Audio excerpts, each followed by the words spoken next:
Welcome, everyone, to the North American Strikers League Season 7, and we're getting into Week 8. Things are actually heating up now as playoffs are approaching. The stakes just have never been higher. I'm NVNYC here, joined by Fwappers, and we're about to get into our first match of the day, which is going to be HMG versus EKC. HMG is currently standing at a 3-4 right now, so they kind of have a lot of variance going into these playoffs. And EKC has their chance to make HMG's life a little bit worse now, don't they, Fwap? Yeah, there's not a lot of hope for EKC to actually find their way back. At least I don't think there's a way for them to, but they can, in fact, ruin HMG's chances playoff potential. With only 2 weeks remaining, HMG has to win these if they want to keep their spot.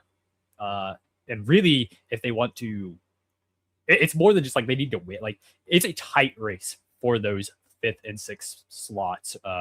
We have a four-way tie. Sorry, a three-way tie, 3-4. Polar Cortex coming up right behind at a 2-5 as well. So it is really anybody's race for those last two spots, and we'll see if EKC feels like griefing a little bit, and maybe just going out with a couple more bangs. You gotta try. As much as they're probably like, yo, we respect this team so much, I played with them a lot, love these guys. Yeah, we're gonna try to win because that's how competition works, which is totally fair. And we got Tempo Swing, we got Monumentalist on the app, which is kind of go big or go home here with some of this Monumentalist that we do see Katsuna and Soren picking up on their Amy and Rune, making things a little bit crazy. Getting the ball over to NXZD. Katsuna helping out quite nicely to grab that first point there for EKC, looking good as a start. Tempo Swing on everyone on HMG and a Vamp Race for Snake. I'm interested to see how the Vamp Race works out. They are definitely running the Super Omega Kill You right in the face comp, and EKC kind of, they got damage, but it ain't HMG damage. That is true, and I have seen a lot of the Vamp Race be picked up recently as a core slides in. Somehow, I think maybe Luna may have left the building a little too soon. But the Vambrace X, that is something that's been very popular recently. It feels like he is just capable of eating so many resources. No matter how much damage you put into him, he just one Bell Ringer, one Bull Rush, one X Maximus, he's full HP again, and you're down like 5 abilities, it feels like. Yeah, definitely has the ability to tank all that stuff. X kind of just standing on the goalie sometimes has always been a pretty solid... Oh, wow, love that pass on up there to NXCD with the help of that glitch pop. X has always been able to take like a good amount of pain, and having the strategy of kind of standing on the goalie, doing some good damage, sort of gets countered by the opposing team being like, okay, let's all just kill the X real quick, we'll just clear him out. Having the Vamp Race kind of can keep you alive while you just keep punching the goalie, which is pretty cool, as Katsuna takes the first Awakening. We'll see what he's got. I'm noticeably looking at that Adrenaline Rush, which Katsuna has opted out of, and that does mean that Milkman will pick it up, and that is possibly the start of a very scary Vice build if some damage can fall on. But there's just so much damage in this Missile Prop Deadeye. Like, I think we're going to see both these teams start violently beating each other just to death. Round on round on round, and I think it's really going to come down to which team can just survive a little bit longer and make, just make those tough decisions to survive. Playing at damage is hard. It really is. Yeah, for sure. Snake kind of playing into the damage right now is level 1 after the first set, which is like EKC doing their job so hard. NXCD grabbing a kill there, Soren moving up as far as possible. Katsuna going for an extra angle, gets the Shadow Swap pillar as well to reinforce it and scores. The EKC is making quick work of these barriers, of these points, while HMG, they got some good awakenings right there. Luna like multiplies her damage so hard when she gets things like Missile Prop, and she was sort of undeniable in that draft, but Snake can't help, and this one Missile Prop might not be enough. Milkman did grab Adrenaline Rush as well, which is crazy. But look, the barrier is down again. NXCD and Katsuna are just in sync, and once again, beautiful banish right onto Milkman. Even in the goalie arc, it's long enough for them to score that goal. And, EKC is looking to make this the quickest set ever. I could go get Wendy's in the middle of the draft, bro. And probably, and they have showed up. They are here to remind us that, maybe a rough season for them, but they are still EKC. And I feel like this is a pretty standard EKC comp in terms of like just the longevity. I think NXCD on the Zentaro you know, he's known for. And also going to be taking a little trip. We'll see if HMB can capitalize off that. But right now, it doesn't seem like there's a lot to do with Katsuna and Soren. Not under too much pressure. Yep, trying to turn it back onto Snake here, though, who's standing on Soren for quite a while. Ooh, extra speed there from Soren. That was actually from the fire-up, which allowed them to escape the Crater Maker. Perfect timing as they're working on this final goal here, dealing damage and getting another kill and getting the goal. Josh could not help defend there either, was completely shattered. I mean, EKC, second set already. Snake also still just level 2. Almost the entirety of EKC is level 4 here, and Katsuna with this Monumentalist is going to be credited the MVP for this set as well. It could be that these monumental creations are actually just taking these barriers too hard. It could be opting into the recovery drone just to give yourself a little bit of an extra life. And this is again another draft that doesn't have. It kind of feels bad. Luna's opted to deny the Vice, or maybe the Amy. It's probably the Amy. It's denying the Amy, the heavy impact, but she still gets Stinger anyways. And I'm looking at it, and I think like EKC, their draft just got really strong. They're really hard to kill. They've already got the damage needed to kill themselves, right? Like they're finding the damage onto, well, both forwards. Josh incredibly low. Snake not as low. Well, not low at all actually. Vambrace healing has come in. That's a rough draft for EKC or for HMG. Yeah, not getting all that much. The spark onto Snake. We'll see. We love scaling, but I mean, X is already trying his best to scale and having a really tough time. So the spark might be a little bit slow, but they grab another kill, sending Josh on off of the map. Now Snake taking the front lines here, has a flip, but okay, I was gonna say that the sentry blocked it long enough for Soren to get back there, but actually was able to find an angle to score that one, but doesn't even get enough experience to hit level 3. Snake needs to start punching things that might be also the ball.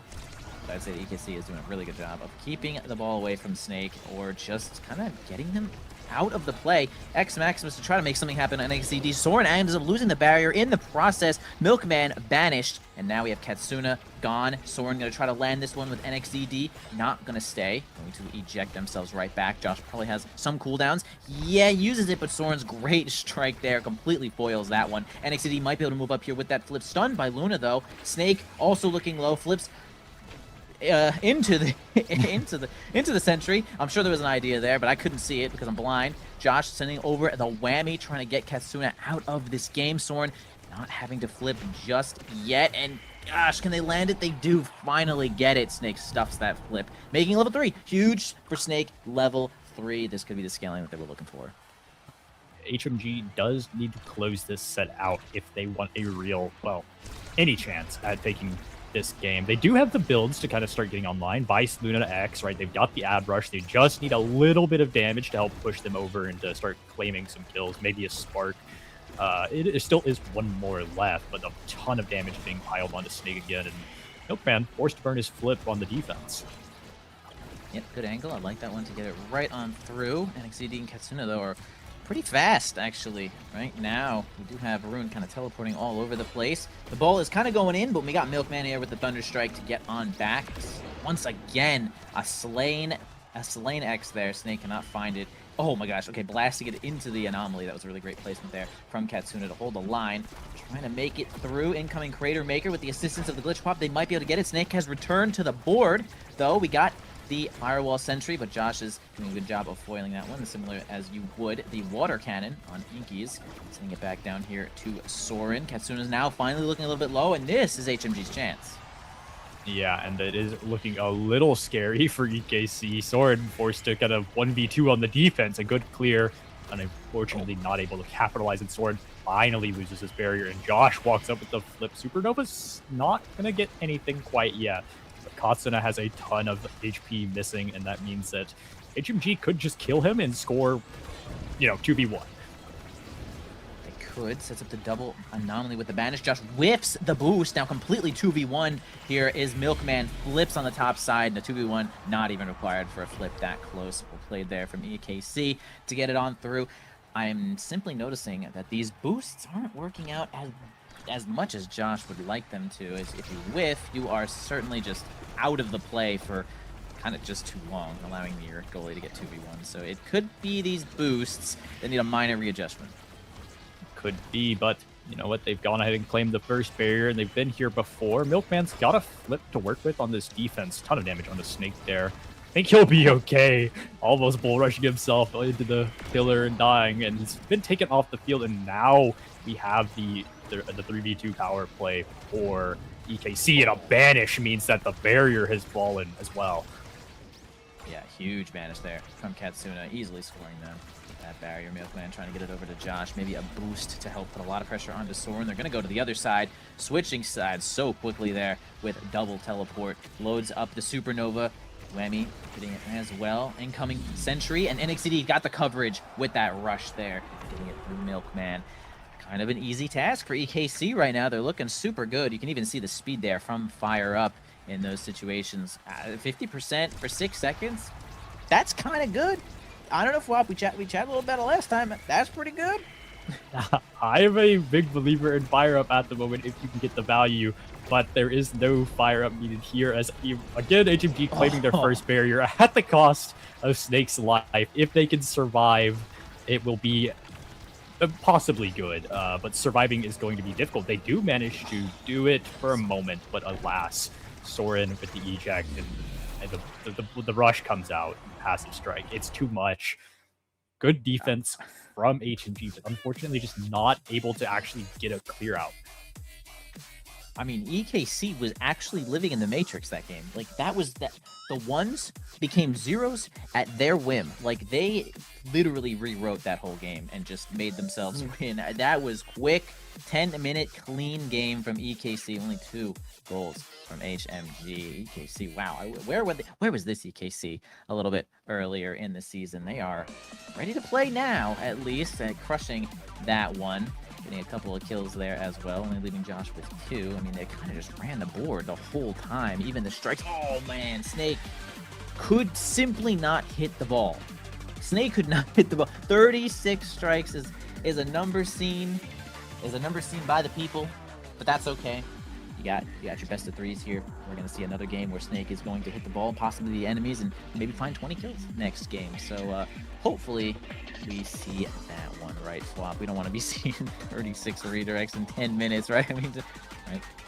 No, I agree. I think next game there is time to figure something out. I will say playing X into that team comp, Amy, Rune, Zentaro is brutal even with Fan Brace. You just get your teeth kicked in. You get curb stomped. It's brutal. He did actually have pretty good conversion. You know, those 36 touches, 2 goals. There is something to be said about that. But regardless, it is really, really rough. And I think the only way... It didn't really feel like there was enough damage and KO potential or being found to really make the X pick work as well as you probably would have liked, especially whenever you lock the Luna and the Vice behind it, which is just one DPS, and then like find a KO and then find a power play.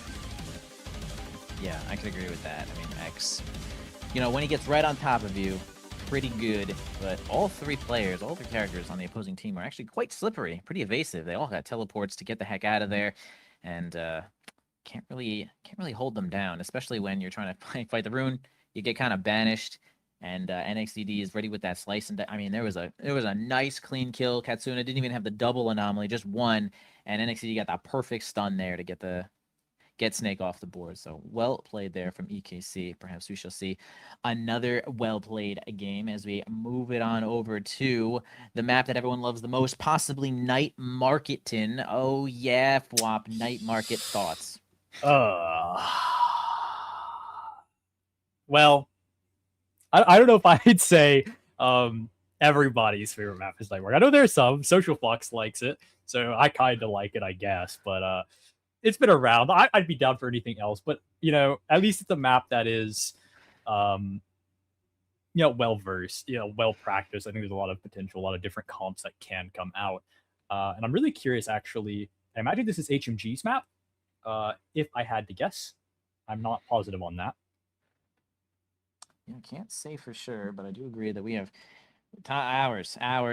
We have hours on Night Market. That you could almost say that map is solved, but this game is so hard. This game, the variance of being able to strike the ball in infinite angles, basically. I guess not truly infinite, but like almost infinite angles is like, wow. what could truly be solved about this game?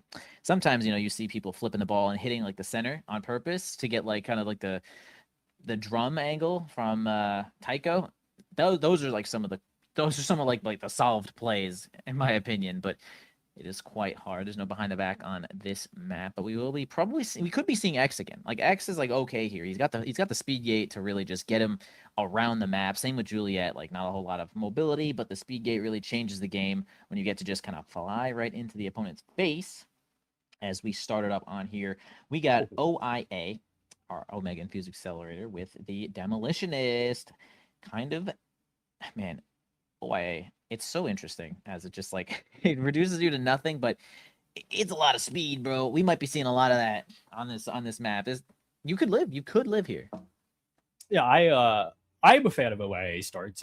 Notably OIA starts where you can actually pick the awakening.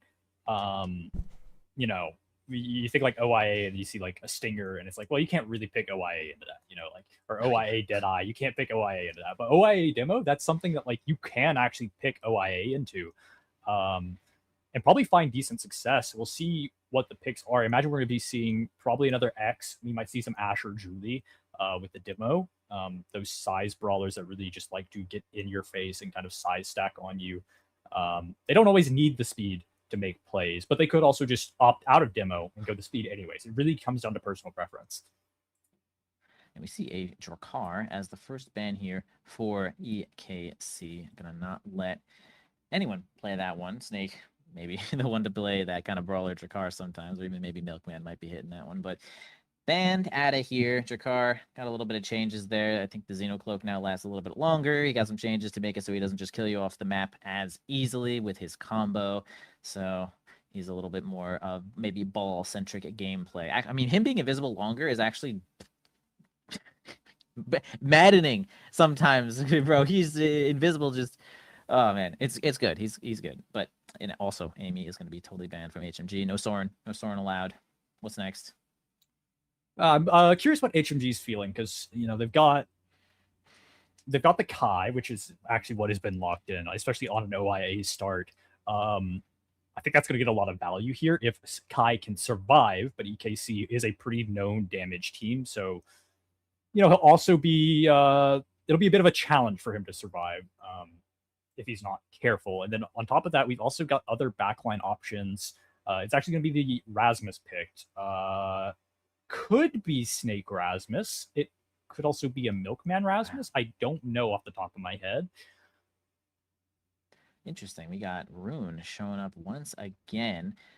Loving the Rune here. Looks like Katsuna getting some good work. Although we do have Luna maybe here for Soren. And we have our Zentaro again. Zentaro, a surprisingly popular pick here in this current season, in fact. Seeing a lot of that coming up, but pretty good teams so far. They do have the classic banish you into the pillar stun into the Crater Maker combo.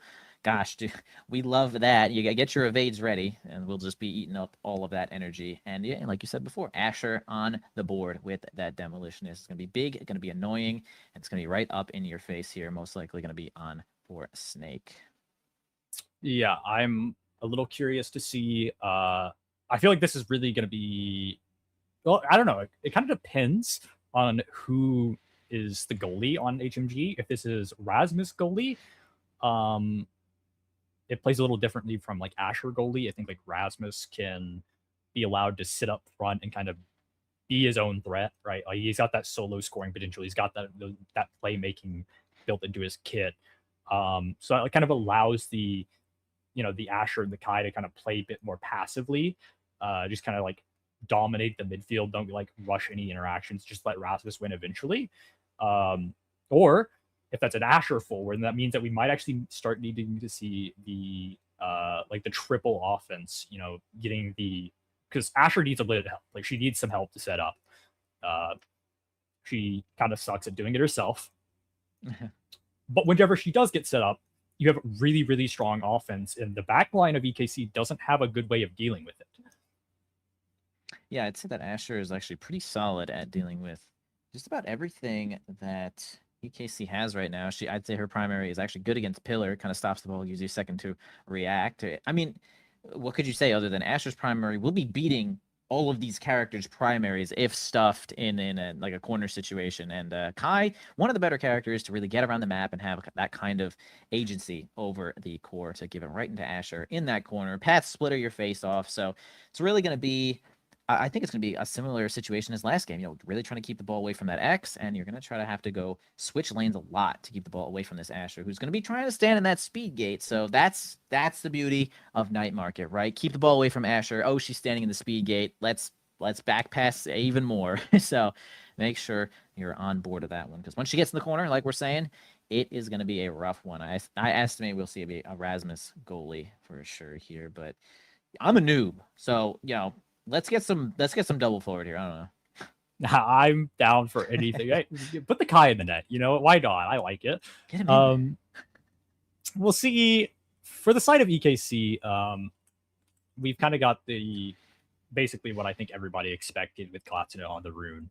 You know, I think Soren said something about he could have played any of these characters, but we all knew realistically it was probably the Katsuna rune. Katsuna's looked really good on it this season. Especially recently, I think it's definitely looked a lot better. And then for the flip side, as soon as we load in, that is Milkman on the on the Rasmus, which means that we are going to see a bit more of that offense come through, where like the Asher and the Kai try to get in the corner, get the pass splitters set up, and then they just like stuff through this Luna, who's got no way of beating it. But the barrage is looking great already. Oh, almost instantly scores there, Snake, with that angle. Wow, Josh with the speed. Man, they make quick work of that one. Instantly, frame one, HMG slams that double on the map. I mean, you saw it. Josh ran forward, blazing speed, grabbed the speed gate, and barraged the brains out of that core. And it's really tough to get the ball out of barrage sometimes. Honestly, I would say that Asher and Kai are both really good at pushing the ball directly forward sometimes. It's hard to get it out of the barrage, hard to get it out of that barrier beam sometimes. Oh, love that one from NXCD, taking both barriers there with the assistance of that passive, giving some mobility. Now Soren taking the speed gate. Okay, actually ends up bailing there to allow Katsuna and NXCD to work. Wow, blows their brains out with that flip there. NXCD getting a lot of value there. Josh looking at just about nothing. Gonna activate the speed gate and let Milkman try to work, but NXCD wins that big strike war there right in the goal, turning the tables immediately and evening up this game. Yeah, and something to note is nobody on HMG is opted into the OIA, all opting into that size. And, you know, for Rasmus and Asher, that makes sense. You're probably not too shocked by that. But Kai is a character that can kind of go either. The size is quite nice for dominating midfield strike wars. But that does mean that Soren and Katsuna with that OIA can just kind of control the midfield should they decide to do so. Insanely well played there. Great flip from Milkman. Finds an angle to actually solo these barriers. A banish there from Katsuna is going to do a lot of damage to Josh, while Milkman is being assaulted here from NXCD and Soren on the back end here, though Josh finds a way to get past half, completely unshattered. Now the barrage, yeah, difficult situation. Sometimes you gotta wait, you gotta react to that barrage. Whoa, love that one, causing the flip there with the Giga, and the pressure from Snake is gonna path split, but actually a boost from Soren makes it work at the Crater Maker. 3 days too late, unfortunately. Quite a cast time on that one, and Josh wins out, getting credit for that point. That was a whole lot of excitement already. Yeah, it is looking like it's going to be a really good game for the start with. We are already 3 points in. It does not feel like we are 3 points in, at least to me. Maybe I missed like I blacked out. Maybe I was yapping too much about like one of them, as HMG here do claim a barrier for themselves, and they've got to be a little careful because NXT and Katsuna are both going to have flip very, very soon, and that is a bit of a scary spot to be in. Yeah, almost gets Snake out of there with the boost whammy combo, but Asher not going far enough. Katsuna maintaining possession of that ball, stolen away by Milkman. A flip on the bottom side here is going to be stuffed there from the barrage just a little bit, as Soren's going to take the speed gate, move up. They're going to push it bottom, sets up an anomaly, but a great clear there from Josh is going to remove any of that pressure Katsuna was building up there. And once again, an anomaly comes through. Everyone kind of misses the ball, but the barrier is safe as it rolls into the hands of Soren once again. Josh and Snake weak once again, and the damage is being sent. Wow, lives with nothing, just a pixel on the board. Katsuna actually not going to go for the direct play onto the barrier, as they let NXCD take the Oni Blade to the world, and it's going to make another power play here for EKC. Yeah, and it is looking really, really bad for HMG for this point. NXCD's claim to kill. They've got the power play, but NXCD is not able to get involved, so Soren will do it instead. And it's tied up for this first set. We are here for a banger, I think. I think both teams have decided, like, okay, we figured it out. This is not just, you know, we're not just going to die to EKC over and over again, although that is probably EKC's plan. HMG seems to be dealing with it a lot better than they were last game. Oh gosh, for how long though? It looks like EKC is just landing as much crossfire as they need, which is just super value. Like tons of value getting a barrier with your resources and hitting the opposing team. Getting another barrier there, NXCD with that passive. Snake, again, they're just fighting for the ball, hitting Snake while they do it. The barrier goes down, and so does Snake. The power play is on deck here. NXCD and Soren are going to fight from the bottom side as Katsuna is going to block the top. It's kind of interesting to think, but I feel like Luna might be a pretty good matchup into Rasmus, as for the most part, it feels like Rasmus isn't so great in close quarters, and man, does Luna really get in there. And a banish right onto Snake. They try to go for the combo, but not even needed. Katsuna finds it with that banish combo again, and it's EKC is sort of running the show, but not scoring the ball just yet. Yeah, running the show, but, you know, it is still a two-team show as the damage piled on. HMG has survived for now. NXCD taken off by Josh's barrage, and Josh has to be careful, but they will claim a barrier before. And with the the beam barrier, but you know what I mean. The Asher stuffs it in. And it's a really important set to win because that means this Kai gets something. And Kai just needs a little bit to be able to really, like, outmaneuver these ranged threats, notably the Luna. Yeah, I feel like the entire time I was just like, wow, we can see, yeah, they got it. And then boom, HMG takes it. Kai, first pick here. Josh grabbing the adrenaline rush, possibly denying it, but it's not pretty solid. Still get 1 second off of these cooldowns. Actually, Fighter Flight's so good for NXCD here as they are staggering the opponents, or shattering the opponents. That's the actual term, chat. I'm pretty sure it's shattering. Anyway, getting your... Look, it even says stagger an enemy. I swear it's shattered. But anyway, getting your secondary back will be able to combo even more with that situation. Soren, of course, extra special is going to be absolutely nuts. Milkman, extra pressure here from the goalie with team player. Love that. Sort of like an alternate win condition as they're going to get a huge banish combo. Snake almost killed immediately. Now down to 20% health. Even taking some more damage walking into the anomaly there, but not completely shattered just yet. So they're going to fight the bottom side. They do get it through. They get it done. The power play shows up. Josh just getting smashed as it's trying to fight for the ball. Almost a nice double there from Milkman. The angle looked decent, but it's not going to work out just yet as Josh is just being knocked all over the board. A lot of cooldowns, though, being spent, kind of absorbing it and living. Just decent situation there for HMG, at least for Milkman. To try to hold the line here, though. A flip, it's going to be close. It's going to be a save there as well. Not close enough, as HMG is really just holding the line here. They're surviving with a thread. Yeah, and Josh, oh, good save by Soren means the barrage is actually not quite where you would like. Pass splitter will put it in, though. Katsuna does not have a strike. Yeah, that's a fair reaction, Soren. I agree. You know, it's okay, it happens, but that does mean HMG claimed the first point in a point that really felt like they were on the back foot for quite a while. It really does feel like these like kickoffs happen, and we can see Josh or Snake just get nuked, and they have to play this like game where they survive. Maybe not survive the kill, but survive the round. Nice redirect there. No, I totally agree with that one. I mean, even the second you said it, Josh, was that basically nothing. Oh, they find a kill and get off that I forget what this thing called, recovery drone. They get that recovery drone off Katsuna, but they once again find a kill onto Josh, who is out here for another 10 seconds, working on getting some of these barriers here. One down at least. Katsuna working on a flip here with the next strike, most likely. The next strike now, most likely. Oh, almost a great angle there from Snake, made it happen, but not going to be close enough here to Soren have any cooldowns to deal with Snake. Absolutely not. Going to grab the barrier here with just a strike. Katsuna not flipping. Also whiffing the strike is going to be a rough spot, though. But Snake is like, absolutely, I'll take that one there. Scoring that one for HMG. I mean, interesting game, but HMG is winning out on just about every one of these interactions. Yeah, and suddenly it's not quite as comfortable as EKC would like, even though I feel like they are piling on the damage, and very often, I mean, look at this situation. How do you look at this and say, yeah, EKC's not like in control of this game? But no matter, you know, it's just not the case.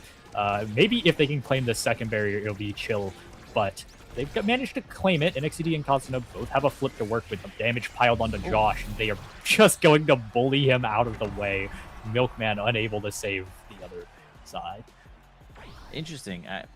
Nice angle there. Kind of a mix-up not doing the pass. NXT might have been also ready for the pass if it was coming through, but still kind of knocks Josh out of the way regardless and gets the point. So works out there for EKC. Soren going to boost that one a little bit through. We do have boots on Soren, so no eject button coming out at any moment here. NXT finally is kind of going to be out of play for a little bit there, but not going to stop taking their eyes off Snake, perhaps. It's going to be close to get them off the board, but NXT is going to have to hang out for a little while.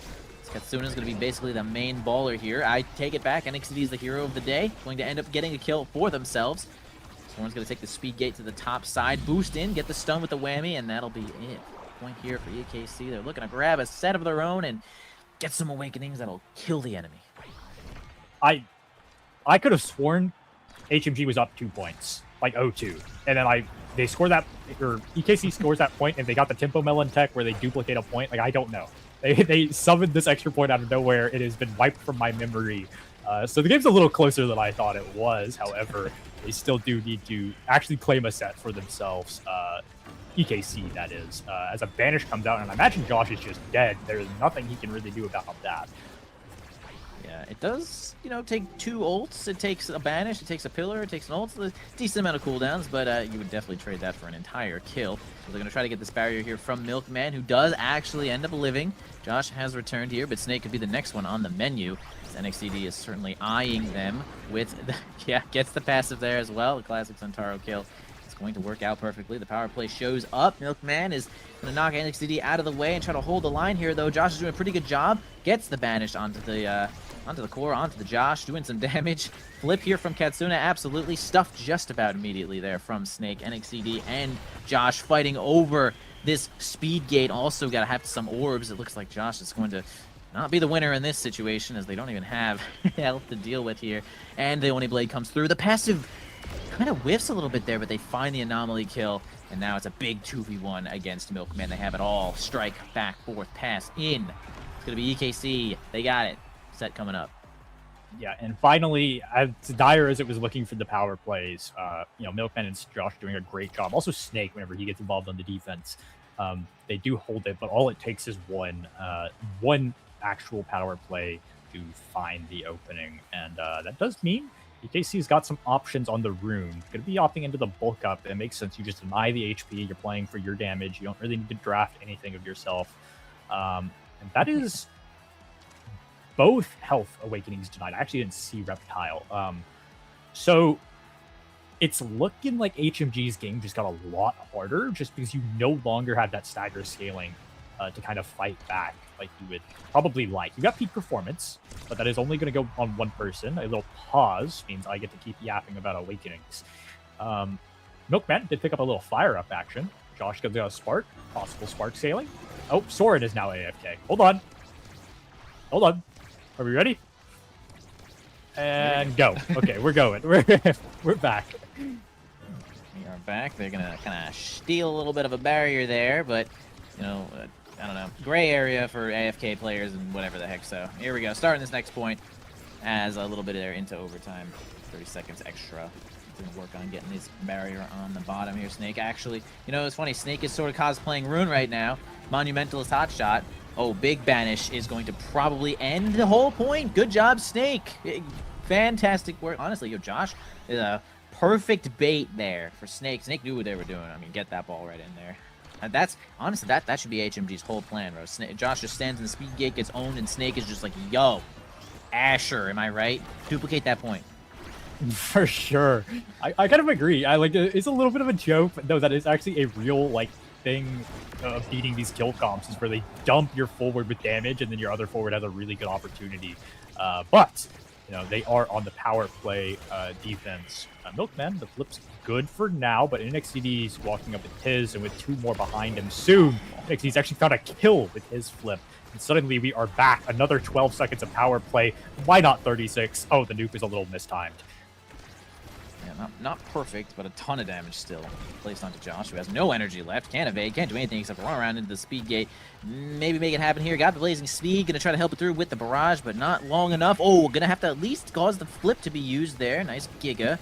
Okay, setting up an anomaly to hold the line here. Oh, wow, I'm not sure if Soren had a whole lot, but Snake's not going to get their hands on the ball there as the anomaly is set up on the bottom side here. Katsuna and NXT pushing through, not going to flip. Soren gets it past with the boost. NXED finds a simple strike to get it right through Milkman. Going to hold the line here with the slice and dice. The anomaly going to make things a little awkward for Soren, but nothing they can't handle right now is that Katsuna's going to move up and gets it on through. Milkman probably was moving up to set up a Death's Touch there, but that was a little too fast. The flip is good. Maybe a little extra damage there from the bulk up. Knockback gave that core some speed. It's going to be a pretty even game here right now, if I do say so myself. It is very even, I would say. It's back and forth, back and forth, back and forth. As we're going to see reflected here in this little interaction in the lanes. It just goes between these two midfielders while one of them tries to find something. Mostly a cooldown game. NXED will be the first to find something with a flip and a double barrier. Yeah, look, Barrage right there is sometimes it's really hard to deal with Barrage. Such a good move. Of course, this has a pretty long cooldown, but making Kai just that much valuable, much more valuable. Banish gets the Crater Maker, gets the combo, but going to send Josh onto the other side of the board. Not going to kill them just about instantly, but gets the combo.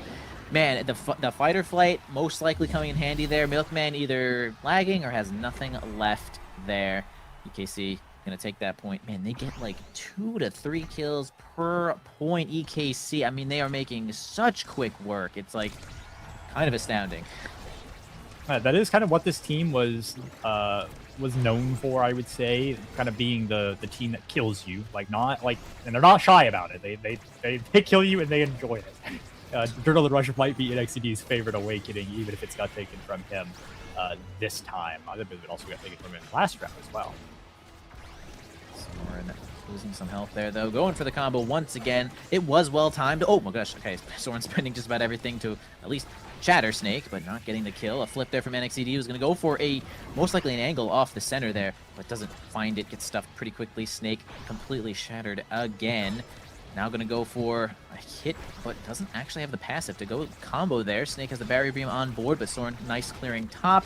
Katsuna taking the goalie position for a second there. Snake could not get their hands on the ball. No barrier is going down.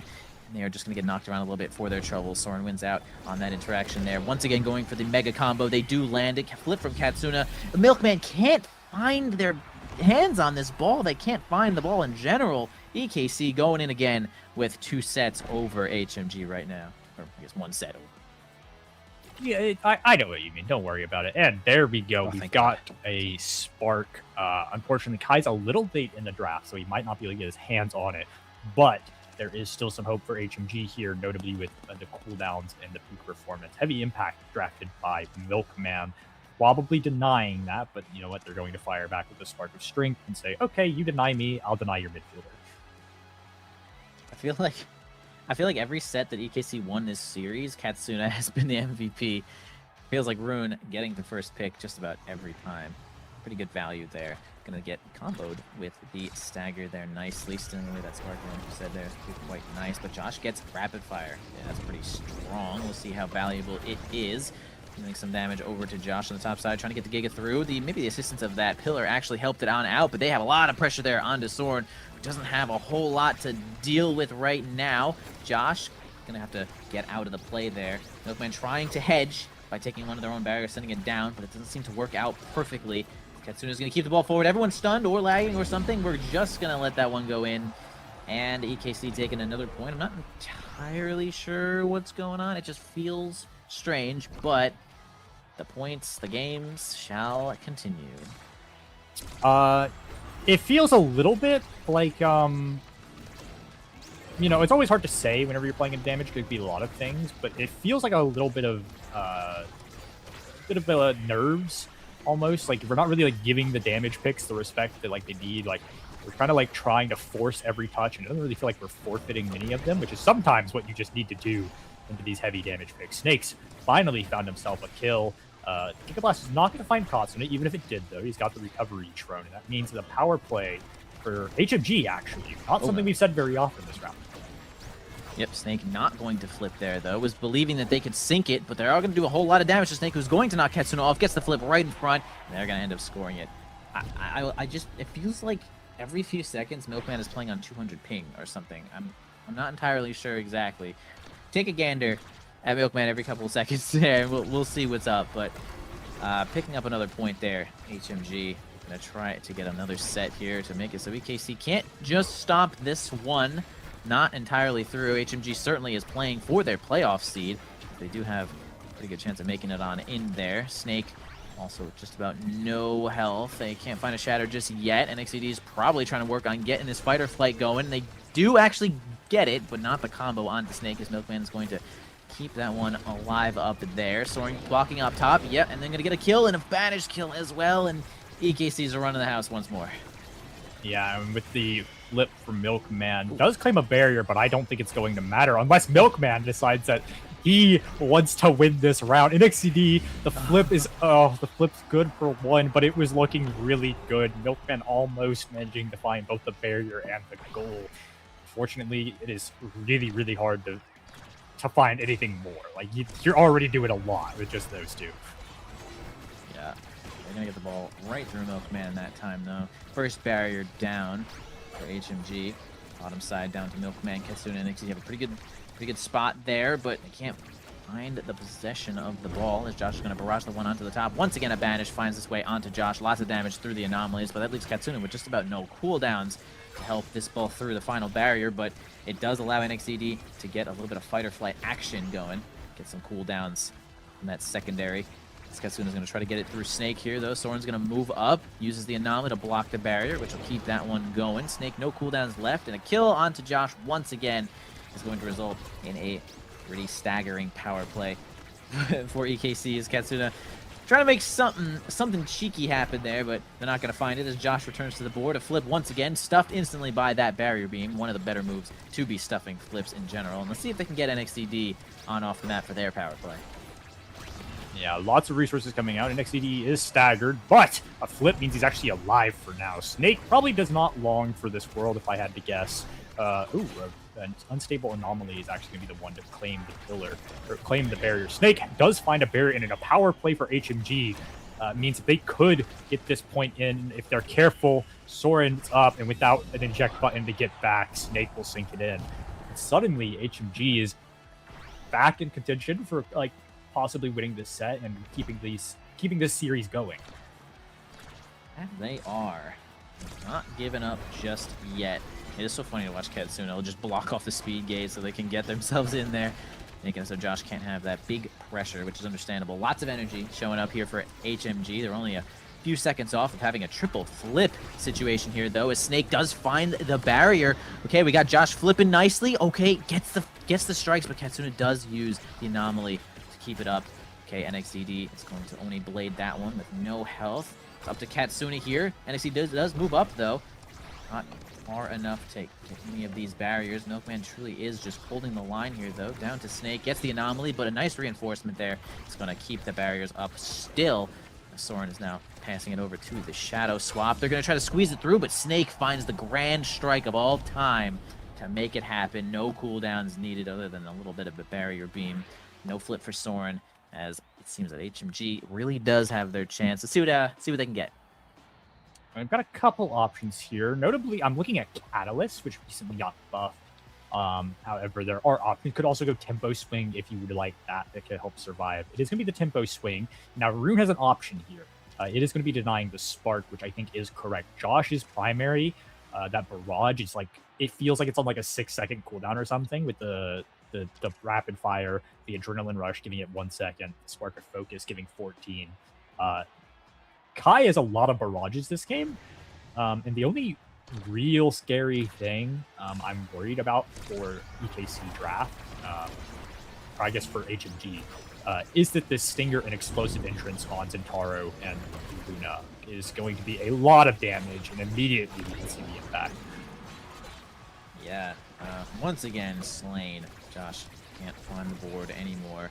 Reinforcing that strike there. Katsuna tries to make it happen. Big old Milkman gets that strike through, and that's to keep the top barrier up. So they're gonna fight it on through Katsuna. Snake can't find that orb as the anomaly is standing on it, but gets pushed right into it and actually totally unshattered from that. So thank you so much, NXCD, for keeping Snake alive for the rest of our life. Katsuna getting kind of smashed out of here with that Path Splitter. They're going to go for once again another combo, and wow, finishes it off with a boost. Man, they needed it all, but they did actually get it. Gets the barrier with the slice and dice, flips for another one, dealing a whole lot of damage to Milkman, but not grabbing the second barrier. Soren's going to actually end up backing up a little bit. They almost have Flip to go with it as well. Same with Katsuna. A lot of energy building up there for Josh as well, and Milkman can make this happen too with a flip of their own. Team player now in overtime. Wow, I feel like I haven't really said that yet, but all of a sudden in this specific set, I'm noticing team player could be coming in handy, probably because his teammates were kind of dead the entire game. But we'll see if we can get some team player action going there. For sure. Snake finding that first barrier for HMG and coming into this corner very low. He'll find a second, but now he needs to survive or buy Josh an opening. And with the core flips coming out, he's unable to win the strike point. That means it's suddenly HMG's actual offense is looking a little harder unless Milkman can keep railgunning these red speeds up. Oh, great redirect there from NXD after using that secondary. Ball's going quite fast now. A big banish onto Josh, but no pillar anomaly to go with it. A Snake is just beating the crap out of Soren, but they do find a way to keep the ball in front of Snake and not let them get their hands on it. Stunned, but Milkman does get the strike off. Josh moving up as far as they can with no health, and they get it through with the anomaly core speed. A little too fast for Milkman to react there. EKC advantage in this final set here, though. Yeah, and if suddenly something happened, we got a lot more core speed. It might actually be Milkman's glass cannon. They didn't really talk about it in the draft because, you know, glass cannon, I feel like one of those things you don't really talk about too much. But then you really start to notice the red speeds and the damage and like, where is this coming? It's glass cannon. That's where it's coming from. Definitely helps a lot as long as you're not being kind of smashed. And Milkman really isn't really being hit all that much. Josh and Snake are the main kill targets, and I don't think they're going to be switching anytime soon. Nice barrier beam there from Snake to redirect the core, hold it, and stun Soren as well. Great work. The anomaly almost takes it from Milkman. Josh is there to help it on through. Not a lot of health onto Josh, though, as we do see that they did steal all the stagger perks there. EKC, as the final barrier does go down. Katsuna is going to fight it through with NXCD. Snake, he actually ends up avoiding that banish. Josh has this flip, but the Path Splitter's through, and man, with the assist to the Giga Blast, just stuns upon stuns. HMG finds it and keeps this flip from Josh. Snake working on one of their own, and HMG might be able to sneak this one out. I feel like, again, it's just been a game where I was just like, wow, EKC, 45 kills, that's incredible. But HMG's still in this, like, by a lot. Yeah, but NXCD, ooh, a little anxious trying to hit the... NXCD loves his little Zendaro clips. I am glad to see that we are going for one. Not going to work out, but you know what? You claimed a double barrier, so can you really be upset? Like, you're at that point, you're being a little greedy, you know? Like, you're... Anything more, or it's just extra. Yeah, but still, 2 barriers. Fantastic work. And both shattered, though. Actually, EKC is now on the back line. As, well, they do find a kill. Now they're very much on the front line. And completely unshattered as well. Katsuna has this flip.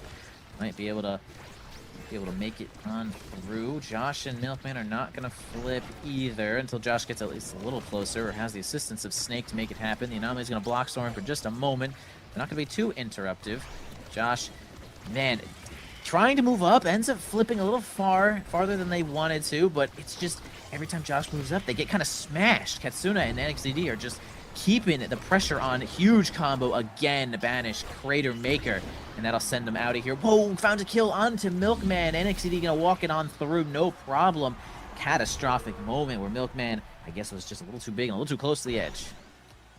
Yeah, and suddenly HMG's not looking nearly as comfortable as they once were. Constant Soren with a core flip and a barrier off the bat. And I mean, we've seen how these points play out. If it's just a point that plays out like normal, where the damage comes out, it favors EKC for the first like 30 seconds of the round.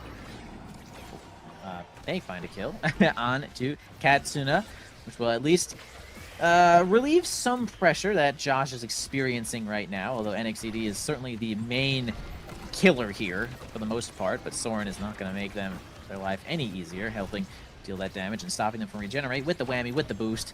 They're doing some great passing plays as they hold this final barrier. NXCD and Katsuna try to break it on through. A banish going to be avoided pretty easily. Josh, they got their eyes on Josh. You can pretty much see NXED sharking as much as they can as the Giga comes through. It doesn't make it happen, but Katsuna is now completely shattered, and NXED is low. Again, a situation where HMG could squeeze it on through, but boy, this is a flip really close. Great angle, but Josh has the defense there with the flip. Crater Maker comes out, whips completely. Josh trying to get involved, but boy, is it dangerous. NXED from across the board, that explosive entrance like you mentioned earlier, but now we have team player. A 2v1 situation could occur, and now it's definitely just a power play for EKC. Catastrophic moment. Will they be able to clean it up?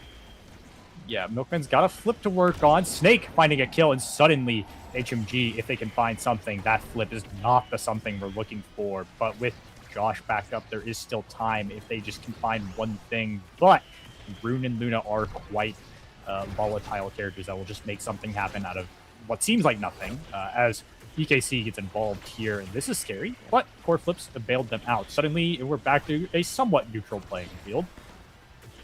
Yeah, big benefits if you can get flips out with just one ult, and that's kind of what NXED was looking to do. And a lot of pressure showing up. Snake right on the front, and I mean, just the threat of Snake being there and winning an interaction causes Soren to have to flip there, understandably. Gets a banish kill once again. Gets it through Milkman, can't find it, and that's it. EKC takes the series over HMG, which is... that's just gonna ruin HMG's playoffs a little bit, but EKC's happy. I mean, look at them go. 2 wins for EKC, 2-6 right now. Yeah, and that felt like, well, we'll see in the stats. I'm sure it's a bloodbath for EKC. Oh my god, it's more than I thought. 31 KOs. The word of, or like the phrase of the series, if anybody's interested, is power play for EKC. Because holy Jesus, they are DPSing. It really felt like, even though it's a set 5.5, it really did feel like EKC were just in constant power play after power play after power play after power play. Zin's looking really strong this patch. Yeah, I agree that Zen is kind of a good pick. We got 63,000 damage on a 30-minute game. A lot. Strikes, though, on Katsuna. I mean, kind of immortal in, like, all scenarios. MVP all 3 sets there that they won. Katsuna just had their hands on the ball every second, slipping it right into the pocket of NXED when they needed to.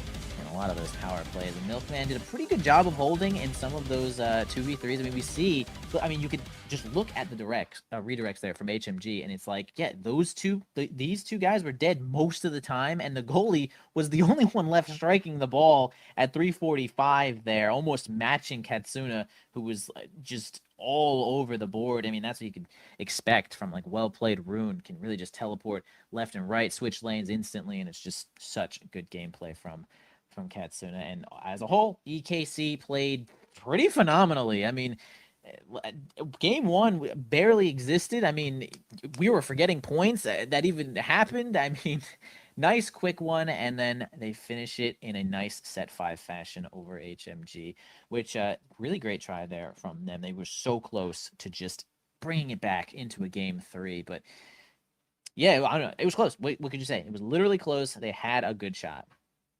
Yeah, and I agree. I think it was just a close close set 5. EKC claiming it. That does mean HMG is looking a little dire. For playoff contention. EKC, this win does not realistically mean anything. I'm sorry for EKC fans. I don't think there's a way EKC finds their way back in unless the stars align. But we are going to cut to a break, and we'll return for our second match of the day. If I am correct, I believe that is Bombiteers versus Polar Cortex. Yep. Right? Okay, perfect. Stick around for that. We will be right back.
Welcome back, everyone, to the North American Strikers League Season 7, continuing our Week 8 here with the Bombiteers versus Polar Cortex. Bombiteers currently sitting at a nice 5-2 right now, and Polar Cortex is at a 2-5, showing the exact inverse here. What are we going to see, Fwab? I mean, do these teams have a chance to make it in the playoffs? Well, good news. I would imagine, considering that we have recently found out EKC actually does have playoff potential. And a fun little fact: Bombiteers need to lose this game if EKC want to have their Wait, chance. I thought they had to win this game. Do they? I thought they had to lose it. I don't know. Anyway, somebody has to lose this game. Shocker. But regardless, if EKC can make playoffs, I'm pretty sure Polar Cortex certainly can, especially if they win this game. That would be really, really massive, considering that they would be tied on the lower end, but it will be a bit of a race for that last spot, as we were talking about the start of the cast. But you know what? That's a lot of talk about other teams and futures. We should probably talk about now, specifically the Amy app full Sparka focus lobby. Indeed, Sparks have never been as valuable as this literal moment. Sparks have gotten a little bit of buff, actually singularly buff them onto themselves, and giving the bonus spark buff just a little bit of a bonus spark effect a little bit of a nerf is what I'm trying to say here, which is extremely difficult. But love that we're going to the app again. As a caster, I just like watching people get their ass kicked, to be honest. And A is going to make that happen with a lot of damage from that Maelstrom, getting that flip damage as well. Named Chaotic almost finds himself off the board, but some minor Jakar nerfs to some of that some of that knockback, like core character, whatever, core knockback, player knockback, might actually stop that from happening. But probably still a pretty good pick on this map. Still open barrier here for the Bombiteers. Polar Cortex fighting it on through, spinning the ult to block the bottom side. Named Chaotic taking some damage here, but has a lot to work with. This Kazan is pretty slippery, hard to hit. Breezy approaching there with this flip. Finally does have it. Actually almost looking for a triple flip situation here for the Bombiteers.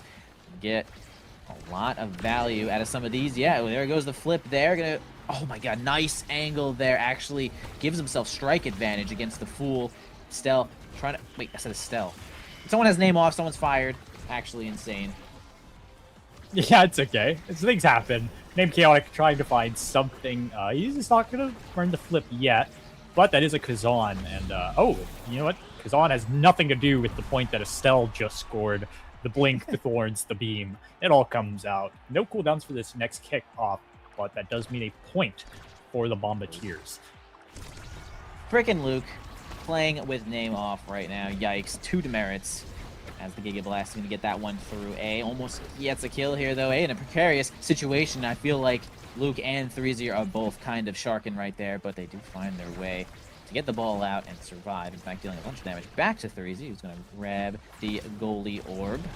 Trying to fight this one through. The Fool gets up there, placing the Fortress, but the ball is cleared just about immediately right on past it.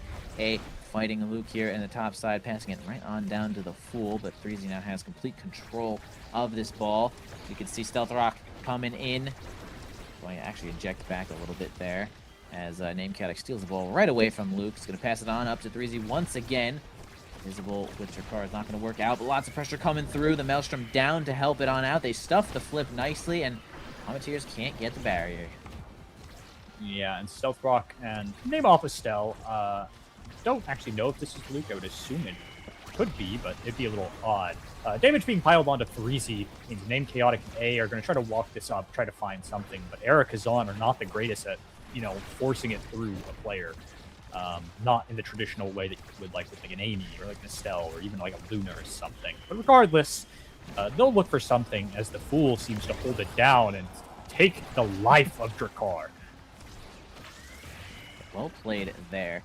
2v1 or 2v3 situation going on here though. Named Chaotic and the Fool giving it on up to A, who's got that flip but can't get their hands on it. Almost with a pull, the hook there almost gives it on over. A does not need the flip with that perfect Maelstrom. Gets it on through, blasts everyone out of the way. Congratulations to A. Nice clean kill holding that flip. Very good. Lots of value. Yeah, and coming into the second point, Polar Cortex does have a flip to work with. However, it's an era flip, which is not the greatest. I mean, okay, there's nothing against era flip, but on this map, I think flips are have a lot more playmaking potential than they normally do, right? You get like all sorts of new funny kill combos. However, it is just going to be used for whatever. It doesn't really matter. Name Chaotic will find a barrier, and Breezy putting the damage onto A, trying to get this era off, let his backline comfortably take the 2v1. Yeah, nice job blocking this one, although they do find it a way to get away from the Fool. Name Chaotic gets kind of stunned out of that dash. Now we're going to have to spend a lot of cooldowns in the corner. They do eventually get it on through. Stealth Rock moving up to keep the ball to Breezy. Breezy, who's looking for mostly a stun here onto the Fool. Still maintains control of the ball. Going to have to spend even more cooldowns as it continues to get through Name Chaotic. And Breezy finally gets it there with the lock and load. Nice point. Nice assistance there from Stealth Rock, keeping that ball in. Yeah, so, whoa. Celicy, huh? According to Frightfully Fresh, the Estelle is Celicy. The previously known as J or J Dog, depending on how you don't quote me on that one. Actually, I don't know about J Dog. I think that might be somebody else, but we all know Jay. Been around for a little while. You know, filling in for, I guess, Luke, but like really filling in for shapeshifting in the moment. Anyways, damage piled on to Name Chaotic. Gonna be saving that flip if possible. Not possible, and that is one dead Kazan and a power play for the Bombiteers.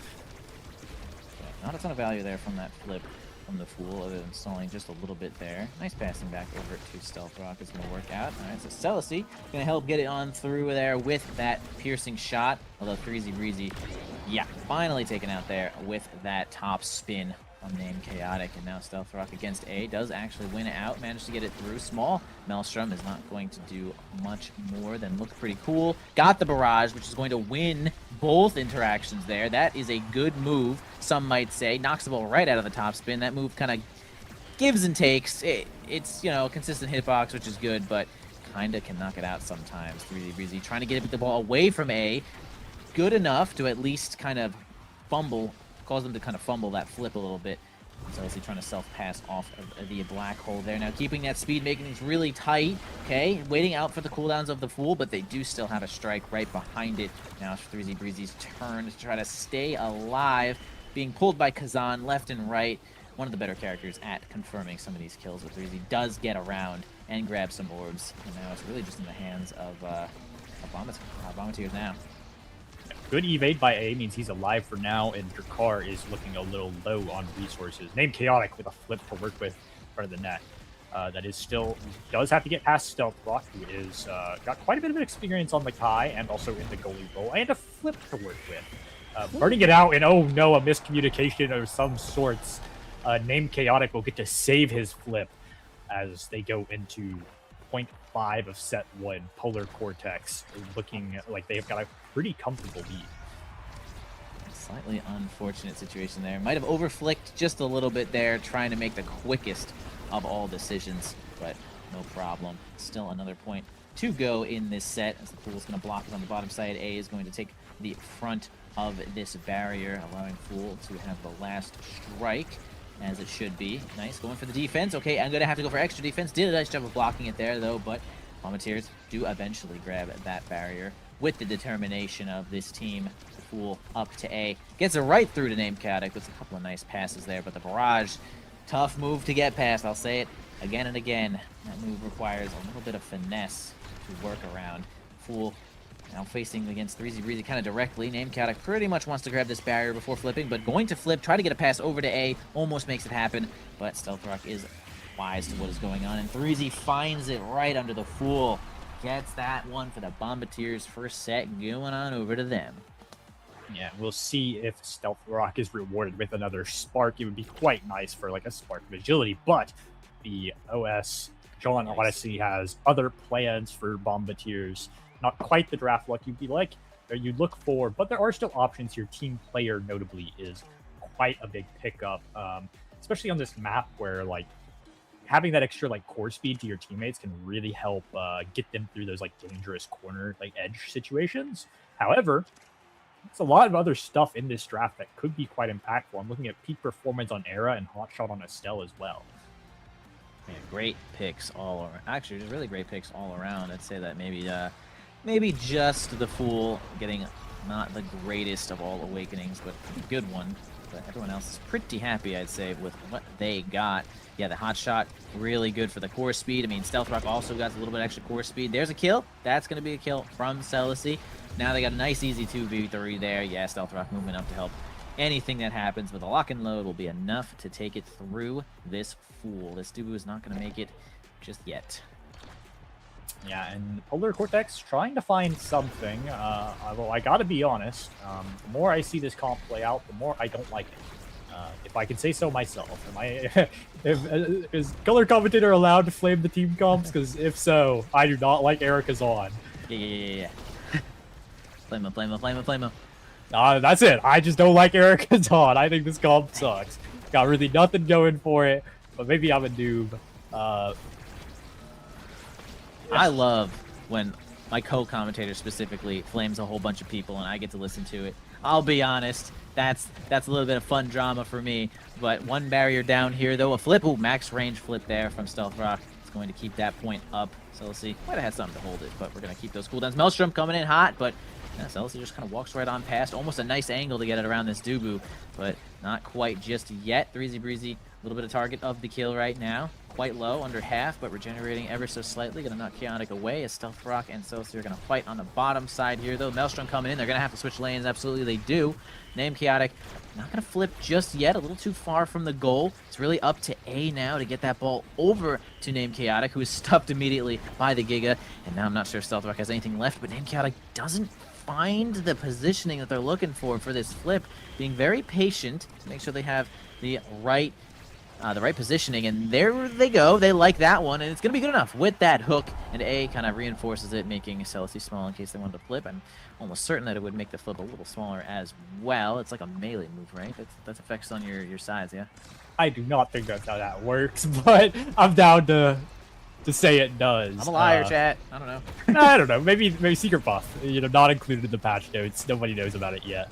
Damage piled on to 3Z and A, as we see what feels like a bit of an odd thing for these team comps to do. Celicy claiming a KO, and that does mean a power play for Bombiteers. Could be a barrier, but it is still a Dubu you have to get through, and they have gotten through him.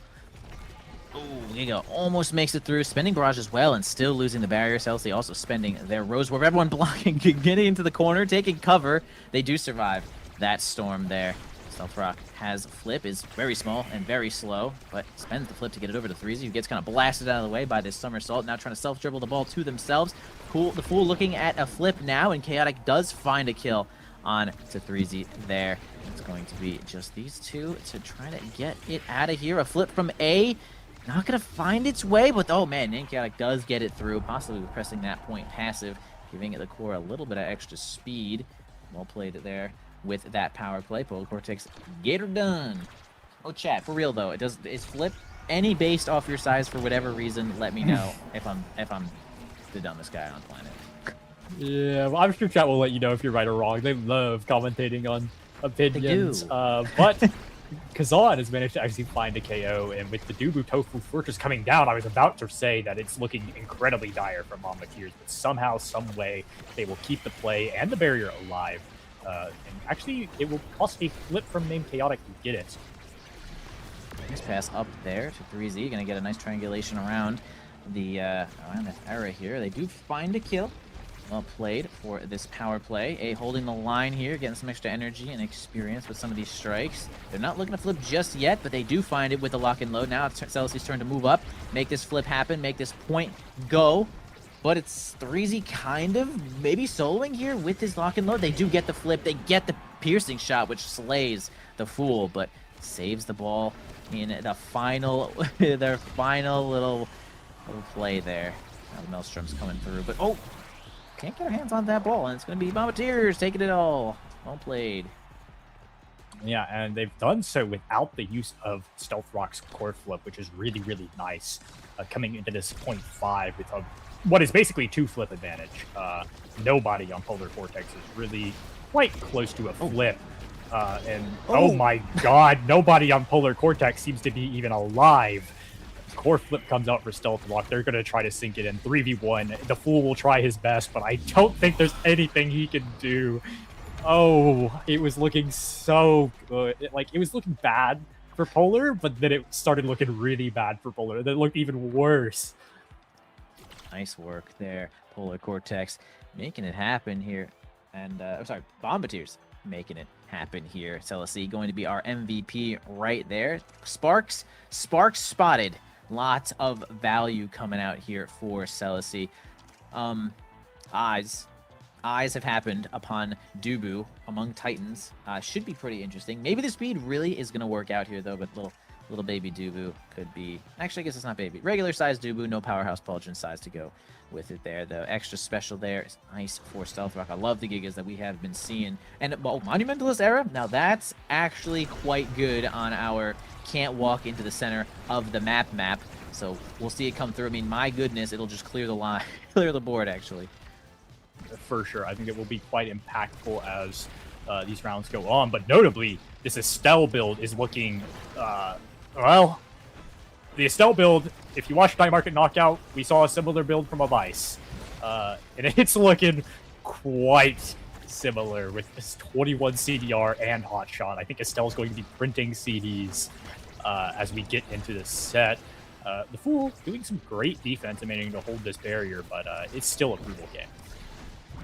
Gets it through Name Chaotic nicely there. Oh, but slain by the Fortress. The most offensive move in the game, right? And it's going to get a kill. And so is that, man. That Maelstrom is going to reinforce that core regardless of what happens. Name Chaotic will have to just push it in and successfully does so. Polar Cortex takes a minor advantage here. And they have kind of a little bit of a mountain to climb here, though, as they are down indeed 2 sets. But I think they can do it. Yeah, they might be able to, and Name Chaotic seems determined to do so. Flip walking up here, shut down by Stealth Rock, and suddenly there's not too much pressure with Estelle's flip, and it seems to be bailed out, but at the cost of 3Z's life. That was a great somersault. I mean, if you can get a kill with Dubu goalie on Amy's app, I'd say that's some crazy good value. Save the cooldowns for the other teammates. A has the option to flip there, though, is not really going to get too involved, as the 2v3 didn't exactly call for the flip there. Now lots of energy here on Polar Cortex. Going to blast SLC out of the way. Again, a flip there from the goalie, causing a kill. Really good value, but 3Z goes invisible, gains speed, activates that Xeno Cloak, back passing to Stealth Rock, who's going to actually use the barrage there to catch it. Possibly tough spot there, though, using all that cooldown. Okay, A is now going to flip it on over to Chaotic, actually stuffed immediately by Stealth Rock. I love that the fact that Bombiteers is really doing a good job of walking in front of Kazan, kind of the best thing you could do against him. Yeah, for sure. Triple power play coming off with the help of some strikes, a Giga Blast, and I think maybe there was a shotgun in there. I'm not positive on that one. Bombiteers claim a point, and it really does look like Bombiteers is just very disciplined. Like, in a lot of these defenses, it looks really scary, but Stealth Rock and Celasee, and occasionally Breezy will find a way to clear out. Oh, Name Chaotic is not dead. I thought he was.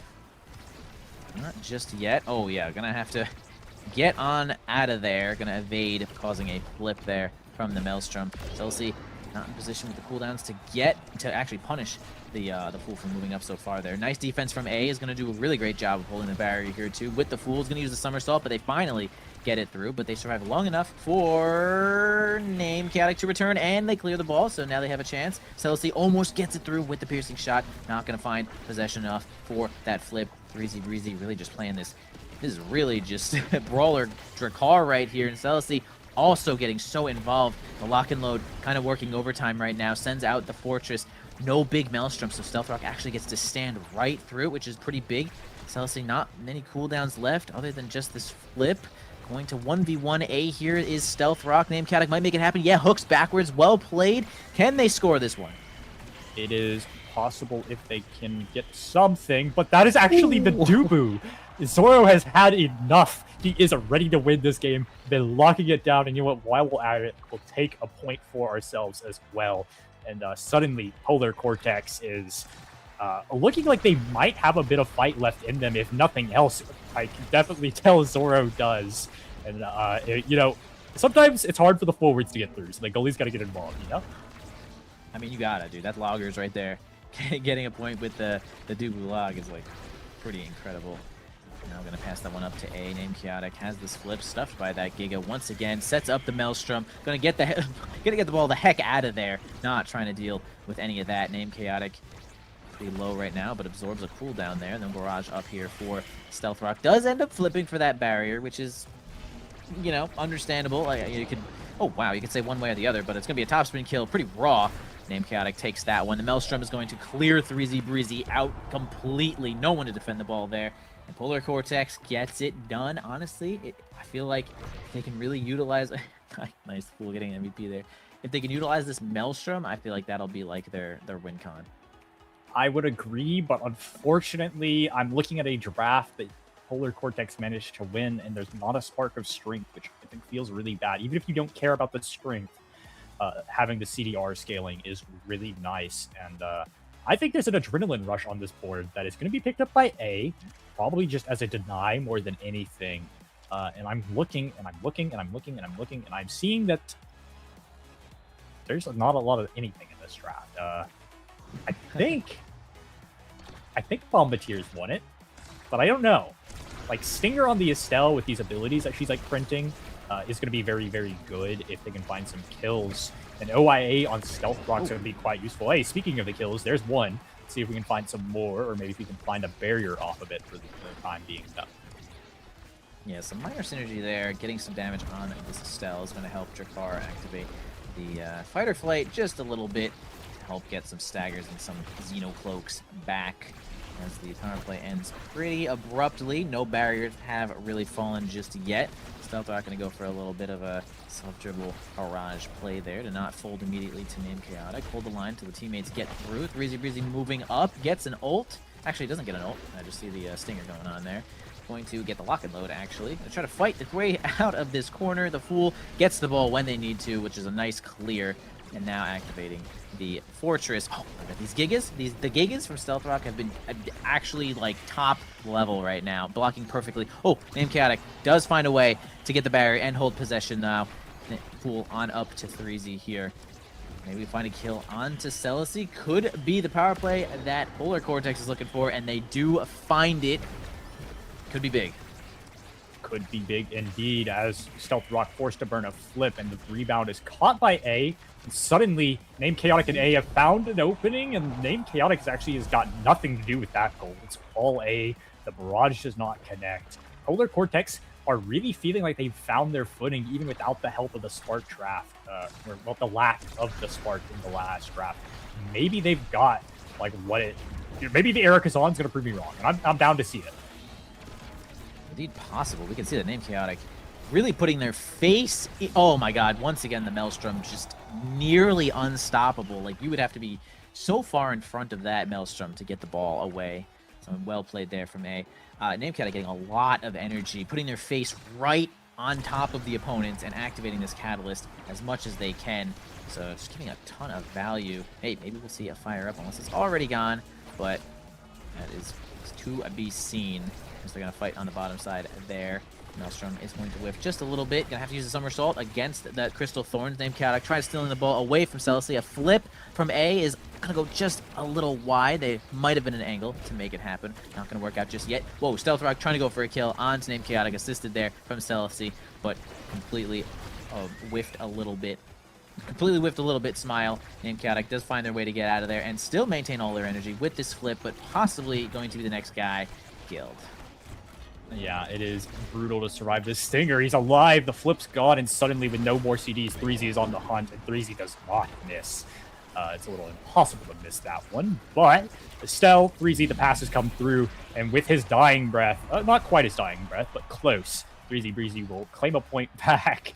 A little water emote for the fans. The Bombiteers are not quite done, but they do have, well, if we were talking about Polar Cortex having the uphill battle at the start of the game, it's starting to feel like maybe Bombiteers. The battle, or the hill has flipped. The hill has flipped.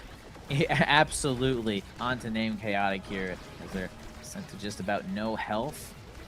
trying to get this flip. They're not going to get involved. They're really not going to get involved. They have nothing left. Going to dash to at least the center as the Fool and A are going to fight from the top. Flip needed to be used. Name Chaotic blocking bottom, which is exactly what you need to be doing. Has flip now, but really don't want to use it too defensively. They're getting blasted left and right, going to get it over to A, which at least will clear the ball for the Fool. Name Chaotic finds an orb as well. Small Maelstrom will not be knocking anybody out of the way.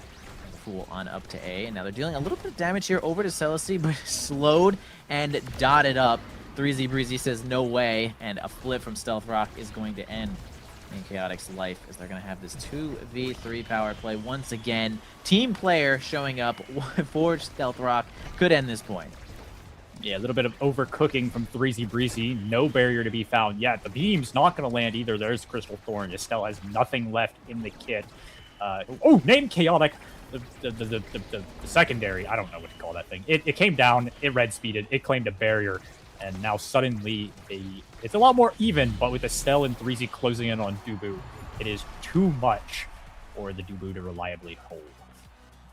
Absolutely looking at game point here. Bombiteers, one more to get it done, but not a ton of energy on that team. Celisy will be the next one to get that flip if everything goes as planned. Dealing a lot of damage over to Name Chaotic there. Certainly saying, yo, we should probably kill this guy. I got cooldowns. I got buttons. Name Chaotic does have, like, what you would call the counter, as Catalyst is pretty good, but, man, Kazan's health pool just isn't enough to make Catalyst say, yeah, that's actually good against being owned. Yeah, Catalyst is a bit of a thing of where, like, you have to get hit, and that means you have to have HP. Kazan's got none of that to spare. So he's kind of just being beat around. Well, he doesn't have a flip. Just kidding. He doesn't have a flip, and neither does Estelle, but Estelle's got a power play to work with, so that's probably an even trade. Oh, A, around the back. It's not going to rely and not going to find anything. It's looking really, really, really scary for Bomba. Fool's flip comes out. We'll save it for now, but it seems like the offense is never ending from the Estelle, and the passes are clean from Estelle to 3Z, back to Celisy, into the bottom corner. Bombiteers will claim the first map, Amy's application, and I think, regardless of how this game turned out, it's going to be a banger series just off this first game. Yeah, that was pretty involved. Polar Cortex could not find it this one, but we do have Bombiteers looking quite good in this game. Lots of kills, 13 kills here for Bombiteers. Still 9, pretty good for Polar Cortex, but they could not find it. Eventually, after a couple of sets went by and a couple of awakenings were taken, I think they were just like, honestly, guys, we should kill Name Chaotic. I mean, the second that SLC got that stinger, they were like, yeah, piercing shot's going to kind of hit everyone, and Kazan going to kind of get hit, kind of die, kind of stung. So, you know, that kind of felt like it was their plan, you know, assistance of Giga Blast as well, so they could really keep the damage on to Name Chaotic, and they find them killed most of the time. Good defense there from the Fool as well. At least keeps them looking pretty decent. It was a 1-3, but, you know, pretty close regardless. Well played from Bombiteers as we move on to the next one, which is, of course, going to be everyone's favorite map. I'm seeing it here. I'm reading it now. Here we go. Yeah. I'm reading it out loud to people. Map. And it's... I need a drum roll. I really can't say it without a drum roll. Oh. I don't know how to do a drum roll. Okay, here comes the drum roll. Like, I guess get hit up. The drum roll is going so crazy. Let me just wait for the drum roll to finish, actually. Okay, it'll happen eventually. I am in agreement with you, though. I think the stinger pickup really made a difference in terms of what Bomba could do. Polar's comeback really did feel like it just got kind of shut down whenever the Kazan couldn't really do what Kazan wants to do.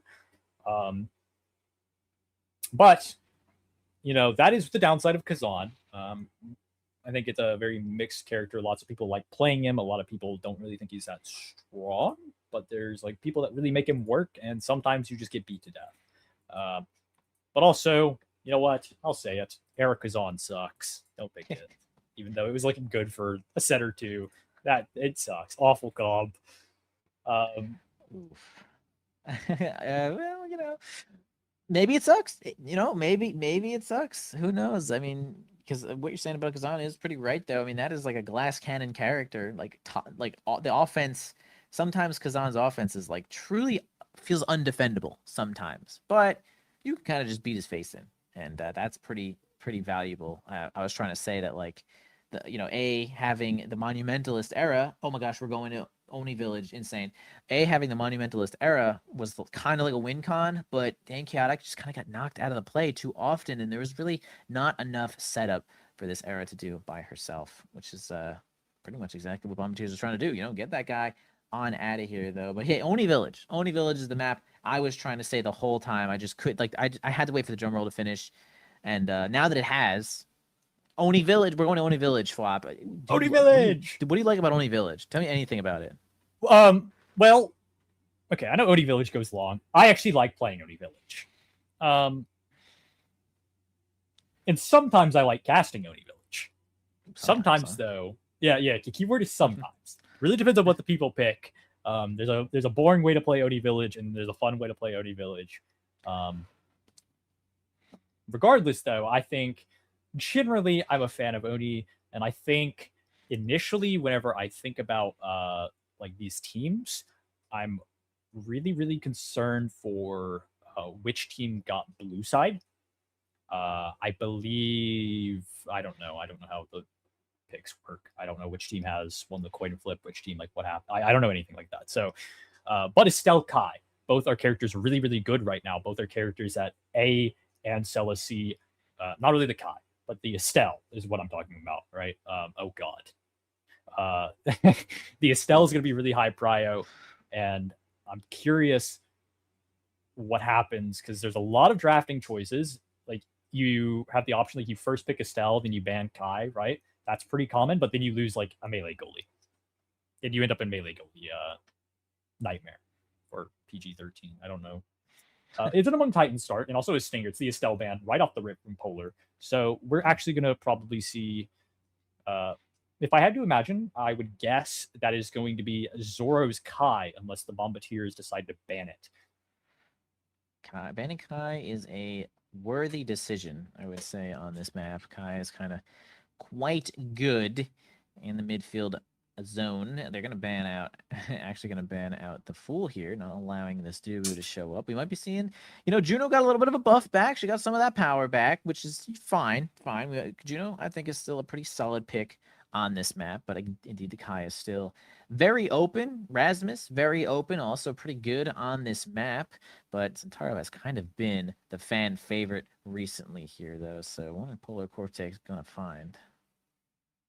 Yeah, they've got their options and really waiting out the draft here. Oh, it's an Asher. I'm going to be honest. I think that is an Asher goalie, and I'm a little disappointed.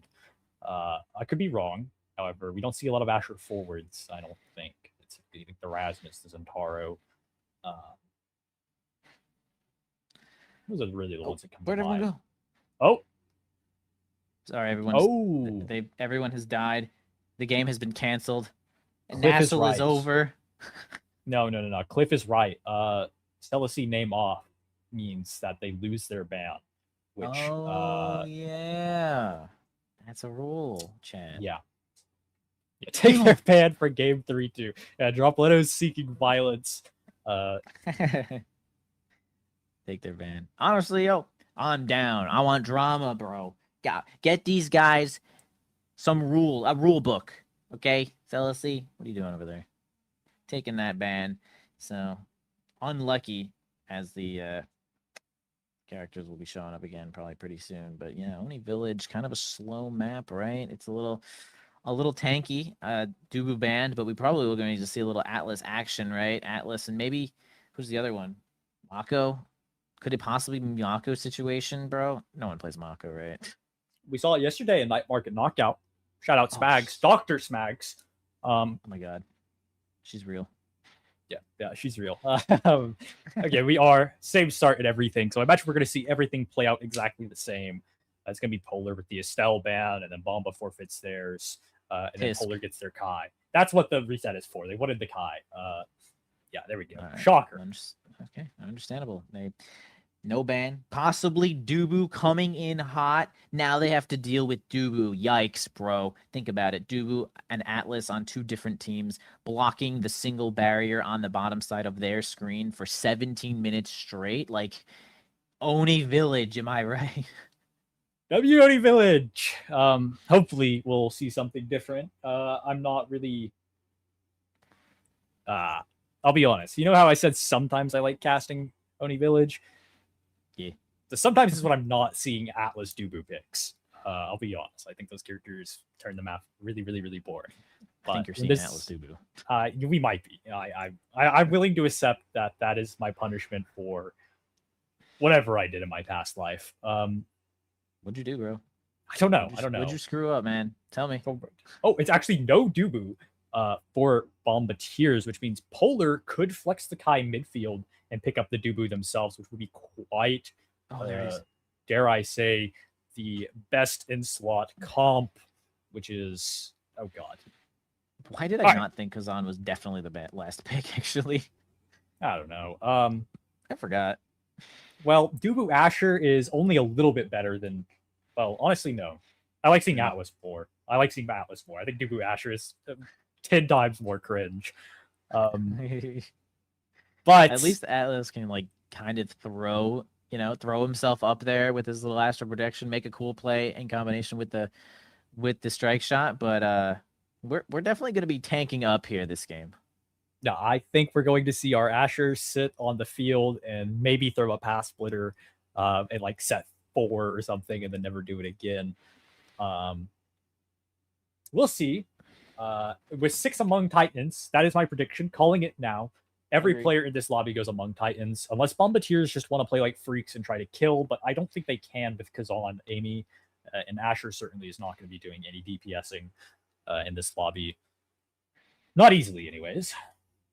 No, I don't think so. I think it would be too crazy, right, to even try to like catch the Among Titans gamers with trying to hit this stinger. But I mean, it could happen. But we're gonna go with the odds of all 6 Among Titans are quite high here, as speed is normally king, especially on open the entire map. It's just kind of triangulate passing and trying to get those lines right through the enemy team. We do see indeed 6 Among Titans showing up here, though. Powerhouse Pauldrons on our stealth rock. Eyes. Oh, wait a minute. Eyes. Hang on. Pause. I never really considered the option that it could be Kazan goalie.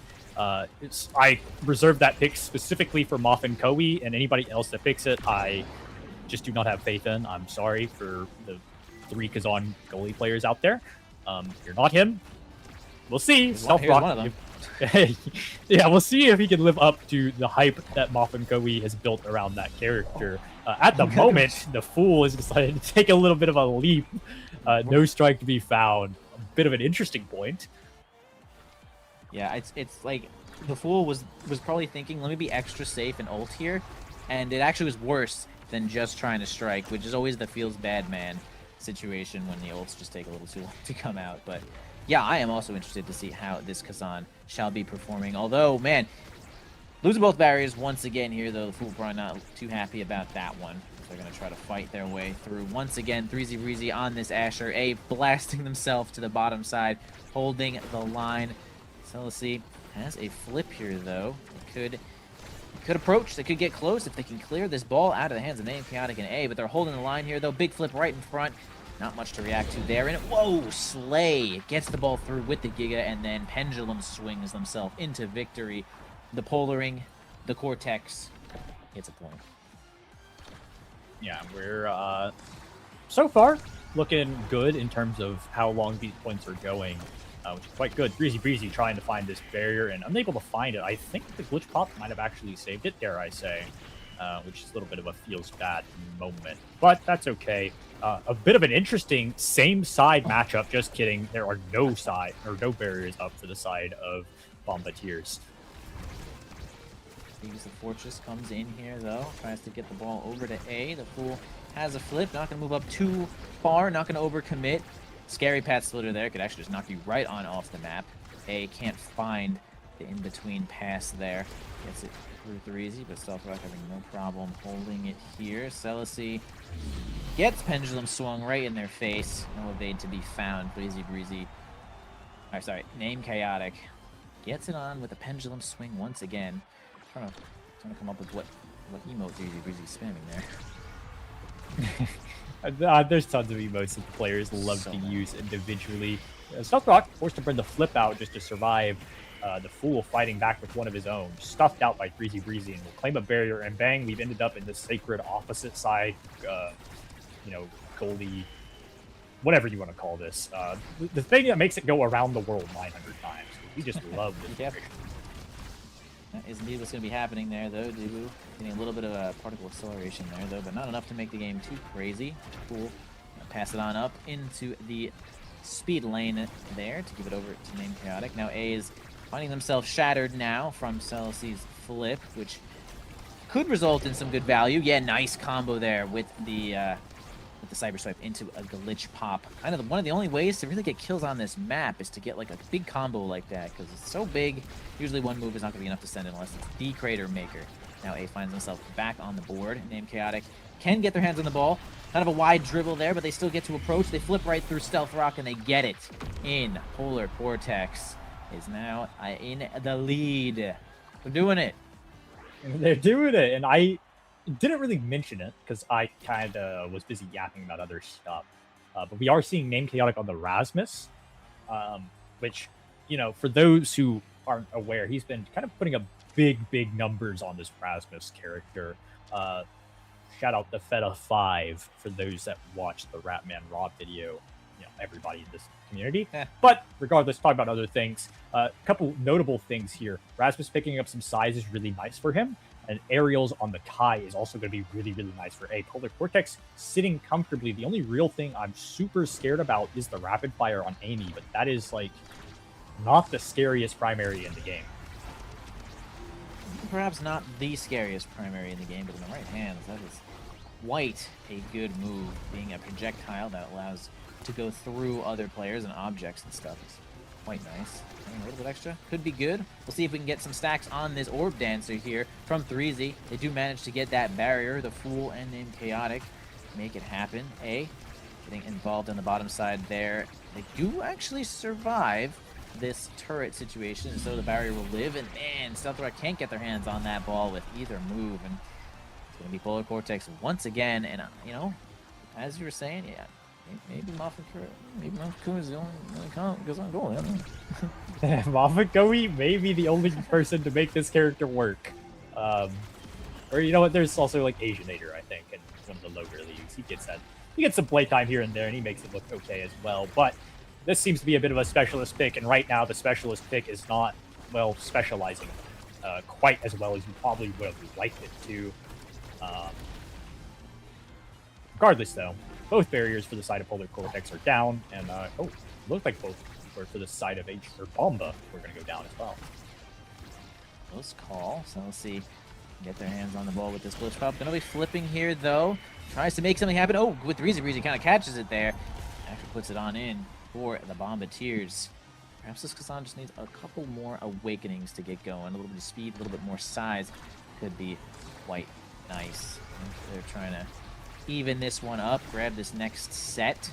Kazan pretty good at getting involved there though, and being able to back up a little bit, having 2 dashes, which is great, especially with this entrance here.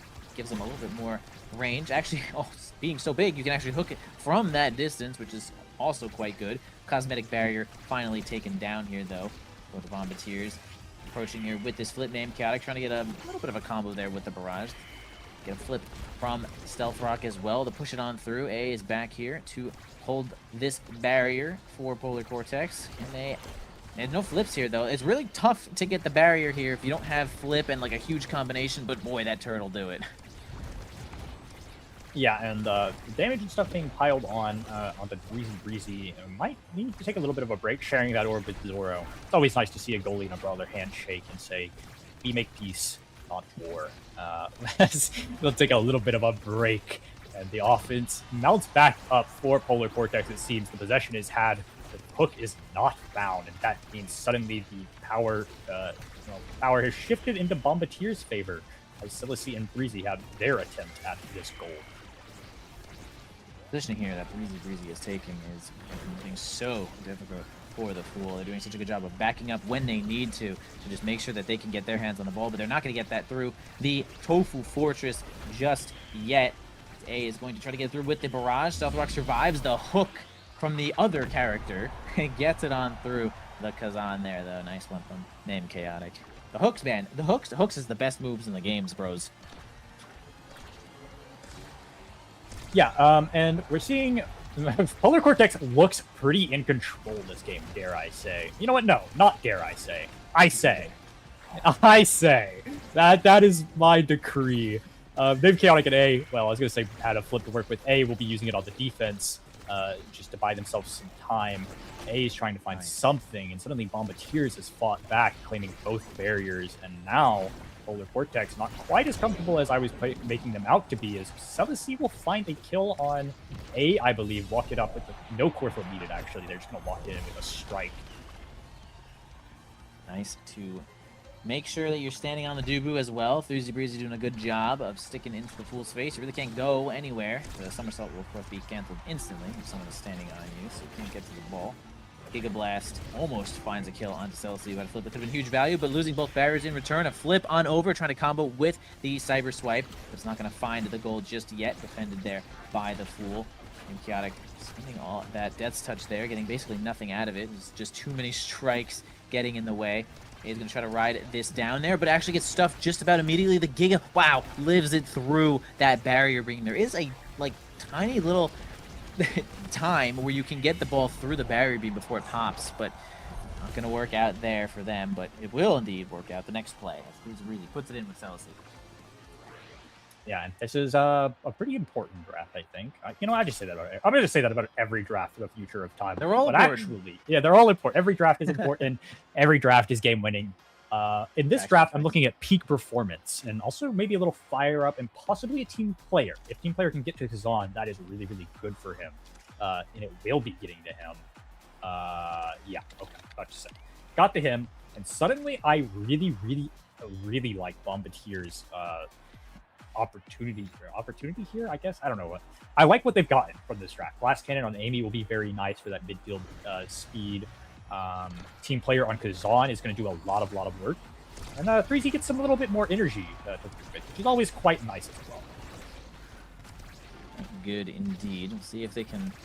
Always curious to see this OIA work one way or the other. I'd love to say, oh my god, died because of OIA, LOL, or like, wow, scored the entire point because of OIA, because it can certainly do both. As, man, this pass splitter is making things super difficult. Both barriers down. A Cyber Swipe will stuff the Fool just about instantly, but not an angle. That'll go in directly. Breezy backing up onto A, who opened himself for the pass, but a little too late there for the Fool to recognize. Stealthrock, seeing that the Giga Blast is going to be a problem. Nice hook backwards, survives that situation. Breezy looking quite low now, pulled completely out of the play. It's up to Silasy, cannot make it happen. Cleared too quickly from the Fool. Now Stealthrock against A here.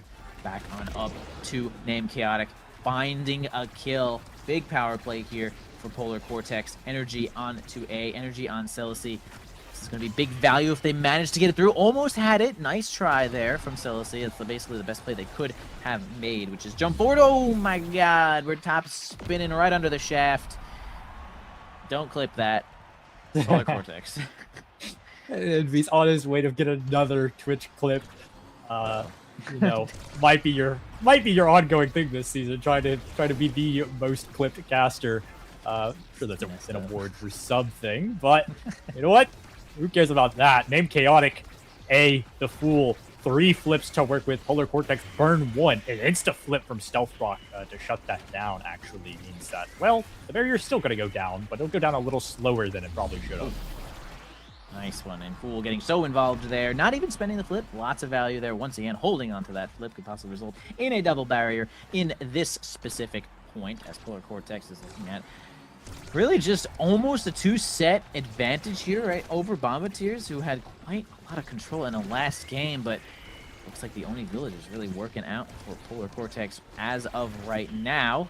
I feel like still Still a tough game. A is going to back up all the way and grab the goalie orb and say, honestly, the barrier was cosmetic from the start. We understand this as a community. And Pool's going to find themselves blocking themselves now with the path splitter. They do end up clearing it out. Nothing more than you can ask for than clearing it out through the path splitter.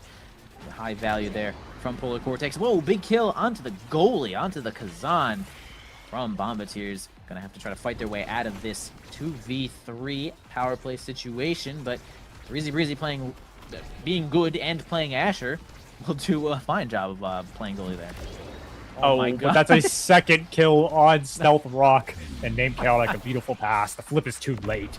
It is a good try. Stealth Rock caught off guard, and will be taking a small, well, when we include draft, it's about a full, like, minute break. You know, throw on the extra 24 seconds that happened there.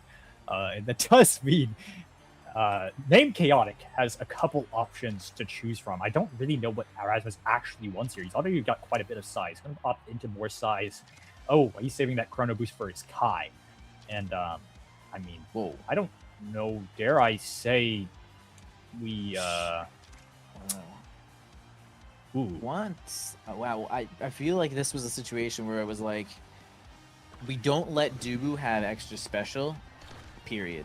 And that seems to be what they went with, allowing, well, I guess they picked, right? Celicy would maybe rather have heavy impact here for some of the kills and some of the cooldowns, which is quite good. But hey, extra special onto Kazan from that deny pick could be not super great.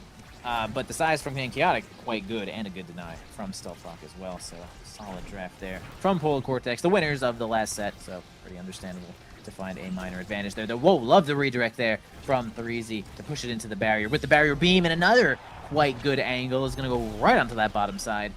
Well played there, Threezy Breezy, with those good strike angles, man. Hey, this guy could be pretty good at the game. Someone draft him. I don't know. I think everybody who's made it this far could be classified as pretty good at the game. Probably all have been drafted at some point in their lives. Named Chaotic will find a barrier, and they're going to work on the second one, and when it's taken to this top corner, there's the Tofu Fortress, and that is basically all you need to claim a barrier when it's that close and not a lot of space to work with. A and Named Chaotic, well, they've got a flip to work with. Absolutely do have a flip to work with. So does Celicy, probably eyeing that last little barrier. But oh my gosh, too much pressure onto this Kazan, onto Stealth Rock. The pendulum swing will be quite nicely timed from Name Chaotic to do a stun, get a good angle. It's going right on in. They keep that flip onto Name Chaotic. Lots of energy from Polar Cortex. Celicy, want to see some high value out of this flip, that's for sure. For sure, definitely agree. 3Z will manage to claim that barrier, even though the Tofu the Slam and the Tofu Fortress look good. And they, oh, actually, Bombiteers have found both barriers somehow. And that pass splitter looks very dangerous, albeit they're okay for now as they convert onto an offense. Polar Cortex is trying to find something, but immediately loses possession again. Yeah, dangerous position, passing the ball a little close to Threezy, who doesn't find himself perfectly center here. They aren't going to flip. It is stunned, or sorry, it is stuffed by a whole lot of cooldowns and indeed a flip from the Fool.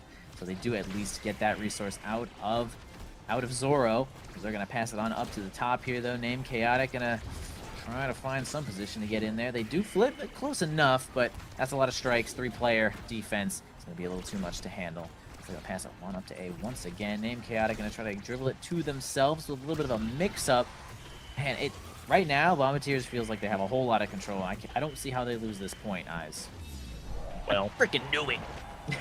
I'll go ahead and say it. I don't see how they lose that point either, considering they just went ahead and claimed it for themselves with the pass splitter. I do agree. I think it is really rough to get through this backline once they get in that triple offense. But I think if Polar Cortex can wait the game out and get those Tofu Fortresses that they seems to be so effective at getting, right? I think that is probably the win condition, if you will, if you believe in those for Polar Cortex, and they seem to be pretty good at setting it up.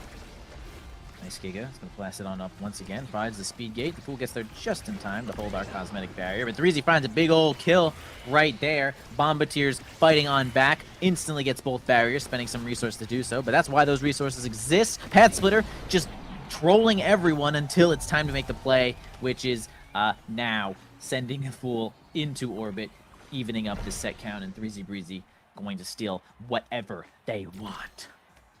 Yeah, 3Z is unlocked the Asher, and it's not the first massacre he's done in the last couple days. He'll be rewarded with something. If I had to guess, just initially, fight or flight makes sense. The speed map and brawlers, when they get a little bit of speed, can get really out of hand. It feels like they get a little bit of they just need a little bit, either size or speed, and they kind of like get to like make so many more plays.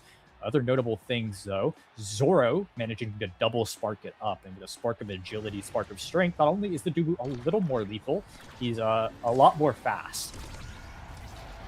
Indeed, 2 sparks, boy.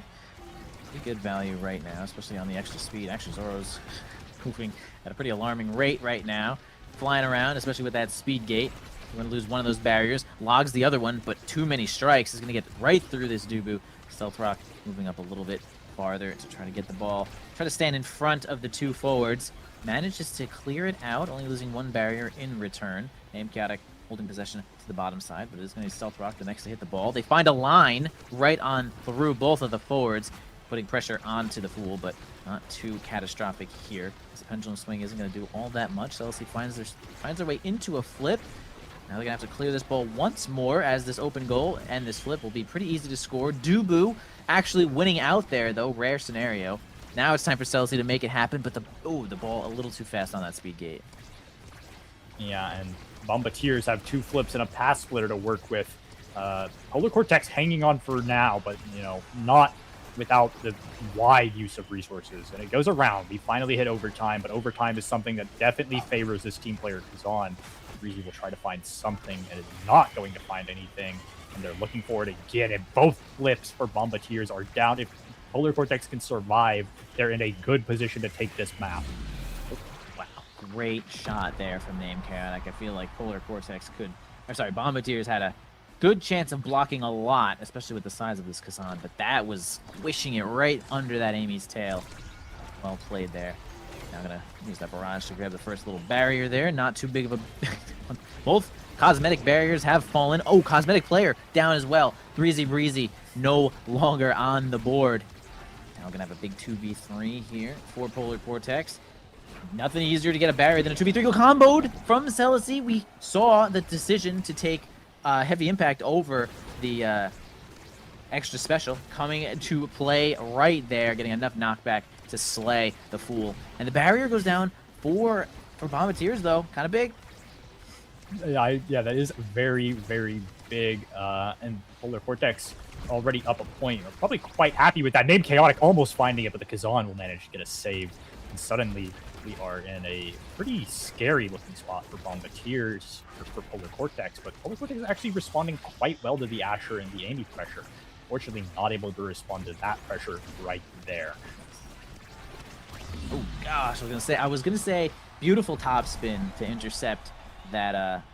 It was beautiful top spin to intercept that Death's Touch, but man, we had the barrage coming in there. A was fast enough to involve themselves when they needed to, which is a little too much pressure for the Kazan to deal with. But still a good top spin. I mean, that's the kind of awareness you need to at least get to this game 5. Polar Cortex are looking at this game point, but man, stuffed immediately with, oh my gosh, Amy and Asher and turret and strikes, and the threat of the flip sometimes is just as good as the flip, because you gotta evade, you gotta run, you gotta cry.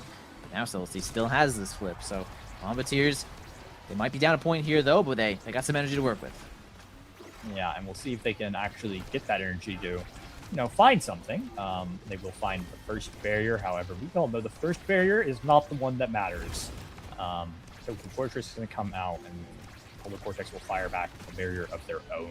It feels like we're actually same side, which is a bit of a rarity, I feel like, in terms of the typical Oni Village setup. True. One of these players is playing with the top barrier. Yikes. Unlucky.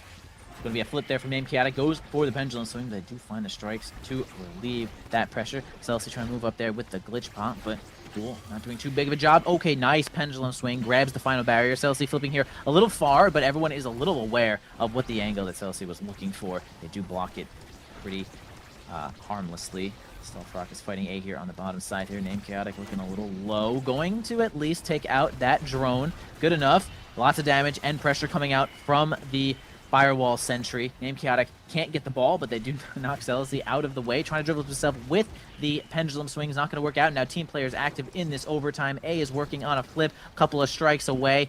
Before they can try to get it through, they must score before A gets this flip, man.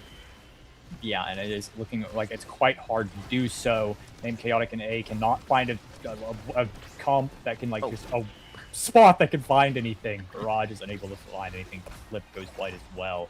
Oh, the hook goes wide. Stealth Rock surviving for now. The team player, that's not team player, that's just 1-2 punch.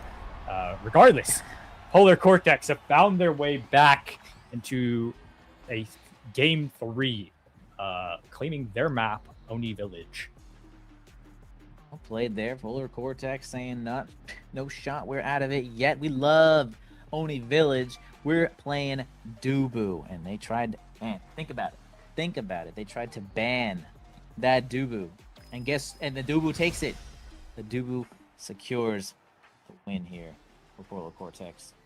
Yeah, nice game there of Oni Village. A lot of cool combos coming out to get that final barrier. It's funny how often I'm just like, the flip, it's the absolute, bro. You get too close, the flip is gonna score the thing, and then someone just whiffs the flip, and I'm just like, it really does just come and go. But it does come. It'll be back.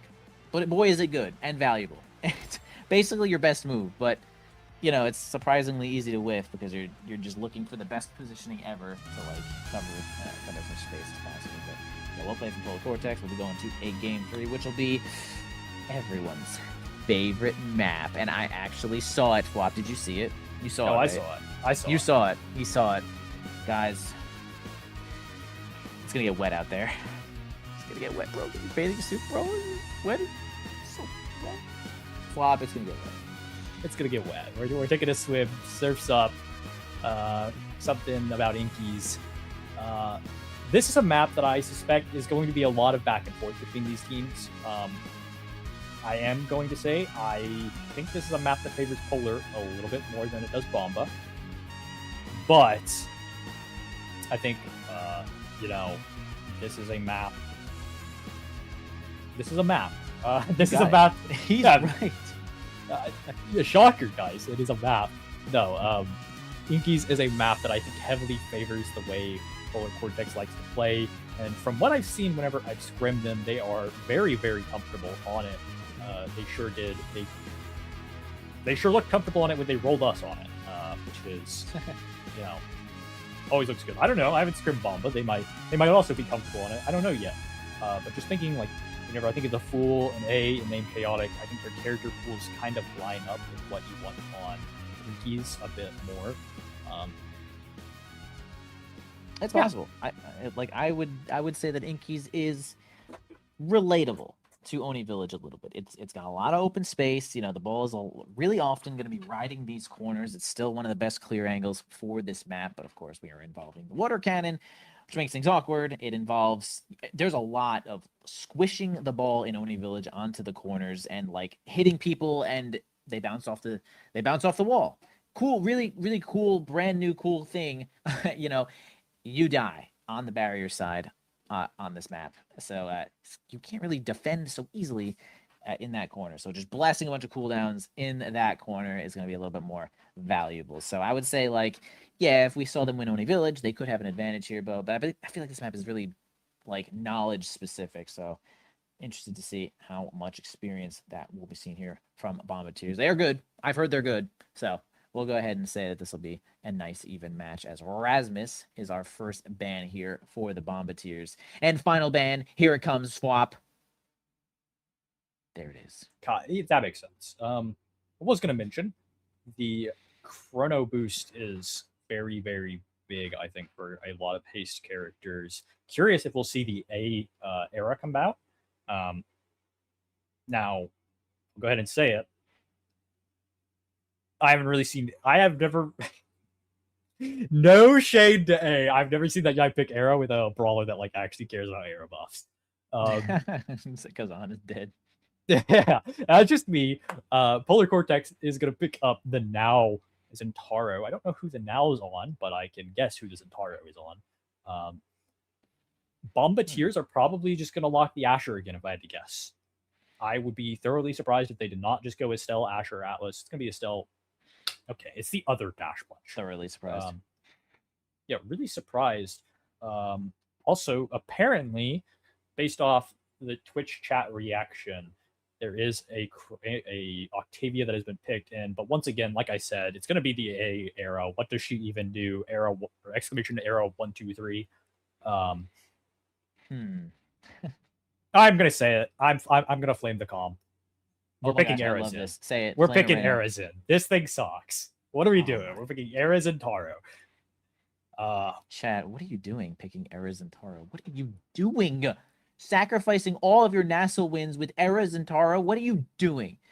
Incredible. Maybe it has something to do with this Chrono Boost. It's possible. I'd say that's a pretty good awakening on Era. Might be able to carry a way through this one. But they do have Juliet, not Asher. Oh, Celestine most likely taking this.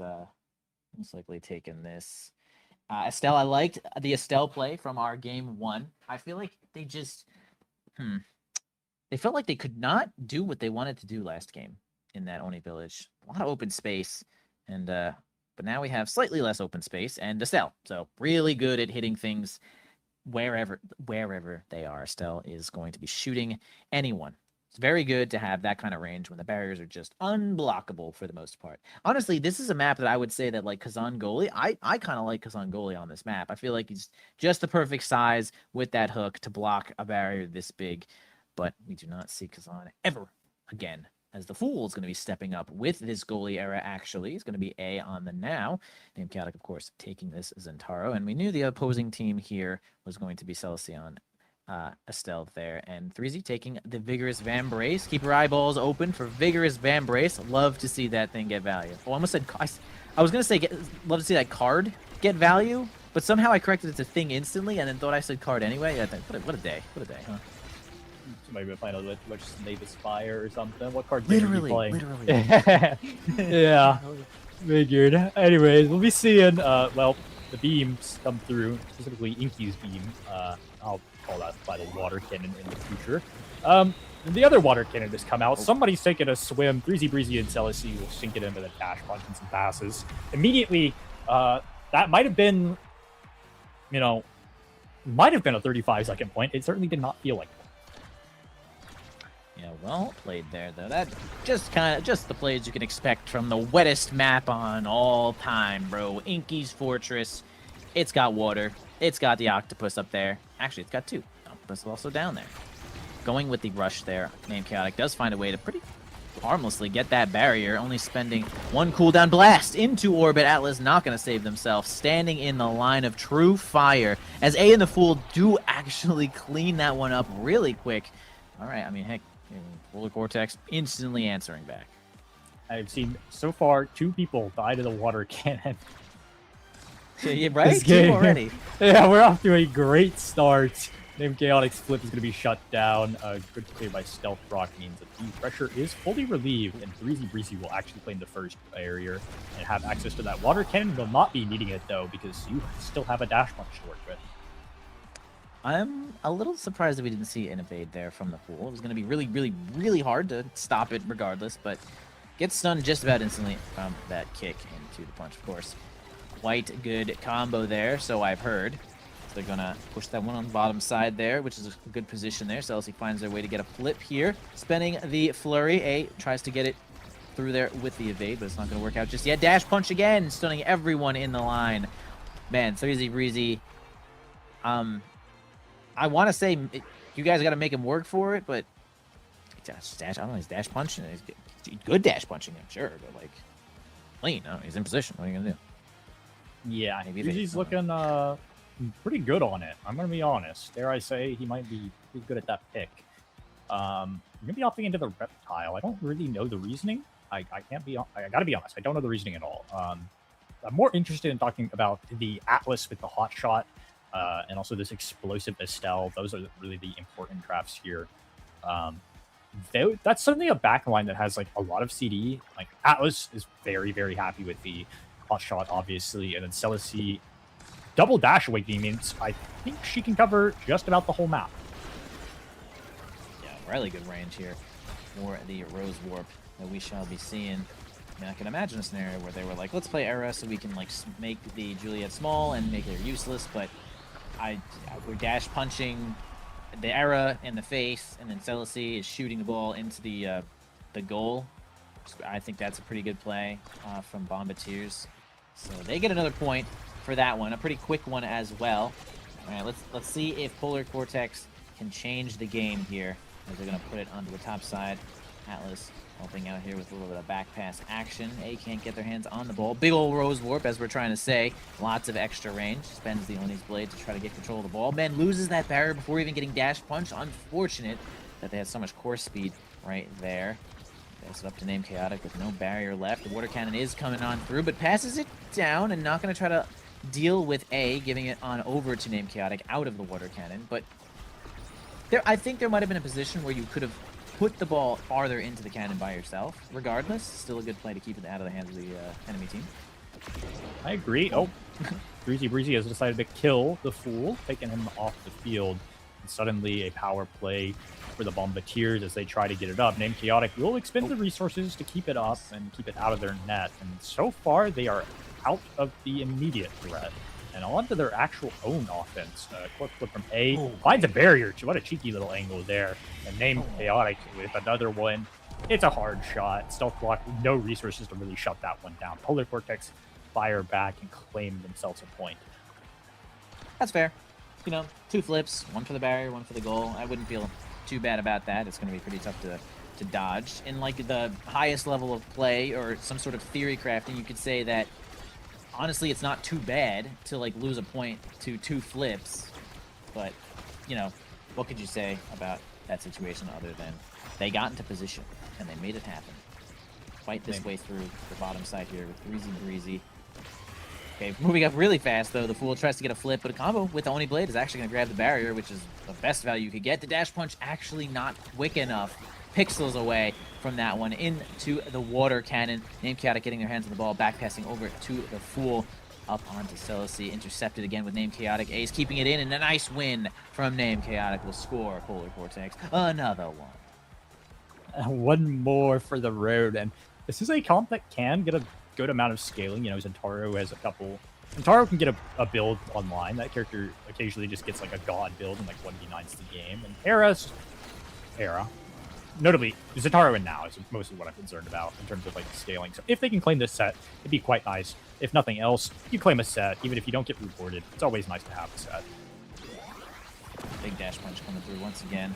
Oh, Oni Blade teleporting you far into the hands of the core after the water cannon is going to be just what the Doctor ordered here for Polar Cortex. Not even a dash awakening for that one, but they do manage to get their hands on it and claim VIP here, though. Not much work as far as dash perks to go. There's only 1 left. Aerials somewhere, but Heavy Impact and Adrenaline Rush are also pretty good. Fight or Flight, yet extra Slicks Plus, not bad either. You're the forward on that team. Monumentalist is also quite good, and nice deny away from A. Is going to find their way into a Timeless Creator. Heavy Impact also going to be quite good for killing on it. This is Estelle. Adrenaline Rush, crazy big on Era, as she is going to kill everyone. And Science for Juliet. Pretty solid draft all around, and Name Chaotic is going to be the one flying around. I mean, Stealth Rock might actually get some high value out of this Monumentalist, I'll be honest. I agree, and we can see right there immediately. That secondary eats up so much space and allows Stealth Rock to play so much more aggressively. Oh, a little bit of a misplay on the Zentaro ult. It's okay, it happens to the best of us. It does mean that the barrier is kind of gone, and the water beams come out for Polar Cortex. They are chilling right now, I think, though. They are chilling a little bit here. It's really good to have your barrier up on Inkies, but it's not good to have your Zentaro dead on Inkies. If you guys didn't know about that one, it's definitely involved in the playbook, of course, as A wins out a little bit there against Celici, but the barrier's still not really under threat just yet. Name Chaotic finds their way back, gonna rush themselves right on in, cause Stealth Rock to use a couple extra cooldowns though. Flipping, gets a kill, Breezy Breezy making it happen there though. The Bombiteers are gonna fight it through the Fool. They do, they actually Fool, and the threat of dying is going to end up flipping and not getting their hands on the ball, and now Freezy into the water cannon. Celicy puts it right on through, getting the extra core speed from that cannon. Yeah, depending on where you're standing, you get a lot of angles to get that red ball from the cannon. I feel like we've seen that a lot more recently as I guess people play the map more.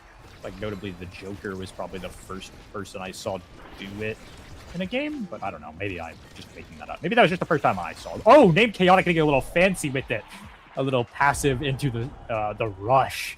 And hey, you know what? While we're here, why not hit a clip? You know, named Chaotic's hit a couple of those this season. Yeah, well played there. I mean, even got the barrier with a well-timed slice and dice as well. Really making a name for themselves. Smile. As they continue fighting the ball onto the top side, using a whole lot of cooldowns. I will admit, it is kind of hard to stop the ball from going in when Estelle just actually hits every button that she has. It's like it kind of covers so much, but they are going to lose indeed that barrier. Named Chaotic has a flip here, though. Doesn't really want to use it defensively. Stealthrock gets it pretty deep into that water cannon, allowing Celicy to certainly get their hands on the ball. The Fool.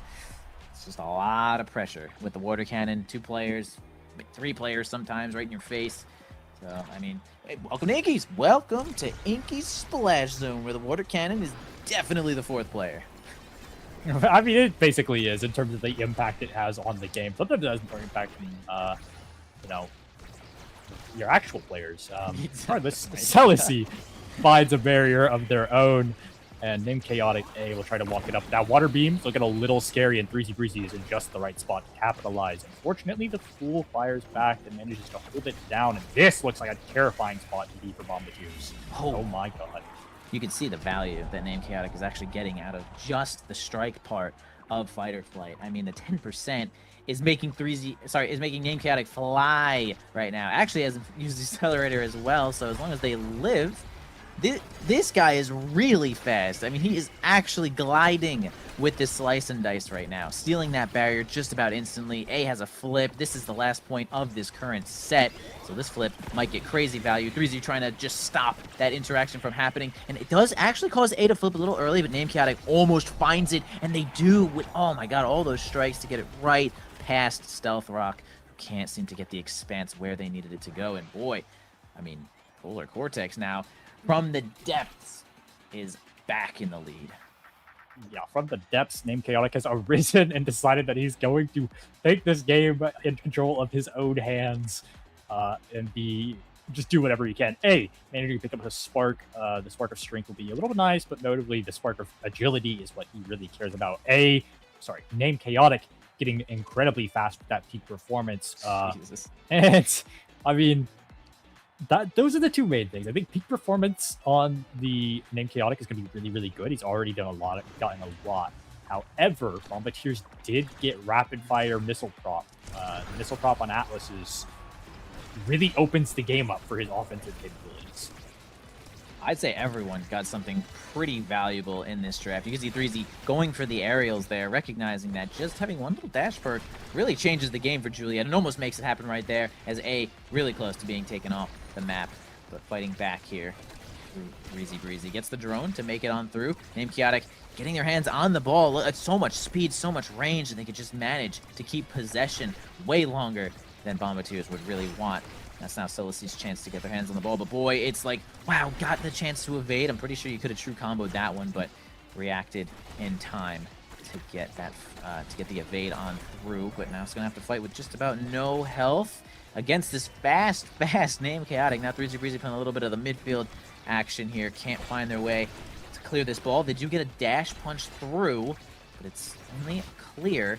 Not enough to get the barriers. Named Chaotic's only blade's going to go through with backed up by A once again, but Stealth Rock does hold this time, blasting the core, and they do end up finding it. Breezy gets it, nice angle, and boy, that now drone would not have helped. I'll be honest. No, that might be the worst possible spot for a now drone to be. Shuts down all of your goalie's angles. You know, doesn't end up mattering, but it was looking a little doomed if it did matter.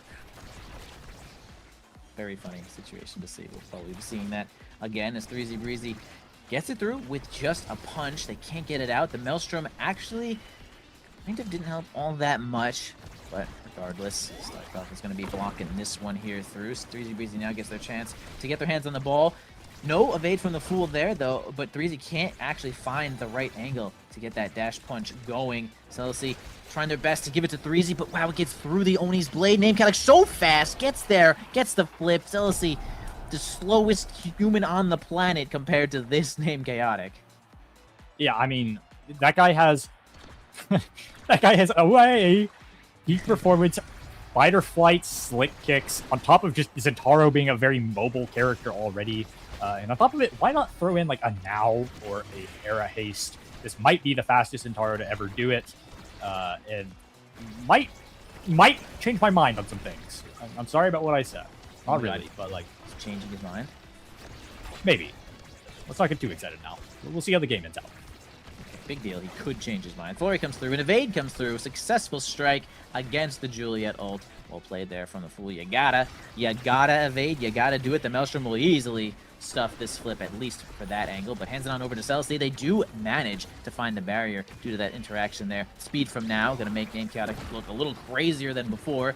Now the Fool has to deal with the strike shot, Threezy Breezy. They do find a way to clear it. Celicy gets onto the bottom side, but the Fool finds the mid clear there. A flip from Stealth Rock will also save that barrier. Namechaotic approaching, though, which has been scary the whole time. This flip's a little farther than they wanted to, but they have the drone for a little bit of assistance. Now the Fool against, Juliet was stuffed a little bit by that Crystal Thorns, making it just one strike too many for this era. Bombiteers trying to grab the next set and make a grand game 5 for all of us, or set 5.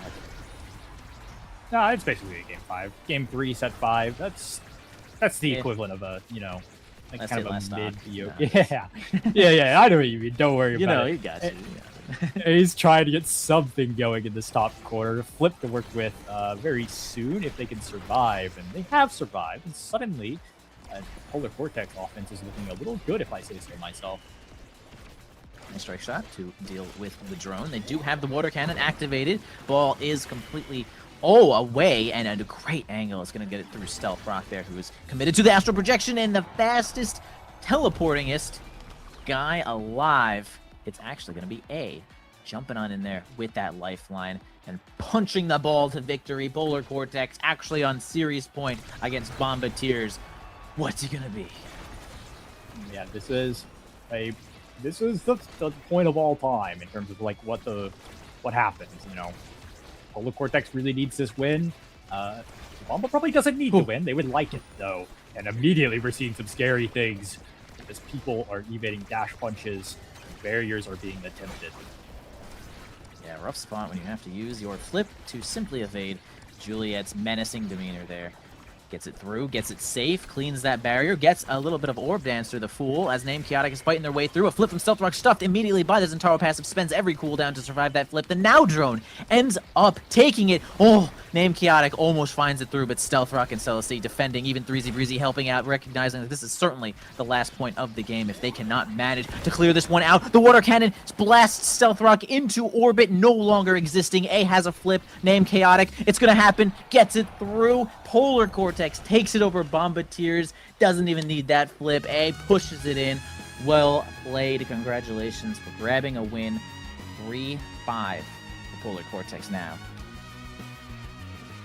Yeah, honestly, crazy performance from definitely you hit the MVP and the in-game statistics, but crazy performance from Namechaotic in terms of just a lot of these points. It felt like he got the core. He had so much speed that he just actually 1v9.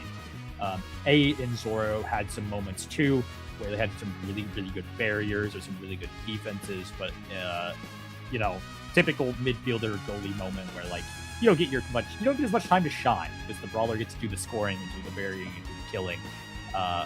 It really did feel like Namechaotic put on a masterclass of Zentaro being kittened. For the most part, right? By this Now and this era getting so much extra speed. I mean, my gosh. I feel like for the most part, Shapeshifting had like a pretty good build, but like, man, the speed that Namechaotic was like outputting there was just like right at the start of this game, Breezy was just like, yo, dash punch, that's a point. Yo, dash punch, that's a point. Did you know dash punch? That's a point. And they were scoring pretty fast. And I was like, wow, Bombiteers is immediately out of control. But then Name Chaotic stepped it up. And actually, they started scoring, getting the barriers a little bit faster than Breezy could. It was like ramp. And that was pretty much how it went. Name Chaotic too fast to deal with for the Bombiteers. So Polar Cortex takes it, well played, moving on, making these playoffs just look a little bit crazier. And that will indeed be it for us, FWAP. Wow, what an amazing couple of games there, but we are not even close to done. As you already know, this was the first block of many to come. When we return, we will have Demon Time against the boys, so don't go anywhere for this next match.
Welcome back, everybody, to the nasl day. Today we have for you boys and time. Should be a pretty good match. Both these teams kind of storied, have a lot of run-ins with each other, of course, at the highest levels. Should be pretty fun. Saya, what do you think about this one? Yeah, my head's feeling a bit lighter here, but I got to lock in for this one, as this, I think, would have been predicted at the start of the season to be the matchup between the two strongest teams. The Rats have put a bit of a damper on that, but this is still a very, very important match for maybe one of those top two spots heading into playoffs. Yeah, it's going to be pretty tough to beat the Rats with the tear they've been on. But, squabbling for second, third place, not too bad. At least you're at the top of the leaderboard on that one. So still a lot of deciders because once you get down lower and lower and lower, the second seed has a lot of say over later things in playoffs. So Rose warping right off the bat here. It's an explosive start to the game. No barrier taken, though, with a great defense here from the boys, even as time counters. And they're going forward once again. Juliet on the bottom here trying to get the barrier, but it's not going to happen. Kai pushing forward here. I appear to be name bugged as well, so I do apologize for that. But Era going down to the bottom here. Pick up here. Estelle taking so much damage, but will not die. Rasmus up the top here. Not going to claim the first barrier, even with a pendulum swing. The Butching Beam as well came out there, and it is just defense all across the board. Yeah, and Scyther as well making an appearance here, importantly, for the side of Demon Time. That is a brawler that we have not seen in quite a while. Last seen on the Bun Bun Bonanza, now disbanded, now partially retired. And we'll see how he performs on the signature Rasmus. But as both barriers go down, defense is once again the question. Yeah, Era though, flashing the Atlas defending emote, and is not going to be enough there. It is going to be Bells claiming the first goal for the boys on this one. Well played to both teams there. I mean, it was a pretty good first point there. Really even for the first half, but then the boys just kind of got some momentum. You're going to see how this goes in the next one, but the momentum not really going one way or the other just yet. It's another midfield brawl. Yeah, screen shares up now. And Bell's the one with meter. Vaughn as well. The flip's going to be used to great effect on the offense. Both barriers down already, but forced on the defense is Vaughn once more. Scyther looking to be a threat. One barrier taken with the help of the Joker. And now Vaughn taken low, a KO potentially, as Kainu forced to flip out of Gumi, the former teammates, looking like enemies now as Joker has built up so much. Scyther as well, the Rasmus looking, but unable to find an opportunity. No, finds the pendulum swing, has the flip available, goes for it all, but Vaughn will just deflect it away, and now Joker has to play defense. But a great punch from Bells will secure the point. It is a tragedy for Demon Time there. They had a great pendulum swing off a Scyther 12 there, but unfortunately the core just slipped by, and unfortunately the Joker just was not able to core flip in time to catch it. That's going to be a second point for the boys here, and they seem to be running away with set pendulum swing though. Fighting back is Demon Time. Second barrier going to be claimed there with the core flip. The Juliet punch not enough for it. Throws up forward and actually into death. Estelle off the field. First blood drawn here as Demon Time is trying to push forward. They're trying to get the pass around, but a great interception here. Bells on this Julie just playing aggro and actually managed to claim a barrier off the back of the pass here, back of power play here. Estelle also pushing forward. Barrage from the Kai, not enough to get it through. Barrier will still stand for the side of Demon Time, but they're on thin ice now that the Estelle is back in play. Juliet taking a little bit of damage, but will live for now, but will claim barrier as well. Oh, Bells in the midst of it all finds a strike opportunity, unable to get it, now brought incredibly low, but a good evade away from the death touch. Keeps the Juliet alive now, and the Sad Boys are playing slowly here. They want to secure this point, they want to secure the set, but Bells is still staggered. Yeah, Bells is the prime target here, and of course you have Erasmus with the death touch that could kill at any moment, but Bells staying alive here, even in the goalie, but the Giga Blast almost gets things done. The core flip is going to whiff there, unfortunately, from the Era, and we do have a pass up to the top corner here. Pass from the now to the Rasmus, dribble up, but it's interrupted by the Roseworth. Witching Beam comes out as well. Strike Wars all around, but Juliet does not get the finish on the goal there. Death Touch goes wide. Sentry Drone actually gets it in there. Whiplash is not enough either. The defense from Vaughn is insane on this one, as the goal somehow was not scored through all of that. Core flip on now, going to be used in the face of the Giga Blast, and the piercing shot goes all the way around, but it's intercepted once again. Core speed getting a little bit uncomfortable now as Gumi forced to defend the open net as Era bounces back towards Vaughn, who manages to find a defense. And now Bells looking for a rebound, looking for a snipe from Kainoob. Unable to do so. Gumi playing some proactive defense here. But defense isn't enough. You need to find an offensive opportunity. Gumi gets the read on Bells. Moves just right. And now Scyther set up perfectly. Waits out the barrage. Predicts the strike from Vaughn. A picture perfect point for Demon Time as Scyther 12 comes in clutch. I mean, you say halfway in retirement here, but I think that was all the way back in. Brilliantly played there by Scyther12 with the perfect read, the perfect plays. Crystal Thorns almost putting it through, but again, the defense here, even defensively from the Rasmus, not going to be enough in the face of the Juliet punch there. One berry going down, which is the first for now. Second one not soon to follow, just quite, as the defense from Vaughn is going to stave it off for a little bit longer, but it is picked up in the end. One barrier to one barrier so far. Piercing shot getting a little bit of damage on the Rasmus, but no kill found, no Quangle there. Gigablast goes wide, and Gumi trying to push up the top here. Juliet with the flurry and with the core flip as well in front of that, not going to be able to find too much here. We also have Vaughn playing very far up on the Kai. Pass back to the Estelle, down to the bottom here. Throws where piercing shot goes wide, but it doesn't matter. Barrier goes down, core flip comes through. Juliet not going to opt to use the core flip there. Unfortunately, does not secure the goal, but will get the kill flip, and that style points as well into the goal. Just stalling for a little bit to get the maximum value possible, and boys with a very dominant set one. Yeah, that's classic Sad Boys there. Scyther 12 proved to be a bit of a threat, but heading into the draft now, they are in full control, and who else to get the first pick but Bells the Brawler, who has done so much for this team in terms of goal scoring potential here, will just spark it up, and that's going to be scary heading later into the draft potentially, as Monumental Estera, also Gumi, a huge factor on the back line, and I think the pick that matters most in this draft is Vaughn getting a Dash Awakening on the Kai goalie. He's going to be so proactive across the entire map. That's going to be scary, especially when Scyther is denied a Size Awakening. Yeah, and especially not only just a Dash Awakening, it's explosive entrance, which means that the Giga Blast is going to hit that much harder, that much faster on the core. That is said, it does have to hit the core for that, unfortunately. But it is going to be one berry going down very quick to the boys. The second one not going to fall. Great defense there from Gumi. As we finally have a barrage coming through. Kai all the way on the other side here. Barrier will go down in the face of so much aggression from the boys, as Scyther 12 running forward with speed gets hit by the core, and that's going to mean that there's no resource available in midfield there. No way to catch up as the core just goes once again back and forth. The strike not quite found. The Soren angle hit there by Gumi there, as we have now running forward. Rose Warp into the own barrier, unfortunately, but does stop a double barrier from happening, so it's not too bad in the end. Piercing shot gets it forward, but Gumi's there to catch. Gumi now in the open net once more. Giga Blast gonna set up for Kainoob on the top side, waiting patiently for the flip strike. Goes for a rebound off the center, off target.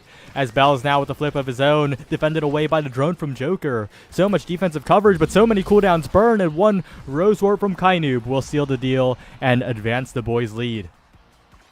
Yeah, boys with a phenomenal amount of momentum in that point, still having a barrier up at the end when all is said and done, and really just beginning to run away with this, almost literally in the case of the Kai, who's all the way in front of the air, and NATO, of course, has to respect that. Monumentalist will go back. Giga Blast just knocks the now away, doesn't even hit the core, but just by so much space, and the double, the punch into Crystal Thorns, beautiful combo there.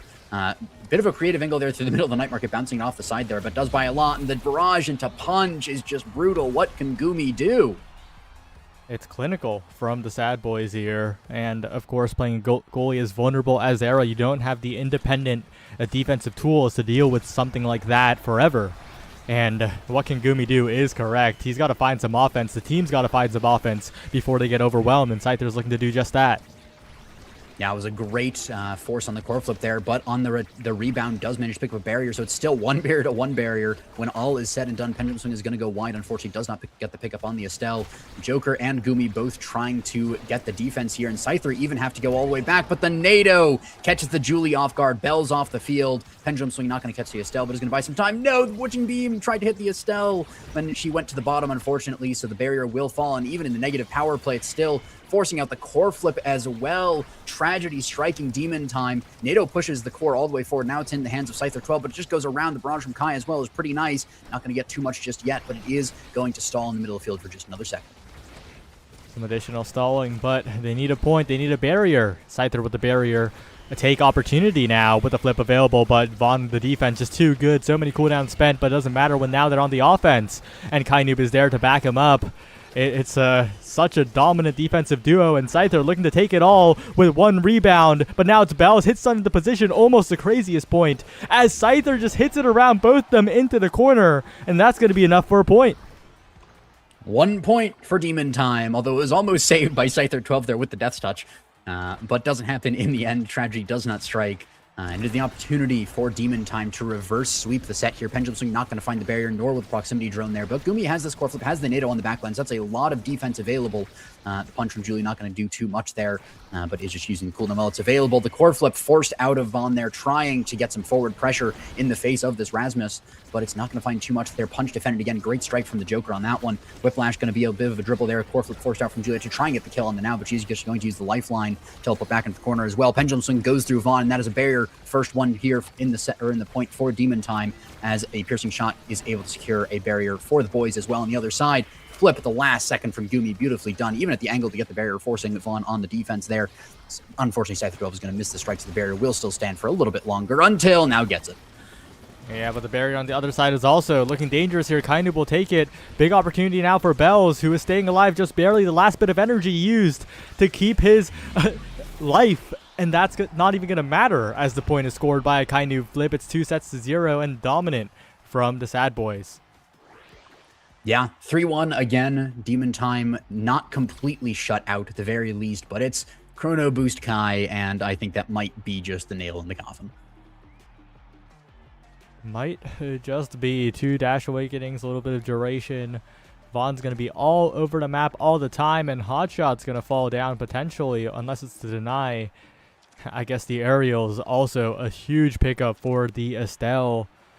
And my eyes are once again on the Bells Juliet. Tempo Swing, not going to be as impactful in this game as some others, but it's still going to be a factor when Bells is playing the 1v3 survival mode that he is. Yeah, we've seen so many low health bars on that Julie, but we do see the Bewitching Beam as well. Great pickup there. Demon Time with the momentum this time at the beginning, but so much damage. Lifeline is used, but it doesn't matter. The Flurry gets a kill here. Juliet finding Rasmus there. Unfortunately, we are going to have a little bit of a stall here from Joker, and actually really nice in the face of this power play. Almost get the barrier as well, but the defense is pretty solid. They're not going to fall to just that. Piercing Shot picks up one barrier, but Scyther 12 is back on the field. So at the end of the power play, it is really just a barrier for barrier trade, and never mind. It's going to be Scyther 12 going off the field once again. It's tragic, but it happens. Gumi able to defend for a little bit longer, actually winning some great strike wars there, but the Piercing Shot is pretty hard to strike against there. NATO comes out and almost kills the Julie, but doesn't find the perfect angle on that one. Core flips available here for Gumi and Joker. One going to be used here trying to get around Vaughn, but he is able to get back in time.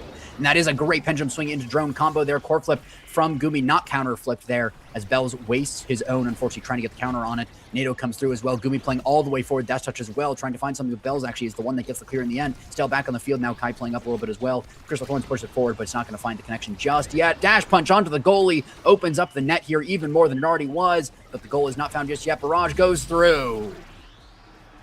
Big barrage from Vaughn, and those double dash awakenings you pointed out, they're letting Vaughn play basically permanently on the other side of the map, and with a flip to spare, the Sad Boys are looking to take this in 3. Yeah, I mean, they are looking very dominant here. There was a chance from Demon Time, but it was more of a second win than anything else, it seems, as they are not really able to get too much more pressure here. A strike around Gumi catches one barrier. The Juliet finds a really nice angle in the corner to stay alive as well. Finds the barrier as the NATO's cooking there. Dash Punch is not going to kill Scyther 12, but it gets him out of the way. The Flurry comes through as well. Piercing Shot behind it. And there's just not much you can do there. It wasn't a great evade save attempt, but it's just so difficult. Now, the boys 1 point away from game 1. And they were so dominant, too, against so many other teams. Here, they were playing against a sub, so their perfect record against non-full starting rosters will potentially be maintained here, but I don't think anyone's surprised that even with a sub as powerful as Scyther, it is still the Sad Boys coordination looking overwhelming. They have dominated this season, except against the team sitting above them in the standings right now. And even this Manu native from Gumi, this error goalie, Vaughn has a flip approaching, Flame Flurry, and it's a perfect flip, looking to end the game right there, unable to do so. Unfortunately, the barrage pushed forward a little bit too quickly on that one. Core flip from Scyther is able to get a barrier, and this is the chance that the Demons need to be able to get back in this, but it's a flip and a punch and a piercing shot. It's going to be the dash as well used, and it's going to be just snuck in along the bottom quietly into this one. After all the plays in the middle of it, it's just going to be a beautiful combo at the end. The boys take game 1 in absolutely dominant fashion. It was not particularly close. The boys are looking in playoff form early this time. Of course, they have been known to drop some regular season games here and there, but they are always contenders when it comes to the North American Strikers League final standings. and are showing why with with the super team with Kainoob. Bells, Vaughn, and Kainoob. What a roster. Yeah, I mean, it might just be it might be the best in each role. I mean, I guess there's some argument for each of those, but at the very least, arguably the best player in each of the 3 roles there. So definitely not an easy team to go against, especially when they have the coordination you were talking about earlier. It just felt like a well-oiled machine. We saw a couple times, especially at the end there, it was the combo, not just from one character, but it was Estelle and Juliet putting in the work to get the kill there. Just beautiful to see that kind of team play there, and it's going to be an uphill battle, especially with a sub. Scyther 12, very good player, but there's only so much you can do as a player when you need to be a team. Yeah, and again, like you mentioned, the scoring was just not there from Demon Time. And I think a lot of that was Joker having to play a lot of defense. And Joker is not a player known for his defense, right? He is a brawler midfield player. He is known for those scoring attempts, even when playing the midfield role. It felt like Joker had to play second goalie for this entire game. Yeah, it also is the weakness of the era in that she's a very aggressive goalie. She can do a lot on the forward, but if she does get pressured, then there's only so much you can do. And with the Juliet Estelle combo, there's really no easy, clear angle that you can take with the Bewitching Beam even. We saw several times great clears by Gumi, but it just wasn't ever completed. And we just see that the weakness of these kinds of skirmisher goalies, eject button, momentum boots that try to run around and not necessarily fight straight through like a wall goalie. And it is really plays into the hands of the boys on that one, because they just have the coordination to catch every clear that you could possibly do, unless it's with the might of a wall or a melee goalie that can just shove it directly through. Yeah, and we're heading into game number 2 here. It's a very, very different game, though. We're on Aimee Zap with a Deadeye Berserker start. We are guaranteed some violence, no matter how it looks, and with the newly buffed Berserker, I do expect this game to be quite explosive. Yeah, newly buffed Berserker is sometimes in a bit of contention, but it can be a very powerful awakening. And honestly, I really like it just for the cooldown reduction, or the cooldown rate, technically. It's just so nice to have. I'll just take it on random goalies just to have it. Don't even care about the power, but 50 cooldown rate is absolutely insane. I believe it's the highest out of any awakening in the game right now. Although you do have to be pretty low to make use of it, still pretty darn good.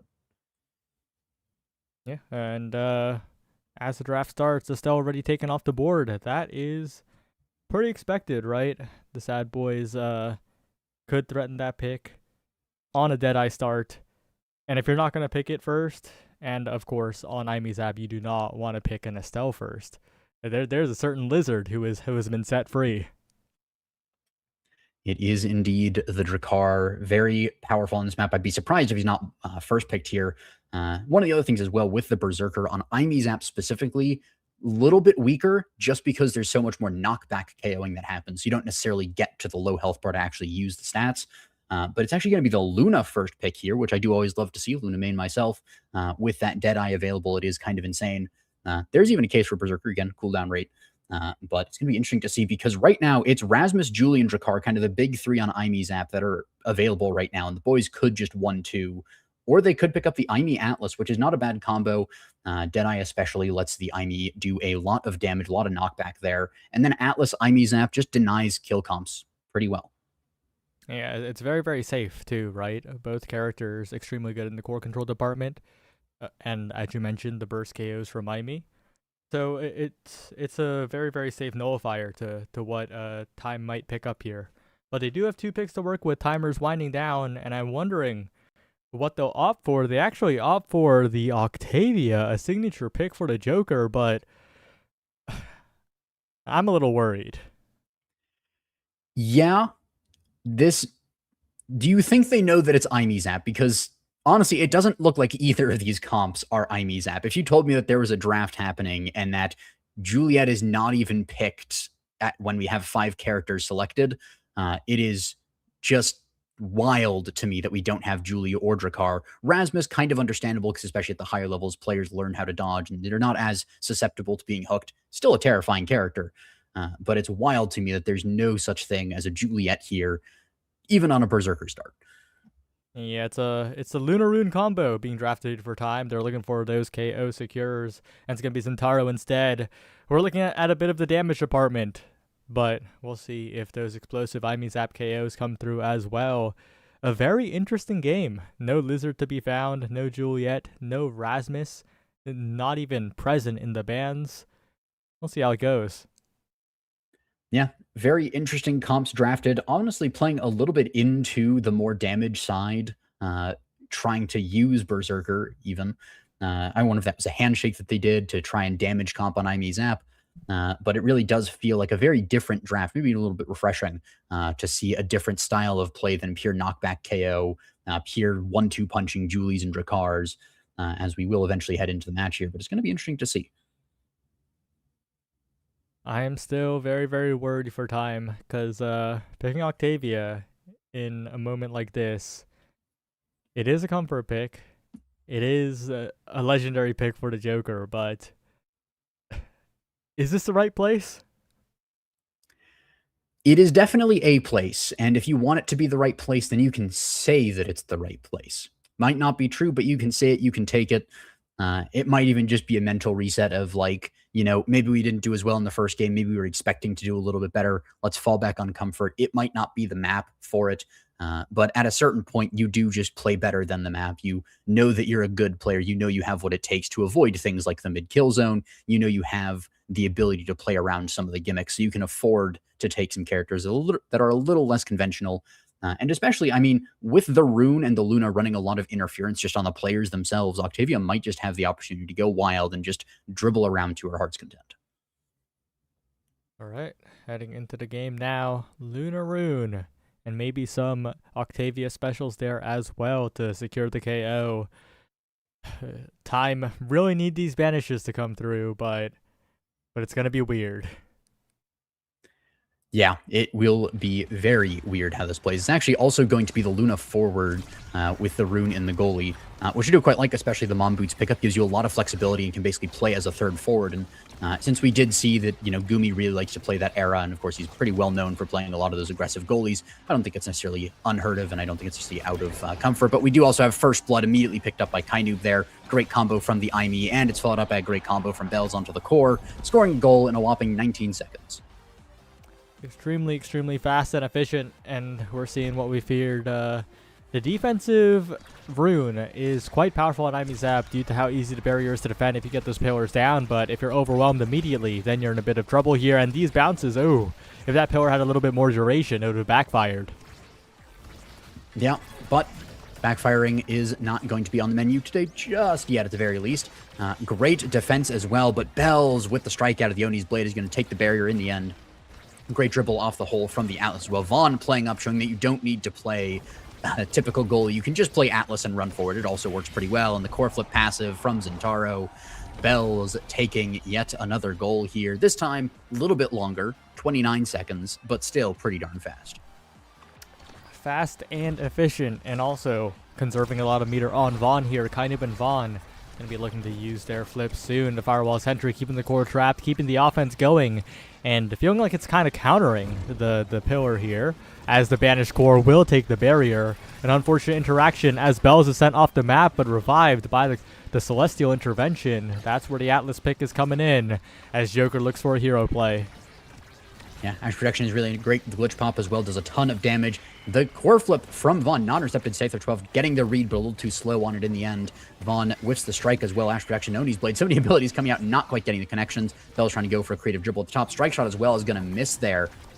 Gooby playing up as well, but Bells kills the Octavia there. Actually, it's the Glitch Pop instead. But anyways, Bells gets another goal here as the boys are really just dismantling Demon Time.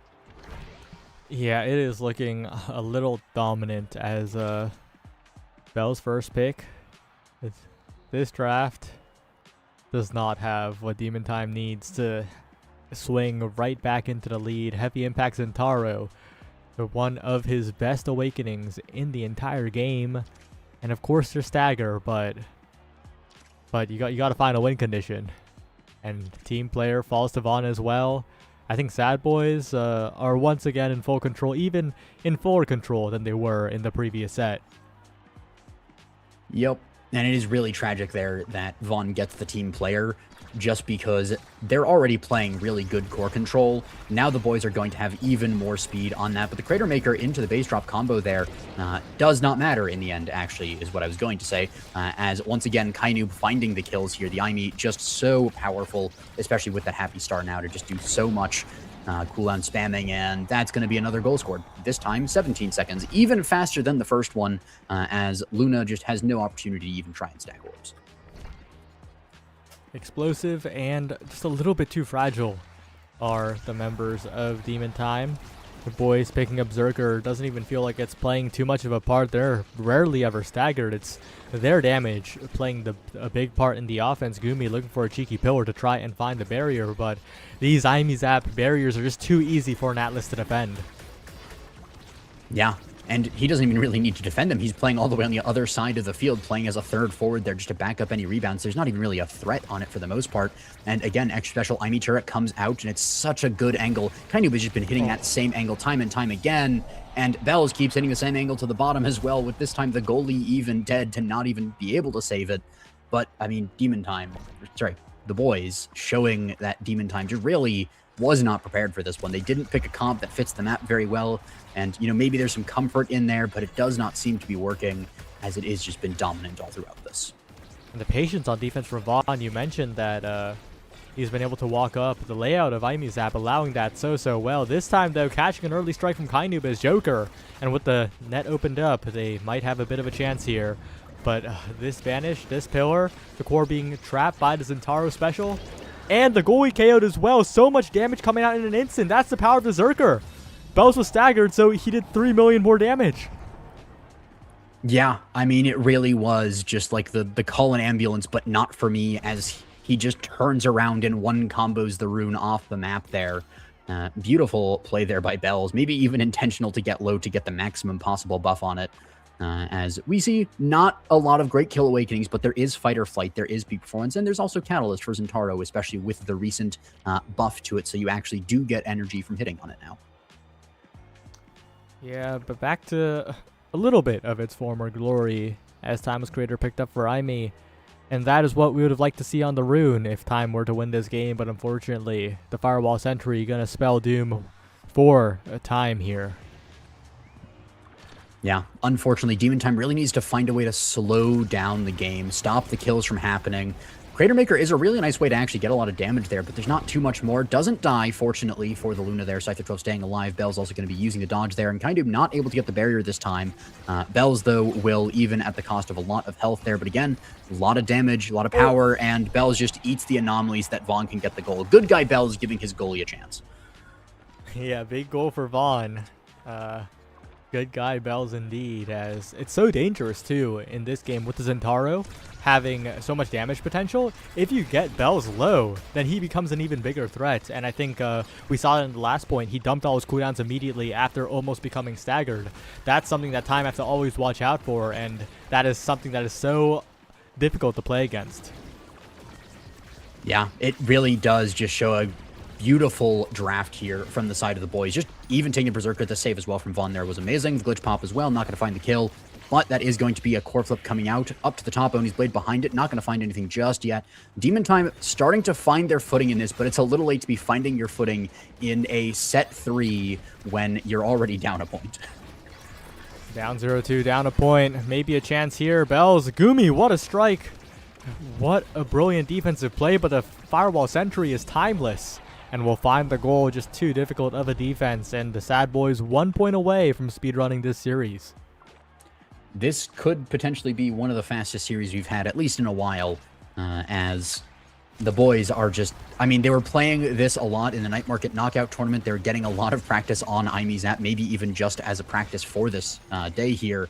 And they really show that they know what the map is like. But Joker managed to find one barrier. Vaughn playing a little too far up.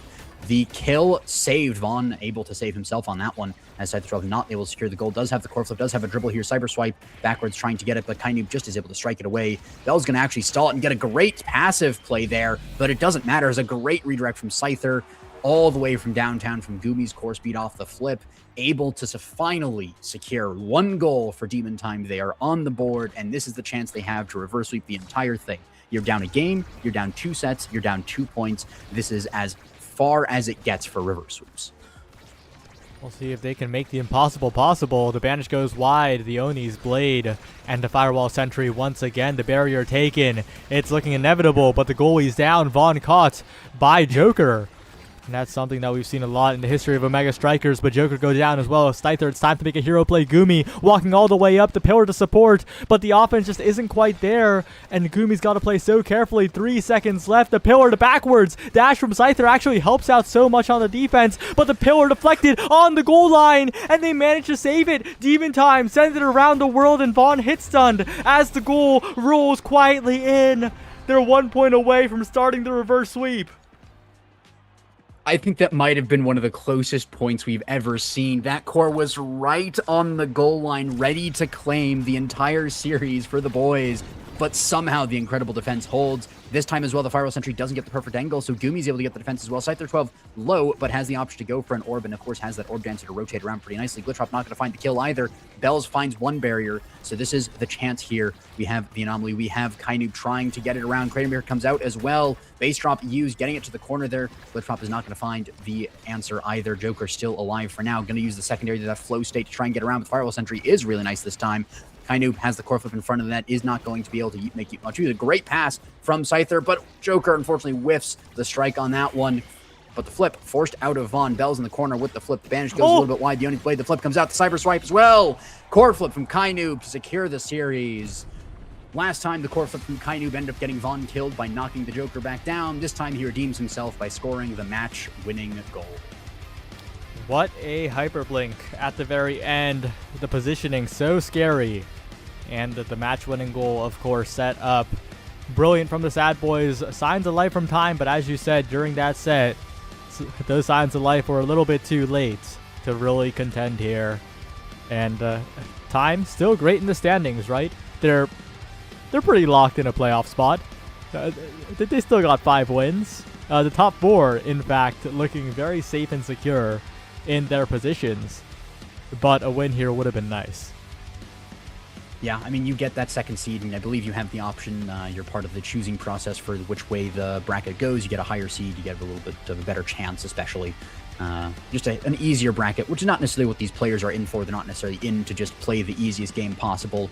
They do seem to really like playing these tough matches and duking it out, but at the same time, if you have the option, you might as well win early so that you can have that easier path to it. And boys, I mean, I hate to say it, I hate to always be down on players, but boys, again, just dismantled time on this one. I can't say anything else, but this was a stomp. 2 points on Imy's app.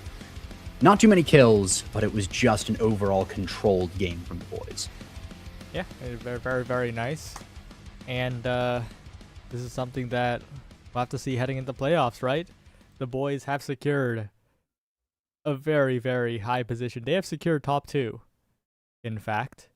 And they could even be first seed heading into playoffs if the Rat Pack out of nowhere decide to collapse and lose 2 straight. Unlikely, but not an impossibility. I mean, hey, that's why we watch these things, that we can see those impossibilities happen, like the one defense from Demon Time that was insane. You never think those things are going to happen, but out of nowhere, you can have comebacks, you can have breaths of life, you can have a lot of different things happen. So definitely a lot more exciting things to see as we continue with the next match. But first, a little bit of a break.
point of Grand Finals, a long journey, all comes down to this. Looking for a passing lane. There's the opening on the outside. The pass is wide open. A beautiful shot to the corner. They've reached the summit.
Hello everyone, and welcome back to the North American Strikers League. We're here with Return to Form versus the Bozo Bunch. Both teams sitting at 3 and 4, and a win here, I'm pretty sure, just puts them in playoffs outright. So both teams looking to win. They're not looking to lose. Why would they ever be looking to lose? But they're definitely looking to win here.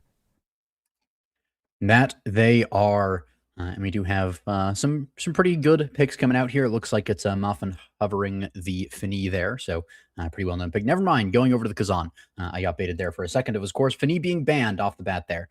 If I just look to the right and see the drafter, but there we go. Is going to be the Asher, the Kazan, and the Kai, with the Kazan in the goalie box. Versus the Era Zentaro Estelle. So a lot of mobility from one of these teams, and on the other team, a little bit of mobility and an Asher who is pretty darn good at just being a wall. And this is going to be an interesting game. Of course, Obscure Bread's back in for the Bozo Bunch to sub the former starter, who has, of course, achieved a lot of success with the Bozo Bunch. We'll see how it goes. Yeah, we do see the barrage coming out pretty nicely there. A great strike ward as well from Leo. Finds the first barrier for the side of RTF, but of course Bozo already got their first one. So second level here hit by Leon. Pass splitter might be coming out here soon. Crystal Thorns is going to interrupt things. So with the Butching Beam, and Obscure Breads is really just good on this defense, and Dropletto's good on the offense there. Piercing shot almost gets the goal there.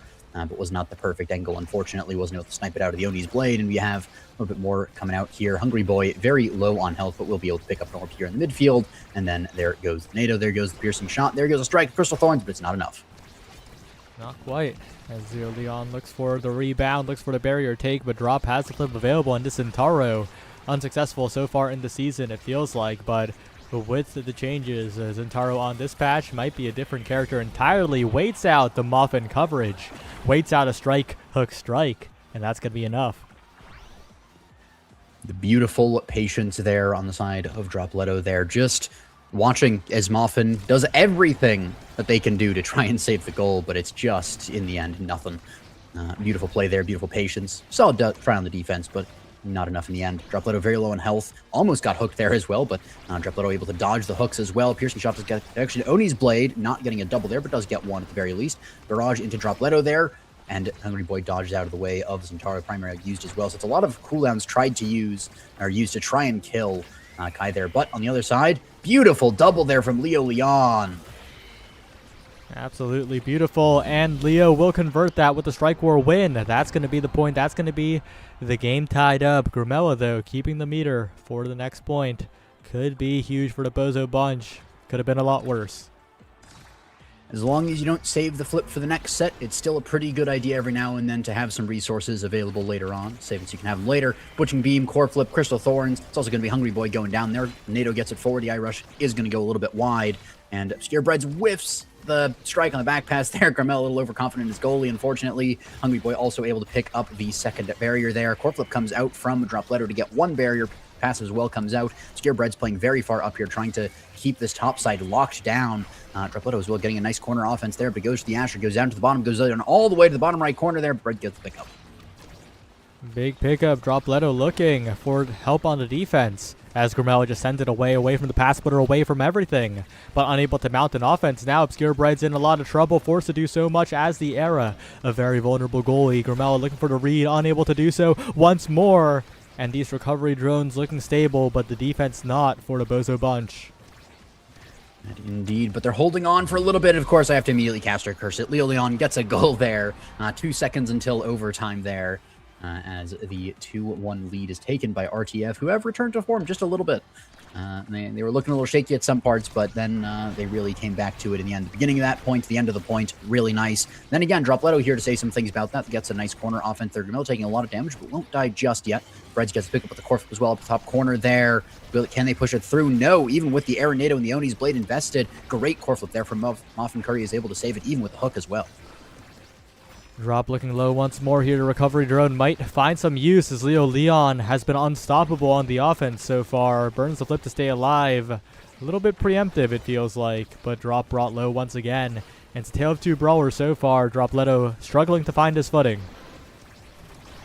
Yeah, he is trying, but he's also been knocked off his feet time and time again. That low health bar means he has to stay in the middle for the most part, or risk facing death there. Once again, staggered. Asher's on the case, but not on the case enough. Unfortunately, Lilion does not secure the kill. Path splitter into the dash. Great find there by Lilion. Gets the recovery drone off the Estelle. And that is a great play if they can keep that aggression going. Never mind. Kill flip there from Dropletto. Roserp as well from Grimella means the barrier is not going to be taken just yet, but they do continue the offense for a little bit. Great find there by Breads and Dropletto as the barrier goes down. The goal opens wide. Grimella going forward with Core for Crystal Thorns. Piercing shot invested, but it doesn't matter. Lilion gets a great snipe to the bottom right and gets a barrier. Oh, and dropped out will work on any other goalie, but Muffin is playing Kazan. No cooldowns necessary to cover vertically as the defense for RTF holds strong once more. And they're struggling to find a passing lane. Hungry Boys clogging all of them as Drop tries to find the read, but a little bit preemptive as Muffin just too good on the reactive defense. Yeah, beautiful Kazan goalie showcasing that sometimes that character can just be so frustrating to go against. He just has every cooldown in the world for every situation, and Muffin is managing them like an absolute champ. So there's just no hope sometimes for Bozo to get through this one. There's also no hope for the Estelle, who's just RKO'd by Lilion. Dangerous corner defense situation, but the primary from Drop is good. Burns the cooldown, but the barrier still goes down. And now Hungry Boy with the flip with a chance to seal away this point. A flip from Leo Leon nullifies and beats out the flip react from Obscure Breads. That's huge for RTF, a massive swing in their win percentage. Leo Leon beat the bread and got the bread on that one, but it is going to be Kai on the MVP, Hungry Boy the midfield, and that is kind of the story of that Asher forward is you kind of need a midfield to feed you the ball time and time again, and he's going to be rewarded with rapid fire on Kai, so this is going to be a bit of a brutal match moving forward for the Bozo Bunch. Yep. It's not going to be easy, especially with the amount of KOs they are setting up to get, even with the recovery drone. Return to form are finding them pretty consistently here. And that is scary, especially the Zentaro, who has not gotten tankier, but he can fight back now. Yeah, 1-2 punch can do a lot of work on that Zentaro. But then again, with the kills already found by the side of RTF, that ad rush on the Asher can do a lot of work. So Giga Blast comes out as well. Piercing shot almost finds a kill there. Grimella nicely sniping that out. Does get the barrier with Crystal Thorns. Roserp through as well with the slash there from Dropletto. Not able to find it just yet. Bread's getting the rebound here. Trying to push it through. They just can't. The hook from Muffin is perfect. The Kazan goalie is so frustrating to deal with. We're seeing that so many times now. Muffin, so many extra opportunities to save when his reactions are this good. And Drop's gotta find an answer together with Grimella. The Bozo Bunch team play's gotta come together, or else it's gonna be too difficult to get it past Muffin. Yeah, pass splitter to counter the NATO as well was perfect on that one. Putting up a wall in the face of the storm there on that one. As Butcher Beam comes through, hits Hungry Boy, but doesn't kill just yet. Dropletto's hunting for it, but doesn't find the kill, doesn't find the barrier, doesn't really find anything with all of that. But there is a pretty low health bar on Leo Leon as well here.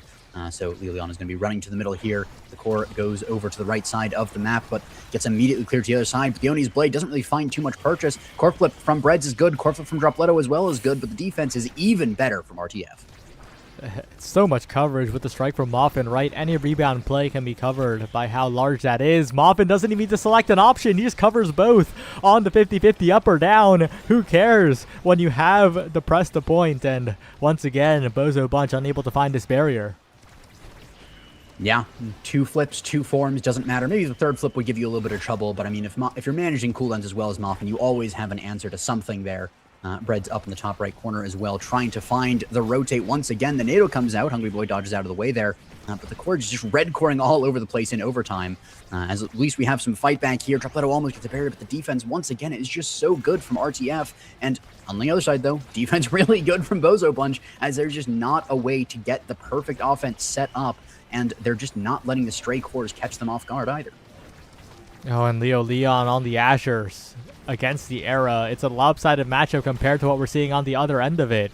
Obscure Breads in danger. The strike war win from Leo Leon. And once again, the Bozo Bunch. It's like they have 3 million offensive opportunities, but all of them unsuccessful. Yeah, just time and time again. It's almost like the first hits of the Oni's Blade were just kind of pokes at you a little bit and doesn't really do anything.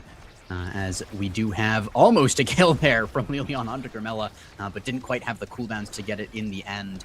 Pass Splitter going to push the core forward. Great dribbling along the top there, but there's not too much coverage on the bottom, even with the barrage there. Butching Beam comes out, pass it from the Zentaro as well. Bit of a ricochet around the middle of the map there, but Muffin Korea again getting the last second catch up on the barrier to save it, and then also getting another barrier off the rebound on that one, using the primary playing up. A little bit of a panic hook on that one from Muffin means an important cooldown is going to be down. An opportunity here for Dropletter to get a barrier, and he will. Flip there used by Hungry Boy means it's going to go for another cycle around the map here. The barrage goes wide. Hungry Boy low on health. Might be a kill here from Dropletto, but the barrier is still alive for now for Bozo Bunch, and the offense from RTF is kind of whittling away as Crystal Thorns comes through, but the hook is just better every time.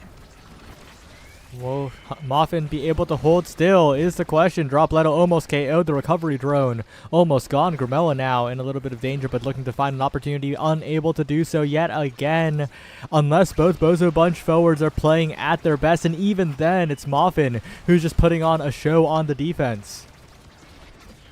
Ooh, Muffin again. The show must go on as the piercing shot is not even enough. The backwards strike on that one, the strike behind, as the Giga Blast as well from Hungry Boy perfectly angled. The flip from Breads is in desperation, but the defense is enough. But the counter, the rebound, not able to get to the other side of the map even. Muffin playing up, does have that strike once again. Dropletto trying to find a chink in the armor here, but there is just nothing to go off of. Grimella pushing forward. The Rose Roar piercing shot. Crystal Thorns. Crystal Thorns core flip. Dropletto finally gets it. A Herculean effort to get 1 point. You know, maybe just let him play Fanny at this point, you know? Like, if this is how the Kazan is looking on the defense, like, maybe just let the Fanny through. Maybe just ban the Kazan instead. This is not looking good. I would say it's looking very good here for the team of RTF at the very least. I mean, maybe Muffin should just give up on the Fanny entirely. And, you know, I do always love to see the one tricks develop there. But Muffin, as soon as you start saying something, does let it slide a little bit. But that's still only one barrier for now. Oni's Blade, of course, coming through with the increased size there from the Bewitching Beam. Really nice to see the synergy on that one. But the Arenado covers, but a little too early. Doesn't really get the contact on the core. And Dropletto trying to get up to the top here. But that's every ability used on the top side of the map to get nothing, but Dropletto was able to get the barrier easily this time. Yeah, if you line up that Zentaro primary at the right moment and Muffin doesn't buffer an ability, that's the opportunity. But Leo Leon, the backwards flip, the rebound off the center. A huge opportunity for RTF again, defended away by Grimella, but a core gets to Leo Leon once more to Giga Blast. Almost enough, and Leo Leon gets there first, finds a strike before Breads can reach it. And that's just a massive swing once again. That point was looking so good for the Bozo Bunch. It was looking so good, but then the world's fastest Asher just outruns an Era and an Estelle there in the goalie box to secure it. Piercing shot, though, does secure a barrier at least, so there's still some fight in the Bozo Bunch, but the core flip not going to be enough there. Leon playing some good defense as well there. Oni's Blade comes out to get some damage there, but Muffin is going to stay alive with an evade and going to regenerate soon. Never mind, piercing shot stops that as well. Core flip comes out, but the crooked leverage from Muffin is just so good again. So incredibly good here. Obscure Breads to Grimella looking for the rebound now. And Hungry Boy is doing so much work as well, keeping the core up with the barrage, setting up for Leo Leon. The flip available, gets past them, the barrier already down, and it feels like the curtain call to this point. The flip in front of the net, the barrier beam to find the KO as well. The cherry on top as Leo Leon secures a 2-0 lead. Yeah, once again, Leo Leon putting the core in the net. Fed by Hungry Boy, who gets another MVP here for the set. Has a lot of options here to go off of. Muffin, somehow the last in the draft after the incredible defense. But I guess Muffin was just so efficient and just let Hungry Boy do the midfield thing and interrupt the plays that Muffin really just was there for the backup almost at some points. Just whenever Muffin was needed, Muffin had the abilities because he was just letting Kai take care of business. All right. We'll see, but these awakenings do not inspire me very much for the Bozo Bunch, right? Again, there's no X factor here, but they will have to simply somehow play better. And who is playing better than Muffin Koei on the defense right now? I mean, it might as well just be Muffin carry at this rate because of the sheer defense. I mean, the strikes. I mean, yeah, Hungry Boy is getting the feeds forward. He's getting the redirect. He's getting the numbers to get the experience, and that's why he has the MVP. But, I mean, Muffin is just so on top of things time and time again. They're a little stacked up on the top side here. I'd love to see a faster rotate there, but unfortunately, the Bozo Bunch just not fast enough on the rotate. Piercing shot is a little bit wide there as Hungry Boy saw it coming in. Just move the core around, and the great hit there from Lilian. The Berry Beam through the Estelle gets the barrier off the back of the play. And we do now have the Rose Warp backwards there. Unfortunately, Breads in the goalie box there. The Irish also sends it backwards. It's almost like there's 5 players there, but it's not too bad because the angles are predictable. The core flip comes out, so does the ultimate there, but Lilian on the defense this time. It seems like every member of Return to Form is able to defend really well.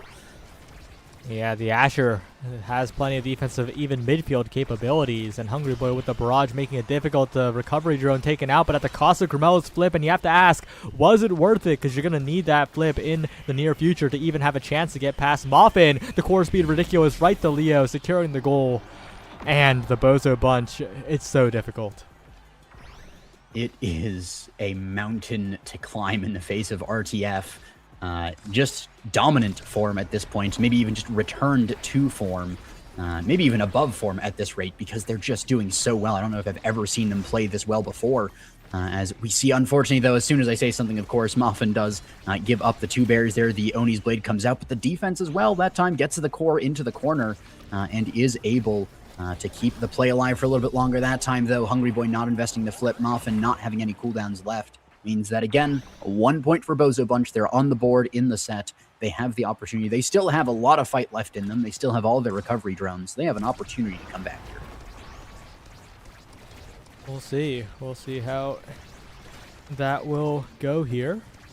The drop to Gramella, looking for an opportunity on the top side, but it's hard to be hopeful when Muffin has locked it down this much. They're having a little bit of fun with the callouts even, as the Bozo Bunch... all hands on deck for the defense, and still a barrier falls. Yep, 1 barrier falls for now. A second one, though, on the other side going to be caught, and this is the opportunity again. Bozo Bunch, but Lilian playing defense there while Hungry Boy is all the way on the other side. Did have the recovery drone for a little bit of extra safety, but that is now taken off of both the forwards on the side of RTF, so it's an opportunity for Bozo Bunch to get some kills, get some more time on the field, but as long as RTF is staying alive, there's basically just no chance that Bozo has to set anything up because it's just interrupted time and time again. We'll see. Muffin, Gramella looking for the passing play. Flip available. This could be the Bozo Bunch opportunity, but the flip goes wide, and suddenly hope fades away. And the NATO not enough either, as Leon's the one with the energy, with the meter, with the setup, and the core just flies backwards. The defense impeccable from Return to Form. The setup not there, but oh, Muffin, a rare mistake. A pass right to drop Leto, and that's going to be maybe the Bozo Bunch. Yep, unfortunately, Muffin falling victim to the night market angle. I think it was trying to go for the angle where it goes slightly up and to the right, but ended up getting the rebound up and to the left there. Straight into hands of Drop Leto instead of the Asher. And you hate to see it. Lilian, though, on the other hand, getting a double. Getting a really nice night market angle there on that one. But Arrow was able to defend Muffin with a great hook once again. And the combo between Muffin and Leo able to get Drop Leto's recovery drone off. Again, the night market angles are not Muffin's friend. Absolutely not. But with 2 barriers still alive, I mean, they don't need to be Muffin's friend. The Bozo Bunch have a mountain to climb still. Yep, they're still going, though. Dropletto has the core flip in front of the net. The core is now in the goal as Dropletto secures a set for the Bozo Bunch. Beautifully played there by the Zentaro, getting the barrier, immediately flipping, and then just lining up with that secondary. Well-deserved MVP on that one. And again, the chance here, almost certainly going to be a Monumentalist going the way of the era, means that that is going to be a monumental storm on that one. Yep. And just waiting to try and pass something down. You mentioned the Monumental Storm, but instead, Obscure Bread's looking for the fire up, looking to turn 1 bar of energy into maybe an entire play to overwhelm Muffin. And that's going to be really important if they're going to do some damage here. And of course, Muffin left with basically nothing at the end of the draft, so good drafting by the Bozo Bunch. Mm-hmm. Yeah, you know what's better than 1 team-wide speed buff? 2 team-wide speed buffs, and now Era has both of those. So Fire Up and the secondary going to be putting in a lot of work, and maybe being able to be faster than Leon on that one.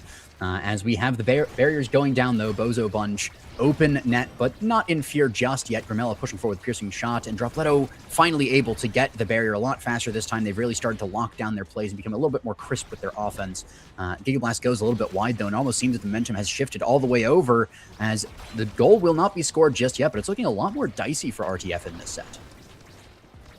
Looking pretty dicey. If they can find an opportunity, they could turn it around, though. Leo Leon with the flip. They got to play around the Asher, but the pass splitter is making it difficult. The flip in front of the net, deflected away by the Bewitching Beam this time. Now it's a huge opportunity for Dropletto, staggering away Hungry Boy, but they still got to get past Muffin.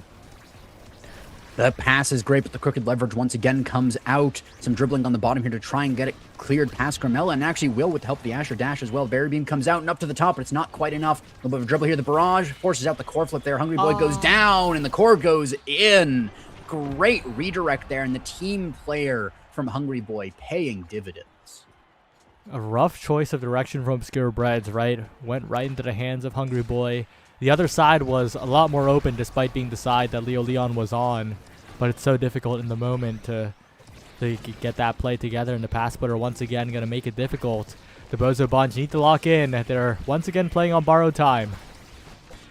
That they are, and that's a lot of damage. Asher goes down, has the recovery drone, but Hungry Boy might be following. At least the barrier will be following, as the defense is perfectly layered there to stop this Centauro with so many hits from doing things. Leo Leon as well gets a speed buff as well and gets forward, gets another double barrier there as well. The Irish comes forward, and Droplet, of course, very close to the flip here, very close to maybe scoring a goal here. Has the passive, doesn't even need the flip, and ties up the score 1-1.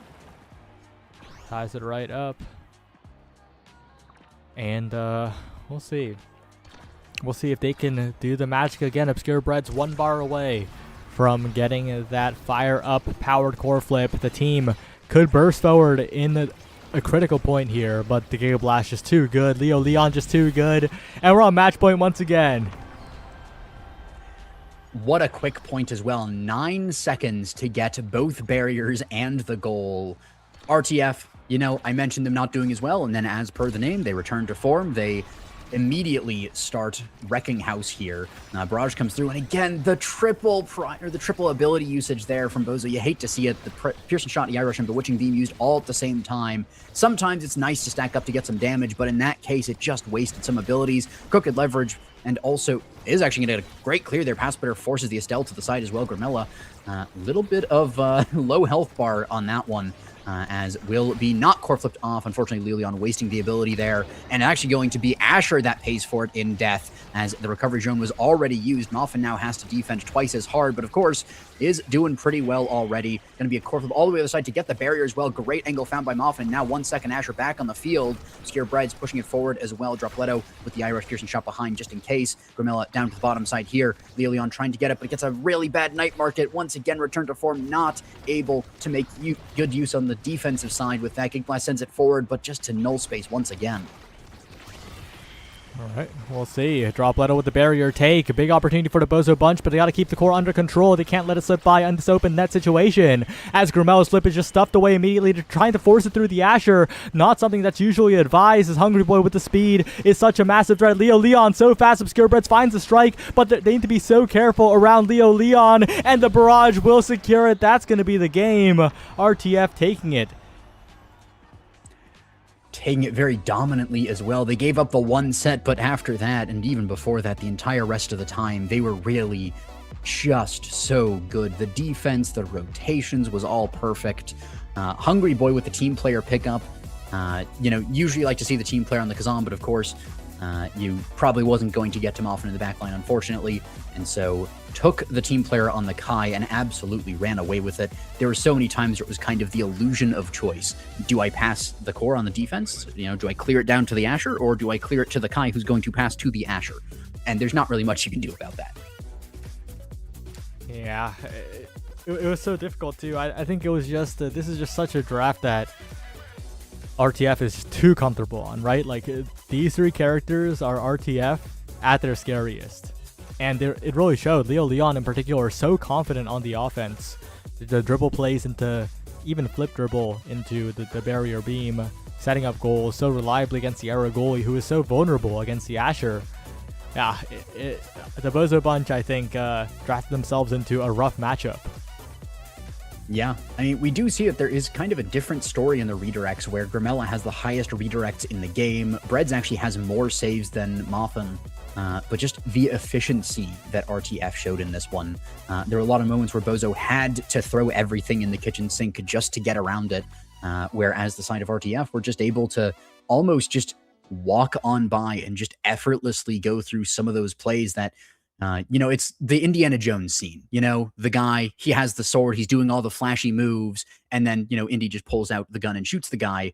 That was kind of the defense for RTF. We have Zentaro using every single part of his ability in his kit. We have Breads pushing up to support the NATO coming out. We have the piercing shot, the crystal thorns, everything is used. And then Moffin Curry just like gets a perfect crooked leverage, one ability, job done, strikes it down to the bottom, completely cleared, no problems. Yeah, so difficult. We'll see. We'll see how there was a bunch adjust, but that is definitely not the right foot to start on. RTF, on the other hand, looking very, very good, potentially heading into playoffs here with a win. That is a spot you want to be in. Yeah, I mean, both these teams, of course, 3-4. So this is kind of a break point for them to start going positive once again. And again, both these teams we showed, they have a lot going for them. We saw a lot of good core control, a lot of good defense from Bozo Bunch. So many of those points were very even, but RTF just able to pull ahead in the end. But this next map is going to be a bit of a tall order. If Bozo Bunch, I mean, of course, they want to win it, but now they have an entire other map to get through. Whereas RTF, they're going to be sitting pretty. They have the map lead. They can be a little bit goofy. They can try to experiment a little bit, try to even catch their opponents off guard with something that might be a little more risky, but they have the room for the risk. Yep, they do have the room to play around a little bit. We'll see if the draft does reflect that. As remind me again where exactly we're heading to. Somewhere. I thought I had the maps, and then I realized it was a map for a different thing. Inky Splash Zone. Okay. Okay, I'm excited for this. I think this iteration of the Bozo Bunch plays a lot better on a map like Inky's compared to Night Market, where it kind of felt like the rotations were awkward, right? Especially with the middle terrain.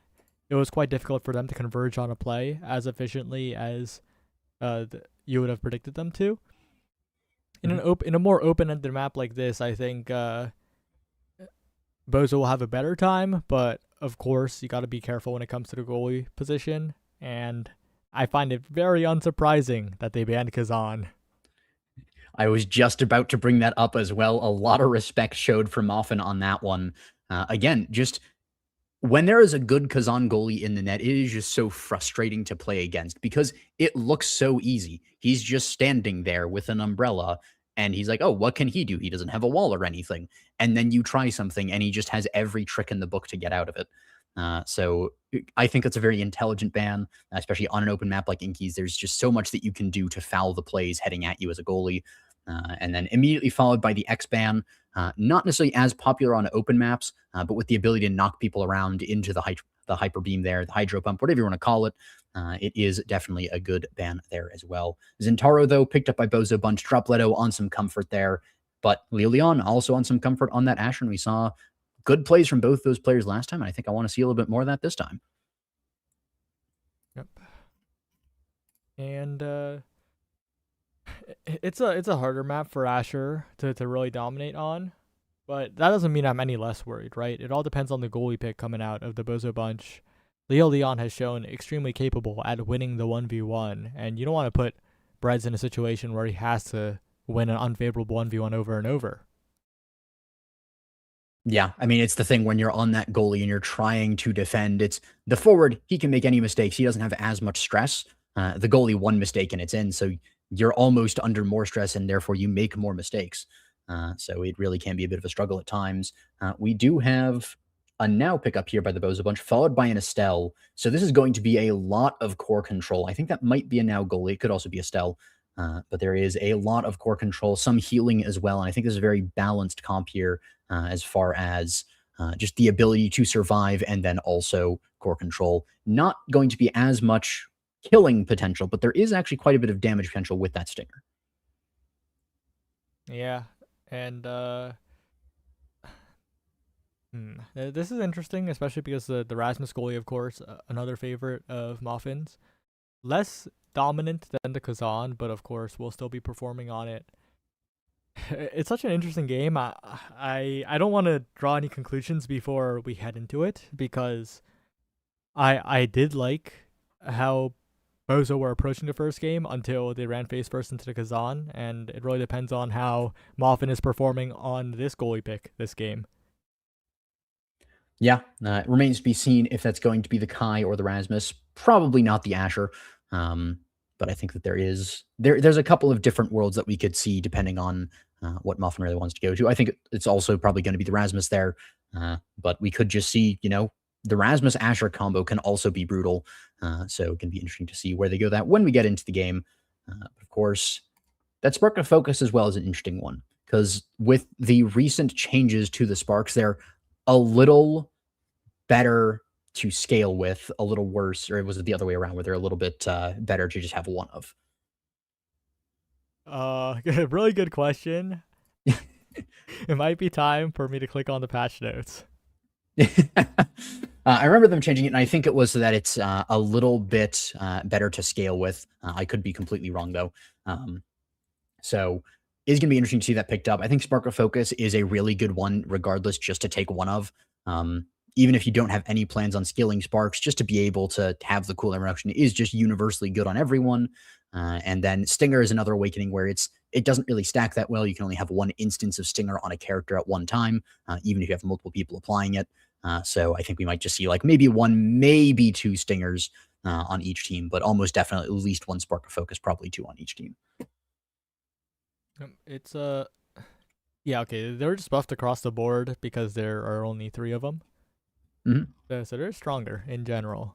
We'll see. We'll see how it goes here, heading into this game. Yeah.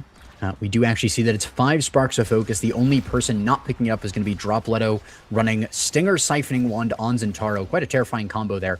And it is actually going to be the now goalie on this one versus the Rasmus goalie on Moffin. And, just a little bit of stall in the corner there. The barrage is really nice from Hungry Boy once again on that Kai pick.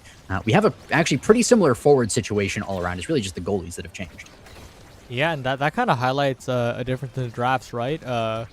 Bozo don't really have an answer to the multi-hits of RTF. Both Asher and Kai, wow. Both Asher and especially Kai have such a range presence with the multi-hits with the Gale Blast even. And they don't really have an easy bake answer to that. Yeah. Oh, and that's another corner kill. Inkies claims another. Unfortunately, Garmella a little bit too close to the corner on that one, and Lilion not going to let that slide. Going to take a kill, take a goal, and put RTF well on the way to taking the game, the game, the match, everything. As Hungry Boy goes up to the corner as well, and Dropletto is trying to find something, does find a barrier. One barrier taken, that's all you need on Inky's Splash Zone. The water cannon being set up as well. The Oni's blade unfortunately unsuccessful, but the flip available, awkward angle, but it's enough to get past Hungry Boy. Yeah, I mean, that one is just a reaction check. How long is the forward going to hold it for? And you just kind of got to wait and see, and maybe try and react, maybe to try and predict it. But either way, Hungry Boy not going to be able to win the trade on that one. And Boza Bunch on the board a lot faster, a lot quicker, a lot more confidently than last time, getting a barrier as well. And I think what you were saying was kind of correct, is that the Boza Bunch really is quite able to play this open map, get around Moffin a whole lot more effectively, especially without the Kazan in the way. And that's actually going to be Lilion killing Dropletto and ending what I was saying. Hungry Boy now looking for the rebounds. Lots of meter built up and the barrier already taken. The power play all the way to the bank even as the goal is scored. Despite the early barrier take from the Bozo Bunch, it was just core control all the way from RTF. Yeah, a very powerful play on that one. You're saying it earlier. It's just all the way through. And that RTF really have been showcasing a very good aggression here. Whenever they're in those positions to make use of it, they're really making use of it. Even in the negative power play, Dropletto gets a great kill, but then loses a barrier because they didn't have core control. And so it's going to stall for a little bit here, but you don't want to stall in a power play. The Hyper Beam trigger as well from Moffin is clutch, as there's just no chance to even get an aggression, to not even get the core on the other side of the map. as now Kai is back on the field. They're fighting in the midfield once again. Pendulum Swing comes out. Leon tries to get a strike orb, but is stunned away. Bread's very close to Corflip, going to get it off of the orb and running forward as well. Uses the Sentry Drone just in case it gets past Grimella here. Grimella also using it for an extra strike as well. Piercing Shot actually gets fouled a little bit there by the barrier beam. Nice to see that from Leo. Pass from Kai up to the top as well. Proximity Drone is great. Corflip not as much. Whiffs, unfortunately. Grimella very low on health. Leo in front of the goal, but it's not quite enough just yet. Leo Leon, though, looking scary despite not having the flip. The rebounds making it dangerous. And the barrier nowhere close to being taken. Dropletto with the flip available, setting up with the rush. Unable to cover enough frames, and that's going to be a crazy Giga Blast to open up space. Another dominant set for RTF. Yeah, that's another 3-1. We've had a lot of those, I think, between these teams, so really good to see that RTF is still going forward with it. We do have kind of, I would say, an almost lackluster draft. There's not a ton that immediately stands out, but 1-2 Punch is also just really good for core speed. Among Titans, also really good on the Kai. Buffs the Asher, buffs the Rasmus. You got a lot of size on your people who want size. It's kind of done deal. Yeah, and once again, I'm seeing things repeat. The 1-2 Punch for Zentaro. Again, a good awakening, but I don't think it'll be enough to stem the bleeding, especially when this Asher is turning into a monster. Moffin is turning into an ever-expanding Rasmus. Indeed, a Rasmus of unusual size, if you will, as Hungry Boy tries to get it in the corner here as well. Moffin playing back, using some of that size. Actually, going to be Death Touch there as well. Pendulum Swing goes a little bit early, actually, but just has the size there to just strike it away. Can be very patient and actually very aggressive with the abilities, knowing that he can win almost any interaction there just for the strike there. Crystal Thorn's Piercing Shot comes up with the Whiplash. Really good there. Pendulum Swing as well going to be used. And it's really just a solid defense here from RTF. And they're not really getting the purchase, though, that they need on the other side. We have Leon falling back. Dropletto getting a barrier really nicely as well. The pass splitter comes out. But again, RTF just not really finding purchase here. Yeah, not very much. Drop with the flip available. As opposed to a bunch, you could say the same about the Oni's blade. The setup, not enough, but the flip in the corner just right. Waits out the hook. Doesn't get baited by Moffin and secures the goal to stem the bleeding. Yes, the bleeding is stemmed just a little bit, and I think for the first time, Bozo Bunch actually take a lead in a set. 1-0, not a great lead just yet, but again, signs of life. They're trying. They are beginning to succeed here. And we do have Hungry Boy's flip actually getting diffused entirely there. Leo Leon trying to get some damage here, but actually getting damaged instead. As Hungry Boy in the corner here fighting against Dropletto. Barrage comes through, pass splitter as well, but countered again. The drones from Breads have just been insane. But is that enough is the question, because Leo Leon is so reliable on the offense, right? If he gets enough opportunities, he'll get it done. The flip available, the barrier taken, and now Bozo Bunch, they're in panic mode. They got to find this opposing barrier quick before this water cannon just makes it so impossible. A little bit of patience as well from Moffin on the Hyper Beam, but the proximity drone as well. Our Sentry Drone comes out to diffuse the entire situation. We have Leo Leon with pass spin in front of the net, and yeah, that is an Asher versus a Now matchup. Yeah, just parts the Inky Splash Zone C, if you will, with that pass splitter. But again, we're seeing the difficulty of Obscure Bread's picks in this series so far against the Asher and the Kai, right? The multi-hits, the reliable offense, just so devastating against these picks that don't quite have the one-button defense. He's going to be the core flip as well, the one-button offense, if you will, as Leo Leon also positioned in this corner. Hyper Beam comes out as well. We do have a little bit of a defense there. Great fish out from the beam there. But Leo Leon again in the other corner. Barrage as well. Great sword angle there by Breads. Means that the core is going to be cleared for a little bit longer. Piercing Shot comes out. Moffin goes for the back pass angle there. And Dropletto not able to get the position. Pendulum Swing comes out as well. Does a ton of damage. Grimella very low on health, but will be healed in short order by the Now. Given a lifeline, if you will, as the core flip comes out. Moffin uses the core speed really nice there. Flip from the Asher. Finds the angle in the middle. Not a whole lot you can do there as a goalie or midfielder. Just Leo Leon saw the angle, took the shot, and just found the perfect cut through. Time and time again, RTF are finding these really clean offensive plays, and oh no, the Bozo Bunch on the kickoff. They find the KO, and Obscure Breads finds the rebound off the bottom bumper to stay alive, as Drop also physically evades the Hydro Pump, but it's not looking easy despite the power play. The respawn coming in, and a slight flub by the Bozo Bunch might just turn into a whole set loss.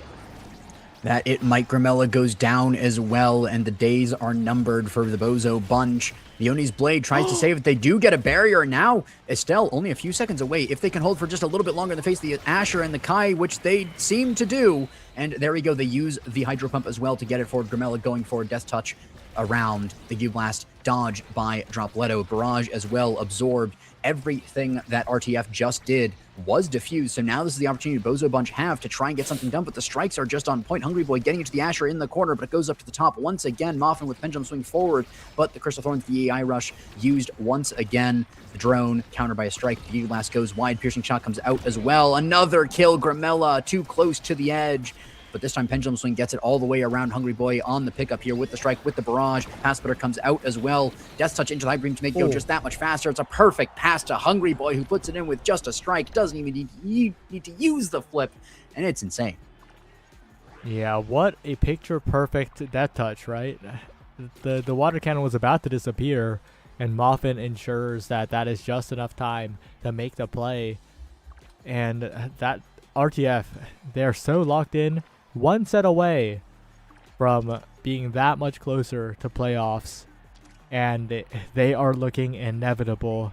This draft, of course, does feature heavy impact size, kind of hard to deny at this point, and Moffin continues expanding. Moffin might just be built different on this one. Very large Rasmus, it's probably more than 100% size all added together, and I'm not going to math on the stream. But we do have another fast Asher pickup here, the Peak Performance. So a little bit more terrifying on the Asher there. Dropletto very low on health, equally terrified by the damage as the size. Leonie's Blade, though, really nice pickup there. Death Touch once again. And it was just perfect. Moffin just has this map down to a T. Yeah, the first is a coincidence, but starting from the second, it might start to become a pattern as those hooks are looking brilliant, fishing them right into the water as the focus of Moffin Koei's game. The goalie looking impenetrable in the entire series, and even on the Rasmus, continuing to pull some magic. Yeah, a little bit of magic. Not the Magician skin, the Santa skin instead. But definitely still some magic in there. Maybe some, shady business dealings as well because it's Rasmus, but the Death Touch comes out once again. Piercing Shot trying to get some stuff done. There's a little bit of purchase in the corner here. Bozo Bunch are trying to get the setup here, but Pendulum Swing just takes it through and gets the barrier. Really nicely played. Breads having to go on the defense once again. Can't be running forward on the now. Is going to be able to find a little bit more once again, but it's just not going the way that Bozo Bunch is wanting.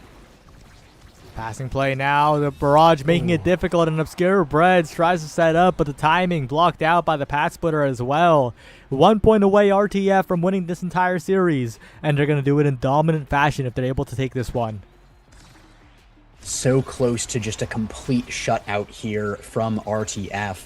As the corner play is all right by Dropletto, but it's just even better by Hungry Boy. A lot of damage onto Breads as well. Yeah, it's a now who can heal, but that's the ultimate now gone, so can't use it for any sort of forward aggression, can't use it for healing if anyone else gets damaged. And once again, Dropletto trying to go forward, but he just doesn't have what it takes, unfortunately. Doesn't have the dash range that you kind of need on an open map like this to be playing Zintaro. Breads once again taking a ton of damage. Seems that Lilion really wants to remove that core flip from the field, and Moffin will actually use his own core flip there. And he gets countered by Piercing Shot. And so it's not the end of the world here, but it's beginning to look like a bit of a doomsday for the side of the Bozo Bunch. Just a little bit. Leo Leon up to the top side, looking to find the hits on with the barrier beam. And once again in a 1v1 with Obscure Breads, who wins it this time. And the flip will secure the barrier for now. But the Bozo Bunch have yet to find a point in the past forever, it feels like. And RTF continue marching on, unfazed by the open net behind them.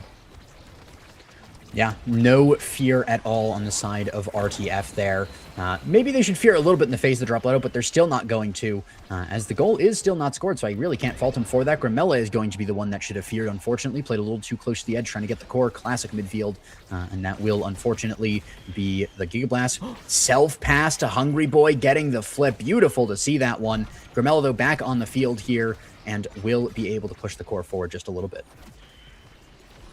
The rebound caught. Moffin on the defense, and Leo Leon to the top side. The barrier taken. The water cannon inevitable. The barrage strike ward away from, but the flip looking to end it here. It's Dropletto versus the world to the bottom corner. He almost gets it, but almost isn't enough. Return to form 2-0. What a final point there. I mean, Drop Leto, kudos to him, absolutely played that as well as you could in the face of an Asher and a Kai, in the face of all that damage and knockback and so many abilities. Did manage to complete a clear and send the core ricocheting at the goal, but just barely missed the angle into the goal. And Moffin, with the ability to defend there, rotated right back around, took the goalie goal to finish things off.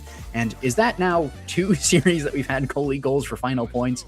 It might just be, and it might just be the thing that I like the most as a goalie. We should be scoring more goals and securing, not stealing them from our forwards.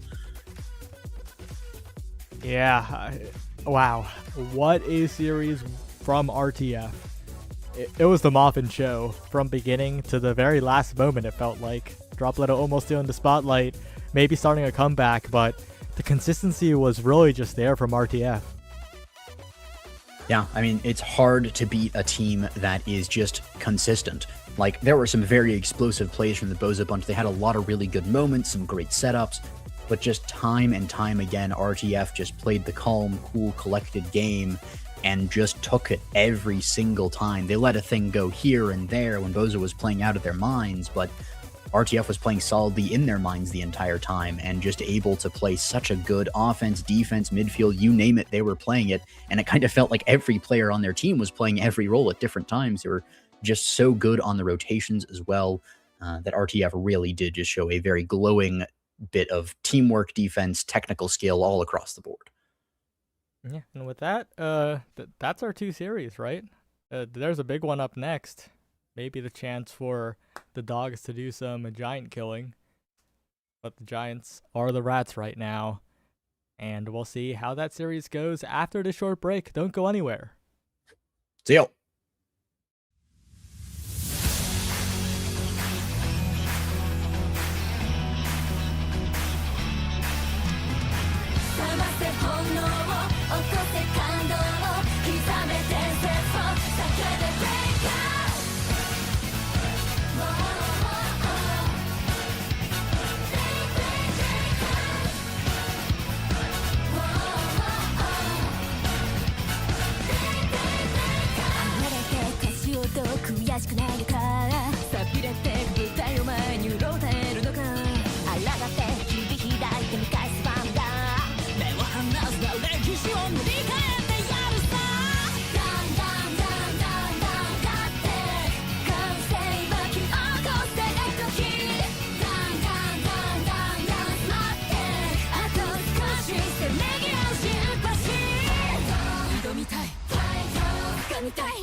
Point of grand finals, a long journey, all comes down to this.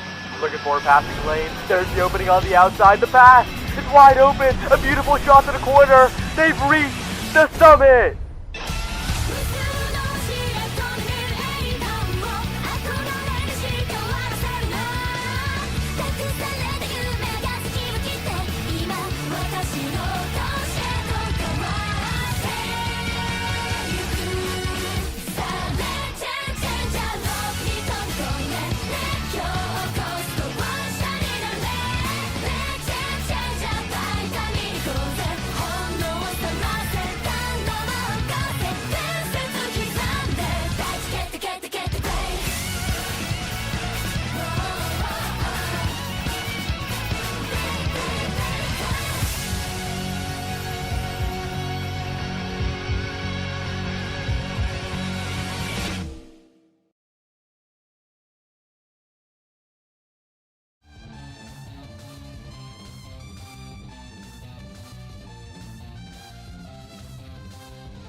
Hello, everybody. We're here with the last series on week 8 of the North American Strikers League. We've got the missing cat middleman here, but we've got the Rats versus the Dogs. We've also kind of got the opposite sides of the scoreboard here as well. The Dogs are going to be looking to play a little bit of spoil sport. Unfortunately, they have been mathematically eliminated from playoffs, but the Rats, they have something to win. They have a lot of good games on their belt so far, but they have to keep that momentum forward if they want that spot going forward into playoffs. So we'll see what either team can do. We've already got a little bit of an early start here for the Dogs. As of right now, it is going to be the Rats series to lose, and we'll see if that pressure does end up mounting up. Yeah, I mean, we also have Weston on his Drakkar. You know, the Drakkar got invited and then uninvited and then invited again to nasl for this week. So maybe perhaps a bit out of practice by just a week, but we'll see how it performs kind of back in the rotation. As Tempo Melon, nice quick first goal, is going to be able to score it for the side of Rats. I mean, they're looking pretty comfortable here in this game. You know, they're the projected winner. You know, the big Rats that you gotta watch out for. Chomping through your walls is mostly Tempo Melon, those drywall eaters. But that's beside the point. I think Rats are definitely like projected to win, but we've seen Dogs kind of get more in their comfort zone as the season has progressed. And we saw how quickly they kind of open up the point. But this is the oh my gosh, Tempo Melon. Oh my gosh. Okay, I think that play has shown exactly what Rats think about this series so far. I think they're coming in confident, potentially a little cocky as well. And I think Tempo Melon really does want to make some of these flashy plays in order to maybe land that MVP vote, the Rookie of the Split vote. So I think that right now, it is a lot of confidence coming in from the Rats, and they are playing right now to back it up. So it'll be up to Tricky and the rest of the Dogs in order to prevent that from happening. But that was a rough for our second point, I guess. Yeah, pretty rough so far in the game, but that is going to be Carmine taken off the field by Nicky's tornado, and I think that's what Dogs want. They really just want to be able to kind of get this pressure. Oh my gosh, another kind of pressure that they want is fresh own barriering, and Nicky does have that flip, is going to be able to hopefully try and get a pass down to Twisty. But I think they just want to find some of these kills, some of this pressure. They have a decent comp, you know. Nicky is going to be able to make Tempo Melon small, kind of prevent the Juliet that we rarely see out of Tempo Melon. Now it's just the hamster, and that's about it. But we'll kind of see how it's going to progress throughout this game. Is still no barriers down for Dogs, and Gray Strikes is going to continue that. Yeah, the defense is looking good for the Dogs, but still going to be a power play, and the ball isn't fully cleared just quite yet. Carmine able to find possession as we enter overtime. Nicky Mindelin going to be taking a little bit of trip to the Pain Town. Does take a shot on the bottom side of the goal. Going to be struck away by Fresh, though. 50-50 shot comes through, but Weston it does not lose the Unk check. Piercing shot as well. Shoot through Nicky Mindelin, but Weston's still on the backside to catch it. Unfortunately, though, this is going to be another power play for the Rats as they just keep corner possession. No goal found just quite yet. Frightfully Fresh now looking to accelerate it. Finds the goal off of the big finish. A way to end the set in style. Your forwards can't do it. You could do it yourself. And that's going to be Carmine, the MVP here for the Rats. A dominant first set. Yeah, nice and comfortable 3-0 for the Rats. They're looking just nice and happy. You know, they're sitting at 6-1. They're ready to get up to that 7-1 slot. As I mean, Rapid Fire available online. It's a little nerf from last patch, but it's still really, really good. However, on the other side, I think Nicky getting that Monumentalist is going to be pretty big. Sparks, notably, if you only have one, I believe they're nerfed a little bit, but if you're able to get more than one, you get a decent bit more as of the patch. What, 2 days ago? So I think really good awakenings on both sides here. Definitely with the Spark of Focus also being the draft. Tempo Melon and Fresh kind of sharing the Sparks could mean that there's only one more available, and that could be a bit rough if the side of Dogs choose to block it for a future draft. So we'll kind of see here, but as we get into this point, I mean, Twisty, Weston, both looking really, really low. That Spark of Strength is really strong on Juliet, and the build different that Twisty Tempo Melon was able to pick up earlier is also really nice for just getting that damage, getting that pressure. But handless Dogs are kind of making their way through into this point as Twisty has a flip almost available. Yeah, I'm a little worried as well about the lethality that the team of the Rats can provide. We saw an unstaggered KO there, but I think staggered KOs are something that is especially on the menu with the Omega Infuse Accelerator star on both the forwards. Temple Melon now just gonna look for style. That's rough. There are no other words to really describe this. That's rough. Temple Melon and Carmine are blowing resources that they don't need to, and they're still finding these goals. I think that right now Rats is looking to continue that momentum. So right now, definitely Dogs going to be on the back foot here. Maybe still looking to play spoil sport and give us a good show. But again, it is really the Rats series to lose. And unless they do more stuff like that, it is going to be a very long uphill battle for the side of the Dogs. Yeah, I think Fresh having this flipped as well is going to be very, very scary because they don't really need to use it. We've seen them pretty comfortably play this game without needing energy all that much. And I mean, Tempo Melon has used most of her flips simply to clown on the side of I keep saying Handless Dogs. I'm a nasty player, my bad. Dog Slayers 3. But I mean, we'll kind of see how it progresses. I think Tempo Melon is just having fun right now, and I do want to see Dogs kind of figure out how to get Rats on the back foot, find a way into this, but it's just feeling so commanding from the side of Rats that it may not be needed as Tempo Melon just nice, easy strike war, and is going to be able to lock that in. It's very scary if you're Dog Slayers 3, because you have to just figure out how to get into this game, into the series. Yeah, and to be completely honest, right, only one other team has found a way to beat the Handless Dogs. A lot of teams came really close, right? Thoughts back to the that Sad Boys set 5.5 game 3, but for the most part, the Rats are a team that other teams have yet to figure out. And I think that is absolutely showing here. So it is going to be a little bit unlikely for the Dogs to be the ones to do it, but hey, there are no free matchups in nasl. There is going to be KOs. Tempo Melon now looking to get that final goalie barrier. Twisty playing spoil sport in the power play here. But Weston is able to get a good defense, able to find a goalie barrier, but immediately going to lose it afterwards. And with no HP as well, that's going to be a goalie in their own goal. Nato comes through to stall a little bit of time. Good slice and dice. Tempo Melon not able to find the shot, but is able to get the 1v1. Defended away by Nicky Millen. Oh, that is a goal. Frightfully fresh. Sensitive to give it a little bit of a bump as well. Nicky Millen get a hold of that. A valiant defense here from the Handless Dogs and a good point scored out of it. Yeah, Handless Dogs able to keep that out. I mean, this is kind of what they want to see. Maybe the side of Rats fight getting a little too comfortable in their own position, and players like Fresh just walking a bit too far up. Didn't have anything to get that saved, and nothing you can really do there. But with Twisty off the map, it feels like it's definitely possible if they don't have a player off the map the entire time. Nikki has had some great strikes and is basically just a one-person army against Fresh and Carmine here with that tornado. Gonna get both barriers too. Yeah, really good play from Nicky Middleton. Gonna be an opportunity for the Dogs to maybe even up the set. Temple Melon unfortunately flubs a little bit, but does get flip off of that contact. This is gonna be a very big position, but Nicky Middleton positioned perfectly on the defense. Carmine, though, now able to provide some assistance from the midfield. Frightfully Fresh with the strike shot, able to keep the core up front. The piercing shot looking deadly, but no shot going to be found today. Nicky Middleton now going to be regenerating HP as well as Twisty is able to just strike war one after another as well against Carmine. An absolutely iron wall. Buys time for Nicky Middleton to heal up as well, but ooh, the strike shot from Weston is barely enough to keep it alive. Twisty now, she's finally going to be sent off the map there off of Carmine's flip. But a 50-50 shot's going to be there. Goes right through Carmine's piercing shot.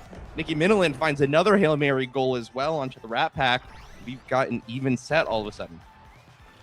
Yeah, both teams starting to kind of feel themselves. Dogs just having some fun there. Twisty, having a little bit of a tennis match up in the top earlier in that point. And I think if they're able to kind of take the game not as serious, it may be honestly a bit better for Dogs. They're going to be able to potentially do stuff that we saw there, just kind of make Rats feel too comfortable, too confident in themselves, and really good job from the Dogs in general to get that last point.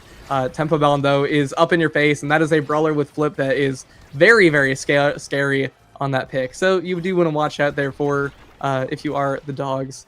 But, I mean, Tempo taking a little bit of a step back has been kind of the focus of damage for the side of Dogs. Whatever they have, if they have a player online, as that's going to be Nikki off the field too. But I think they just have to find a way to get through this flip, and the flip is very scary.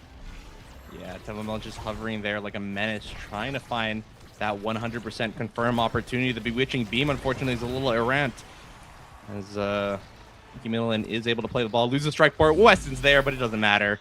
Temple Mellon gets the rebound on that, and she's going to be sinking in that final goal of the set. The Dogs a surprisingly close set, but unfortunately, it is going to go the way of the Rats. Carmine, another MVP in his pocket.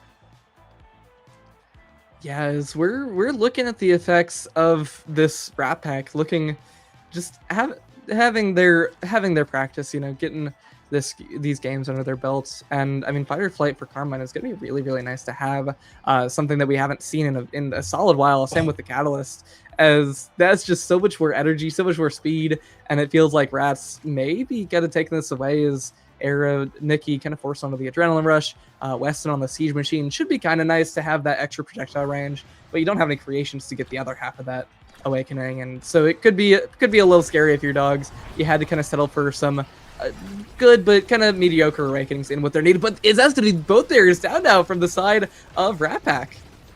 Yeah, unfortunately, it's going to be a brawler down for the side of the Dogs. Good defense from Nikki Middleton, but unfortunately, Temple Mellon is just too slick with it. Going to find those shots, able to take down one goalie barrier. Carmine with a second to follow up as well. Nikki Middleton now is able to find the Adrenaline Rush proc. Doesn't get taken off the map. The NATO's going to be there, though, and the move speed means that this is going to be a big offensive play, but a strike shot from Frightfully Fresh is going to interrupt that passing play. And now Tempo Mellon is going to buy enough time for Carmine to come back up. The shot's going to be there. It's going to be time for the Dogs to have their defense, which they do. One more opportunity here, but the cooldowns from the Rats are going to be gone for now. Middleton now going to be sent off the map, off the full combo from the Juliet. No resources to score right now other than strikes, because that Twisty can play a little bit dangerously here. Is not going to be able to find the clear. This is a really bad situation, and there it is. Felt like it was going to happen as soon as Twisty wasn't able to get the core out. That's going to be two things in the goal, the goalie and the ball.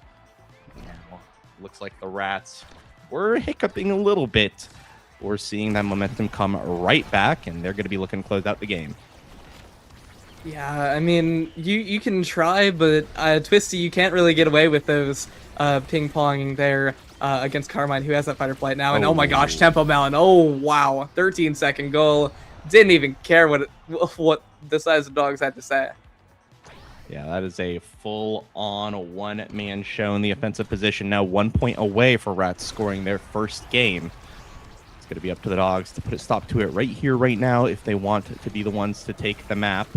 They do get off to a good start. One goalie barrier here. Twisty with the flip. Waits out the Piercing Thorns, but unfortunately a strike from Fresh is good enough. Unfortunately, you are a late game Zentara with a Mega Infused Accelerator. You are going to explode sometimes. That is exactly what happened. Nikki Middleton not going to be able to get the strike there to get it out. Just not enough abilities, really, to send it out of the big finish. The Piercing Shot as well, not going to come through. Carmine is unfortunately disconnected now. A big opportunity for the Dogs, and they are going to take on it, DC or not. It's going to be 1 point on the board, but they're still going to have to get two more to get that reset. Yes, Carmine. Walking forward, the lobby's still online, but it looks like Saya? Wait. Yeah, we've got some unfortunate news here. It seems like the lobby has crashed for our spectator. Which means that we're going to have to figure something out here. The lobby is going to be here. Carmine is unfortunately dead in the water. But I'm going to see if I could figure something out on my end. We do have a stream potentially from Tat to figure things out, but we are going to have a technical input hiccup. If anyone asks, it is Carmine's fault because he's the one that disconnected, and that killed the stream along with it. So we're going to have to figure out what's going on from there. But for now, we're going to get in a bit of a timeout. Just to reiterate the score, the Rats are up 2-1 on potentially the final set. They are 2-0 in set score. So we potentially have a very short game once Carmine and the stream make their way back. But in the meantime, the weather's kind of nice. I'm sure wherever you are. No? I mean, Okay, stream's back. Oh, wait, hold on. We're fine. I don't have weather here in Missouri. It's it Yeah, never gotcha. works. But that's also Carmine back now in the game, so that's very fun to see. Carmine, yeah, maybe going to take out the trash real quick, decided to crash Saya for the heck of it, but now we're back in. We're in overtime, getting started on this point. Maybe Twisty's 1v1 was just too strong against Fresh, and now though that is gonna be Nikki just off the field. Carmine flip burned. Tempo Melon gonna be able to get the barrier in revenge though. Yeah, unfortunately, the Xeno Cloak not going to allow Weston to be fast enough to get it through Carmine. The flip from Tempo Melon looking scarier by the second. Unfortunately, though, the Slice and Dice is going to proc Twisty's own core flip. The flip now going to be used to find the KO on a Nikki Middleton. Ooh, but a bad back pass from Carmine. Now going to be an open net for both teams. The Flame Flurry is deadly, and there it is. The core is too fast for Weston to react to. Strike cooldown might not have been back yet, and that is going to be the Rat Pack taking game number 1 of this series and one more game away from looking real pretty, standing on top of the leaderboard 7-1. Yeah, I mean, great job from the Rat Pack. Bit of a hiccup there at the end of the game, but they didn't care. They just ate through the walls, whether they wanted to or not, and that means that they're sitting pretty at 1-0 in the series so far. You see, we saw a little bit of a fight back between the side of Hamlet's Dogs. They got those 3 goals on their side, and they were able to get they were able to kind of keep the game a little competitive. But ultimately, they need to find some way in this series. Is just the damage from Fresh, Carmine, and Tempo Melon. I've ignored it so far, but there's a bit of an elephant in the room, Rickbat, with the 15 kills from Tempo Melon in what was a relatively quick game. Yeah, that is a bit rough to look at. I think that clocks out to about just under 1 KO a minute. Again, that game time also includes things like draft and the post game or the post score kind of cool down while everyone gets ready for the next point. So that is rough. That sucks. Just no other way to really think about it. That is going to be a problem that the Dogs, the Dogs Layers 3 are going to have to come over. I just made the same mistake you made earlier, but all good. On the flip side, I think that some other things that do have to be addressed, Frightfully Fresh on the Finny, of course, one of the pioneers of the pick, and kind of his default selection, I think, given the opportunity. So both these picks, I think, were pretty damn impactful throughout. I think, obviously, the Estelle on Carmine was nothing to slouch over either, but I feel like Carmine could kind of do what he did on any other character. So I'm more looking at these other 2 picks that the Handless Dogs are going to have to figure out. Obviously, there are 2 players on Dogs Layers that play a decent Juliet. Obviously, one of them is going to be the midfielder, but that is still an option to maybe contest that pick in the future. The Finny, though, maybe something. Obviously, I think Weston can play it, but it is going to be something that is a little bit harder to take away, I believe. So we'll see what draft 2 looks like on map number 2. In just a bit, but for now, the Rat Pack's looking very dominant. I think, again, just from what I understand, talking with Fresh, Tempo Melon and Carmine both really want that spot on the MVP ballot and potentially win. They're both pretty hungry for it, and they want to look really, really good in these last few series, while public sentiment is most fresh for the upcoming vote. So we'll see what these 2 have for us next game, because maybe they'll try to outdo each other a little bit. Maybe a little bit of a friendly rivalry from the 2 in game number 2. Yeah, I mean, Tempo Melon boosting her KO stats at least on the number sheets towards the end of the season, just with that one game. But I mean, looking at the draft here, I think we're getting started pretty shortly. It's Inky Splashdown here for game number 2. But it's going to be sort of a different game that we see on this Inky Splashdown map. On Night Market, it's kind of the new age Oni. You're seeing kind of some of those slower, some of those calmer games where it's kind of a back and forth. And Twisty made sure to show us that with that match earlier. But we'll kind of see how it ends up turning out for these teams, just simply because it's a lot more explosive. No explosive entrance on the field, but we do have Glass Cannon and Tempo Swing to kind of make up for that. I think it's going to be pretty interesting to see how these teams perform. Both teams hopefully have watched Vaughn's Inky Splash Zone guide, but if not, then maybe they've made their own little plans for this best of 3 and are kind of figure out what they want to do. Is we're getting started on draft right now. Yeah, obviously the kind of trade-off is a little bit is like very clear cut. One of them is like, I'm gonna get more mobility on the open map, and the other one is I'm gonna kill people. And killing people is always very, very powerful. There it is. The dogs are gonna ban out that Juliet that caused them a heap of problems in the previous game. That being said, the red side kind of respect pick away from the Kai, who's the dominant midfielder pick on this map. That makes a lot of sense. Nikki Minolan can pilot the character, and so that's going to be just sent off. On the flip side, though, that means that this Estelle pick is now allowed to be flipped over to the dogs. So we're going to see a fairly new composition come out from the Rats. I wouldn't be surprised if we saw the Finny again. I think she's potentially very good on any of the maps that she's played on. So that being said, that's going to be Atlas coming out for Fresh, Tempo Melon on the Luna, I think. Kind of a signature brawler pick, especially in some of these more open maps. We'll see how the dogs have. Yeah, I'm excited to see this theoretically Tempo Melon Luna here. But on the other side, we do have sort of pretty similar to the last comp, but it's I'm forgetting the name. It's Rastel, of course. Rasmus Estelle for the side of dogs. And of course, probably the Finny in the back line. I hope it's the Finny in the back line for Weston. They're going to have a lot of that damage. Finny as well, especially Glass Cannon Momentum Boots, is going to mean that you have that little rabbit running all over the field.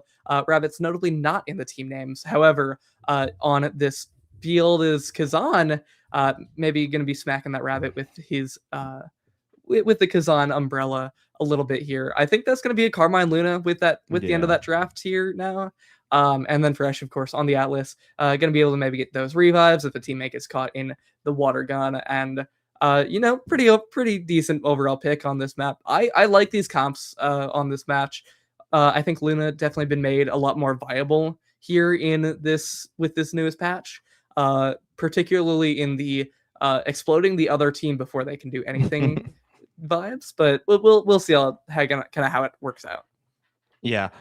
I'm really curious. Most of the composition that the Rats had in the previous game have been yoinked by dogs, and I think it is a pretty damn solid composition here. So we'll see what can happen. It is going to be Tempo Melon on the Kazan, Carmine on the Luna, Fresh going to be taking it up on the Atlas, and with the exception of the Kazan, everyone here has opted to pick a Glass Cannon. So we're going to have a very fast movement speed game, but also getting those stray hits is going to be pretty useful. And I think the Estelle obviously going to be fantastic at doing that. Finny as well. The Rasmus with the Whiplash can get it up close pretty damn consistently. So I think overall, dogs have the better comp for everyone going Glass Cannon. They just have more ways to just bop it and get rid of it. But Rat Pack, well, they're looking at pretty damn strong just as a team. So we'll see how this actually ends up, as already we do have a KO and a goal from Tempo Melon coming into the 30-second mark of the game. Yeah, I mean, pretty difficult spot there. One thing that Finny doesn't really have too much of on this map is a way to deal against the cannon. You saw that secondary, the triple take come out from Weston at the end of that point there, but ultimately you weren't. Oh my gosh, Weston really wasn't able to get a whole lot off of it. But it also may not matter if Twisty and Nikki are just able to pass it around, get it through this defense from the side of Rats, and unfortunately, don't go from Fresh with that Cosmic Expanse is going to mean that it's all tied up now. Yeah, a bit of an unfortunate play from Father Fresh himself. Carmen now going to be assisting on the defense, maybe to make up for that. The card from Weston almost snipes it away, but unfortunately that leaves the goalie a little bit ahead of where they should be. Now Barry going to be going down the splash. It's going to be hitting the side of dogs as well. Not going to end up with a goal, but the defense is still going to come through. The straight shot from Carmine catches Weston off guard, trying to block Tempo Melon's attempt, which means that is going to be another roughly 30-second point here for the Rat Pack. Yeah, Rat Pack, they know what they want to do here, and that is just be as terrifying as possible as the own barrier coming out from Tempo on the flip. They're able to recover a little bit, though, as that's going to be Tempo scoring the goal off of that top spin, and now Tampa Bell just having too much fun, and I'm having too much fun watching it. Yeah, you know what that was? Loki, that was a check on Fresh, and he failed. He failed. The backline cannot be trusted, and that's just a brawler doing their due diligence and figuring out what their goalie's capable of. But speaking of capabilities, this is going to be size on the Kazan, and we'll see what the rest of the draft has to fall at. Yeah, I think peak performance is going to be a little nice to have on Twisty, but it's really nothing in the face of Fight or Flight on Carmine. Luna is a character that only has some burst movement and burst skill options, but it's going to be a little rough to have Luna, who's now able to run all circles around you. That's that childlike energy that Carmine very much possesses, and the Luna will possess even further. Additionally, in draft, we're also getting Fresh on the extra speed from OIA, and Weston picking up a little bit of that extra stagger and the damage from bulk up. But honestly, maybe a little bit of scaling pressure from the side of Dogs here. But I mean, Rats have size on tempo, which Kazan, I think everything scales with size on his kit. So I mean, not much you can do there. Is no barriers down yet. We're 30 seconds into the point. This is basically never before seen an Inky's game with only one barrier down after the first 30 seconds. Yeah, a bit of a tragic end, though, to that, as the goalie barrier from the Dogs are going to go down. The defense from Fresh is good, if a bit basic here from the Atlas. Twisty, though, going to use the magnetic water cannon to send herself back into position. He's going to allow the defense to come through, and now an opportunity for Nikki Middleland was going to be blocked away from the Atlas, and all the cooldowns come flying out. The defense is going to be made against Carmine's flip. Fresh now going to dribble a little bit, trying to get some of those cooldowns back as we enter overtime. Carmine now potentially looking to go through. The clear is going to be found. Tempo Melon going to be blocked away by Carmine's own nuke. A little bit too much fun from the Rat Pack. Always a good defense from Fresh. Strike shot as well to follow it up and start the offense. No, the pull is going to mean that Nikki Middleland's going to have an opportunity maybe to support. No, the court is bouncing back and forth in overtime. And no clear winner has been found just quite yet. Yeah, but a great defense from Weston is going to mean that no cooldowns seem to be available on the Finny, other than that the card misdirection, of course, that comes out in a second. But oh my gosh, Carmine, with the great whammy into Crater, is going to get it straight through that triple take. And what can you do if you're Weston? Core's going flying at Mach 20 just straight on the net. As Rat Pack, they're just continuing this streak of confidence. And I mean, now Tempo and Fresh both have flip online. Could be very scary if you're here, if you are Dogs, and that's barrier down now. Yeah, there's going to be a flip as well, but it's actually going to be taken away from Carmine. Still two flips on the side of the Rats. Goalie barrier is going to go down. The flip comes through. Oh, no! Ah! There's a little bit scary there for a second, but Tempo Melon is not going to actually be able to find it. Tried it a little too hard, I think. And that is going to be a goal handed right to it. I gotta say, that might have been the worst point in the North American Strikers League we've seen this season. That was terrible. And literally no one is walking away with any energy. Wow. That was, I mean, there's a thing of beauty with what just happened. I'm sure we could break down and analyze it, but we still got a game to look at. Unfortunately, we have a game to look at. We'll see what could actually happen. Is Twisty doing a little bit of a repeat of what we have. Oh, no. What is happening? What is happening in this game? There is a mind virus, and that's just called Rat Pack, I think, in this community. And oh my gosh, they just have, there's so much whimsy on this team, and they're proving it very effectively here. As, I mean, what can you do? I don't even, yeah, Tempo Bellic scores. Yeah, that's about the sum of it. That's all we really need to know from that point. I'm sorry, I'm still stuck in the past. I really am. I'm stuck in the past about that previous point. What the fuck was that?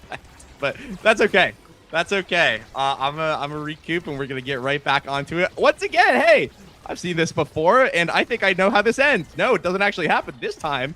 We get the good ending. The barrier goes down. Carmine does have the flip. Not gonna be found, unfortunately. Gonna be an opportunity. Twisty finds it off the water cannon, I guess, and there you go. We got an even sell. So. Yeah, oh my god, Dog Slayers 3, finding their footing here in this set. They're down, but they're not out yet, as they do have a bit of the energy priority with Carmine recently using energy, and now it's going to be the water cannon up online shortly. That is going to be barrier down now from the side of Dogs, but Carmine almost off the field, and it could be the chance for the side of Dog Slayers to make it. Oh, great strike shot from Weston. Yeah, really, really nice. Twisty, though, not able to get possession of the core, which means another opportunity for Temple Melon is going to be shot away, actually. The 1v1s have been going pretty good for Twisty in these previous situations, so maybe a set on the board can be done for the Dogs. This flip from Temple Melon's going to be looking real damn scary, though. Core flip going to be caught by the Luna Dash. Twisty now with possession of the core, and good back pass, actually. Temple Melon, I think, not ready for it, so does not elect to flip in that situation. Flip comes through, goes down to Twisty, an opportunity, but it's going to be flipped away by Fresh, and now there it is. All the cooldowns from the Rat Pack. And I mean, what do you do to save that as a Finny with no evade? That's going to be the 3rd point for the Rat Pack. Another close set, a close, silly set, maybe, but it is going to be Carmine once again with the MVP and their pick of the litter here between the extra special, the Deadeye, and everything else. Yeah, I mean, Weston put it in a very, very scary spot there, and what can you do? And now, even more of what can you do is Carmine's going to pick up that extra special, and Tempo Bella is going to pick up another Size Awakening. We're going to have a massive Kazan and a Luna with so many more Crater Makers up in your face. The Kazan, or as not Kazan, Rasmus, Twisty, picking up Demolitionist should be a bit nice. You're not going to get as much value with the demo just because there's only 1 barrier instead of 2, but it's still some size that Rasmus significantly needs in order to perform effectively. But I think with Twisty's been doing pretty well so far, and I think with size, they're going to have a lot more options for just playing this offense and getting this core hopefully in the net of the Rats. Is unfortunate barrier down now for the side of Dogs. Ooh. Yeah, it's looking a little scary. Carmine going to take a lot of damage. The KO not going to be found on Twisty. The defense as well comes through. So the water cannon is going to be expended without much gain. Twisty once again going to be posted up. Just looking to strike war their way through these corners. No KO going to be found by Temple Melon this time. Ooh, the card almost finds an own goal right there, but Deja Vu. Carmine just taking a lot of damage. A 1v1 v Tempo and Weston. It's going to go the way of Weston, but Tempo Melon, a good maddening descent. Sends the core right in 1 versus 2. Rat Pack 2 points away from locking in their 7-1 spot. Yeah, they're super close to locking this down, but the side of Dogs are not out yet, as that is going to be Crater Maker coming out. Carmine looking pretty low, and Fresh does have that Celestial Intervention coming out to get their health bars pretty high. But I think if Carmine or Tempo are kind of forced to use their flips like they are here, they may be able to find some way out of the situation. But that is going to be barrier down now. Tempo Melon has a flip online, and that's going to be top spin. Just nothing you can do there. No evade on the Finny. Going to go straight on in, and only 1 more point. Rats may be able to take this home right here. Yeah, that's a rough situation to be in. Right now, the Dogs are going to be looking down the barrel to defeat the Rat Pack. Even though we've taken a few extra steps to get here than maybe we should have. We do have the end of the series on the horizon. Water Cannon going to come through, going to send it up for it at Tempo Melon. And that core speed is going to allow them to sink it right in. A 3-0 performance here in game number 2 from the Rat Pack is going to surely propel them into the top of the standings. Sitting nice and pretty, top of the leaderboard, 7-1, the head-to-head. Good as well, I believe. I could be lying actually, but that's going to be the Rat Pack continuing their absolutely stellar regular season, now just 1 week away from seeing where their playoff spot's going to be. Yeah, Rat Pack just pretty comfortable 6-0 in the series so far, or not so far, that is the series. But I mean, they're just overall looking very, very comfortable getting ready for playoffs. Both Rat Pack and Sad Boys are 7-1 after this game has ended, but as you said, with the head-to-head, Rat Pack has beaten Sad Boys in a Game 3 series, which means that Rat Pack has only lost to Demon Time. Sad Boys beat Demon Time. It's a bit of a roundabout here, but ultimately, you know, we Dog Slayers 3. I'll fix it eventually. Dog Slayers 3, you know, have some of their toughest matchups in this last 2 weeks here. Rat Pack this week and in week 9 is Sad Boys against Dog Slayers. So we'll see what they can perform in this next series, but ultimately the side of Rat Pack just looking comfortable as ever. Maybe too comfortable, as we saw far too many times in the series. Yeah, a few let's call them unforced errors coming out from the Rat Pack, but that's okay. They got the series win in the end, and they are going to be looking fantastic in the final stretch of the season. We've seen many highs and lows, but well, mostly highs for the Rat Pack right now. They're going to be looking good at 7-1. The Dogs, already eliminated coming into us, gave us a good show, and we will be seeing them maybe next week. But that'll be it for week 8 of the North American Strikers League. Appreciate you all coming in. And as we're wrapping up the season, I'm looking forward to playoffs. We've got some fantastic teams this time with us here in top 6, and we'll see how that final week affects that standing. So stay tuned for that next week. But before we head off, Patat, any parting words? No, I mean, as always, I said no and then I said yes. As always, it is a pleasure casting with you, Brickbat. It's a pleasure watching the North American Strikers League. And I mean, these teams, we've had a lot of competitive matches throughout the entire season.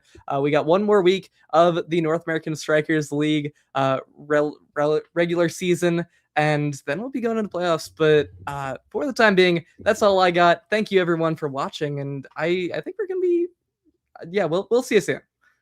We have a post show. We'll be back with the post show pretty soon. One announcement, guys. This is me, Tio Brickbat, coming out here. You guys have today and tomorrow for the early bird registration period of Reach the Summit 2.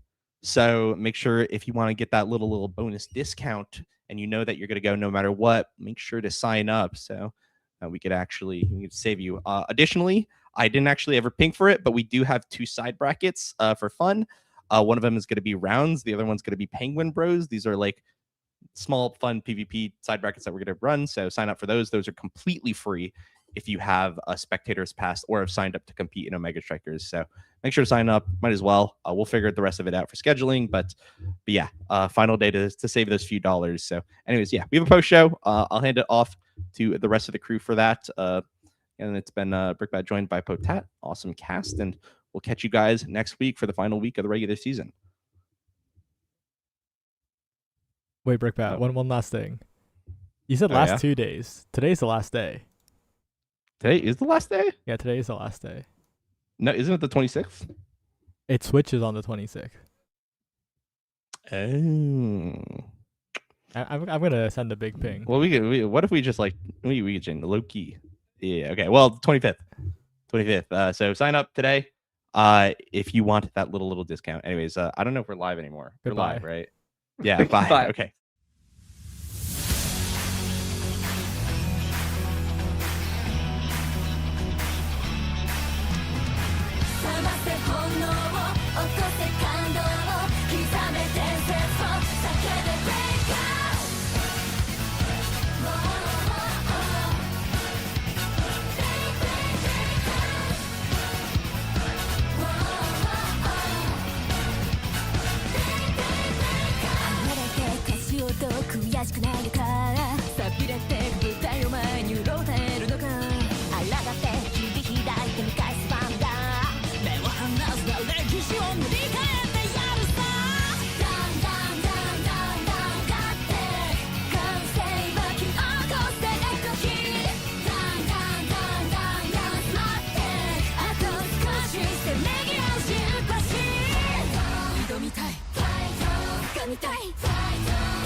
Point of grand finals, a long journey, all comes down to this.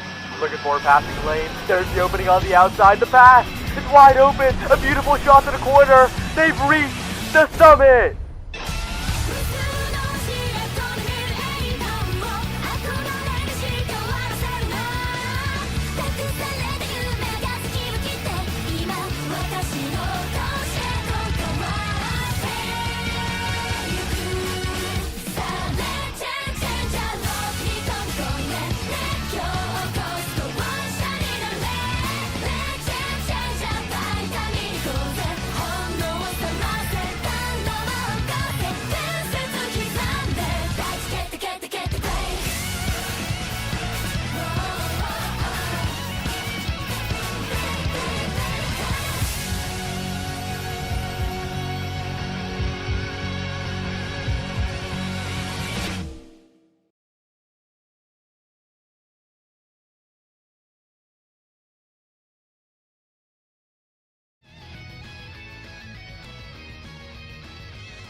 Welcome back, everyone. It's the North American Strikers League Season 7, Week 8. It's crazy to think that we're getting close to the end of the season. Honestly, it feels like it just started, and now we're looking into the playoff picture as well as end of season awards. So I have a couple guests with me, which none of them are mathematically eliminated from playoffs, which is a sentence I, for one, didn't expect to be saying after the halfway point of the season. But here we are. I'm joined with the captains of Polar, EKC, and the Rat Pack. And I'm going to start with Soren because EKC's been on a bit of an upswing recently. I've been seeing lots of Q games out of Katsuna. I've seen NX in the Scrim in-house mines, and I know you've been busy yourself traveling and competing in LAN. So can you talk to me a little bit about why your team has just looked like it's turned over a new leaf, and it looks like an entirely different roster, and I'd really love to hear a little bit more about that as you battle for your playoff spot. Yeah, so I hopefully I can be heard okay. We kind of had an ultimatum a while ago. I kind of talked to my team a little bit because historically I was the biggest grinder on our team. I had like kind of in mind that I would be the one to pick up like the slack if anyone couldn't play the game. I was kind of like, hey, like if we want to keep playing, like I don't have that kind of time anymore to play 24/7. So we kind of talk and stuff. The team kind of agreed like that our identity was kind of lacking for a while. Like people were getting good enough at the game to avoid our like kind of cheese kill comp and stuff. So yeah, I haven't been playing as much, but I know like Katsuna has been finding a little bit more love in the game lately. I think especially from Land, he had a lot of fun playing that. And X has been kind of grinding custom stuff, trying to figure out how to play in a way that's more normal. He doesn't have to like play into a weird way that me and Katsuna does. And which I think has been working really well because it makes me and Katsuna play like normal people because we have to fit around him instead of him trying to like change to us, which has allowed him to kind of find a little bit more consistency and stuff. And then I think part of it too is especially like in general, like we have a different opinion of what the meta is and what characters are good compared to a lot of people. And we've just been able to kind of get to the level where characters are good enough to make those comps succeed. I know a lot of people were like really confused about like the Mom Boots Luna or stuff like that. But stuff like that, like we've talked about, it's like we have a rune on our team. Why not just take Mom Boots? Because if I dash on field and he's teleporting back, we're just rotating goalies out. And it's been really fun doing this kind of comp and stuff and seeing them succeed. I think we got 31 KOs on Night Market today, so it was a lot of fun. Hey, and you don't have to sell me on swapping goalies. I completely understand making your midfielder hold the bag in the backfield. And speaking of someone else who feels similarly to me, let's go over to the Fool. Very hard fought win today, much needed win. Fraud Boys looking win, if you will, versus the sub roster of Bomba. Thank God you got gifted a free win, am I right? If there's a sub and it's just a predetermined outcome. So congratulations on cashing that check. How are you feeling going to the end of the season? Because I know at that halfway point, I'm sure morale was low. Times are tough when you're staring down a lot of L's in the column, especially as a triple rookie team. And your team is also just another roster that really feels like it's coming into its own at the end of the season. What are the big factors do you feel like attribute to that for any other potentially NASA teams that are listening now and maybe might be in your spot in nasl next season? Talk to me a little bit about that. Okay. So I totally thought we were cooked after losing to EKC and Bozo. Like, I thought we had to beat one of those teams to qualify, but like, hey, there's a chance. We need to beat RTF next week. It's gonna be tough, but it's doable. One thing I'd like to say is shout out Name Chaotic. That guy is a beast. Dragged my lifeless corpse across the finish line today on Inky Splash Zone. I mean, went crazy style, 1v1 million, blew up shapeshifting. It was kind of beautiful. Big fan of that. To any NASA teams who are like, still fighting for that victory, I will say the longer and longer you play with a team, the better and better you get with them. Like, things make more and more sense, and you become way more adaptable with them. And so, like, stick together, keep playing, and you will figure things out. Big fan of that. Yeah, I don't know about that. I switch my team every season. I couldn't disagree more, but I guess this guy might know a thing or two. Sticking with the same teammates, who would do that? Anyway, Ali and I might be having our 3-year anniversary soon, so shout out to him. Next, I'm going to go on to the last goalie on the desk. I just realized it's just the goalie gang. It's the man in first place still after another 2-0. Frightfully fresh. I don't have a question for you. How about you talk about what it's been like going from your last experience and that really disappointing end of the season. Demons Raw, like 10th place coming at the end. I know it wasn't your team, but I know it's not how you wanted to go out. Like that night market game to end the season was tough. And talk to me a little bit about how you've come to this place where you're at now and what that journey's been like for you as a player. First off, I feel like playing with Snake and Fudgy was like, insanely easy, so you can kind of like throw any goalie in there and they'll probably end up doing well. But as far as like the Rat Pack goes, I feel like I don't know, like the expectations are higher now. Even though we're first seed currently, like we want to get this win in order to kind of secure our first seed spot. And the lead up to that, the start of the season I was a little nervous, but like we just play for vibes now. Like I think half the time I'm just yelling at my team to actually focus. Tempo doing a little bit of whimsical things. But we're laughing, we're having a good time. Like even if we're losing, even if we're winning, it doesn't really matter. Like that's kind of all that really matters to me. So yeah, I feel like the stress has been a lot lower just because of the vibes. Even if I feel like we really want to hit that first place, that first seed thing going into playoffs. Yeah, I mean, it will be a historic rookie season. It will be the best rookie season of any team ever. I don't really count Demons Raw in season 2. That just doesn't count to me, even though they technically changed their name. So yeah, if you guys end up 8-1, it'll be the first time ever that a rookie team got first. Cosmic Calamities was tied for first, but didn't get it. I think they finished second seed, if I'm not mistaken. Someone can fact check me on that. But either way, 8-1 will be the best record a rookie team has ever had. So if you guys get that, huge shout out. And then for me, Vaughn, you're also having a pretty good season, man. What's going on? Another sub win. You pay off Shianzu. You know what? I really did. Just another season where we just barely scraped by because of a sub. I hope we can keep it up. I'm really nervous for playoffs.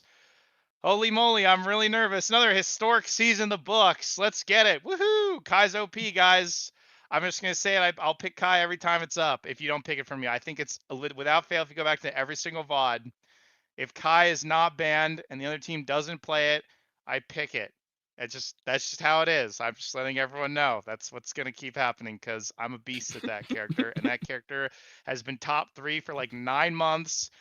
And no one was on it except for like 4 people. Shout out to the poll. I'm on a rant. And now it's really good. It's been buffed, so it's even better. So all you goalies need to brush up on your Kais and glide. It's so good.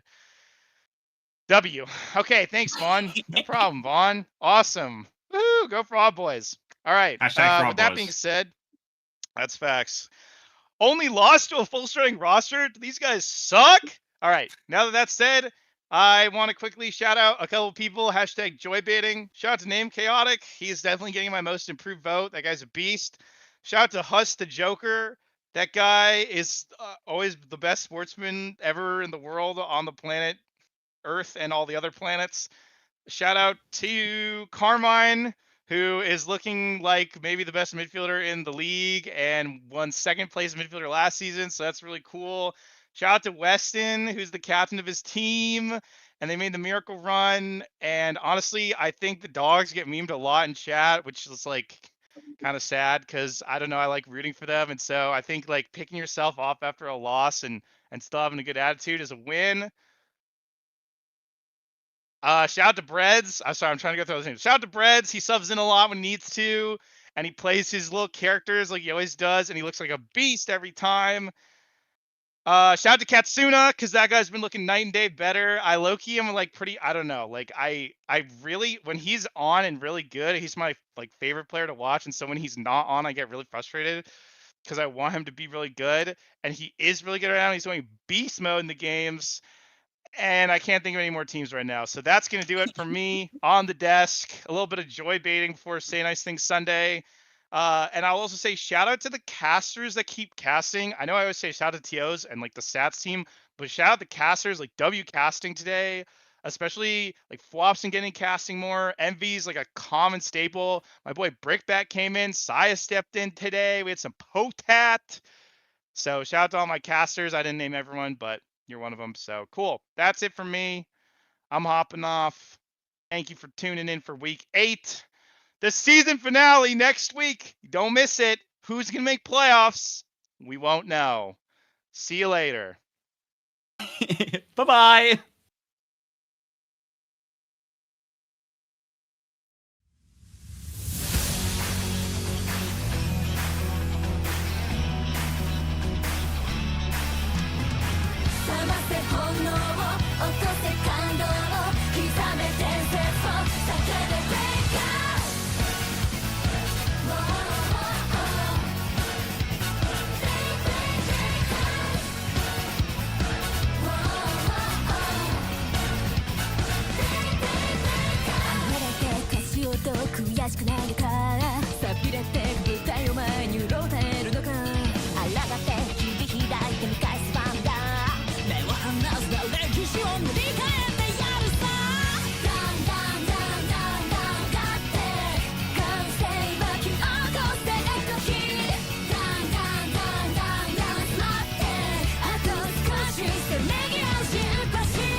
point of grand finals, a long journey, all comes down to this.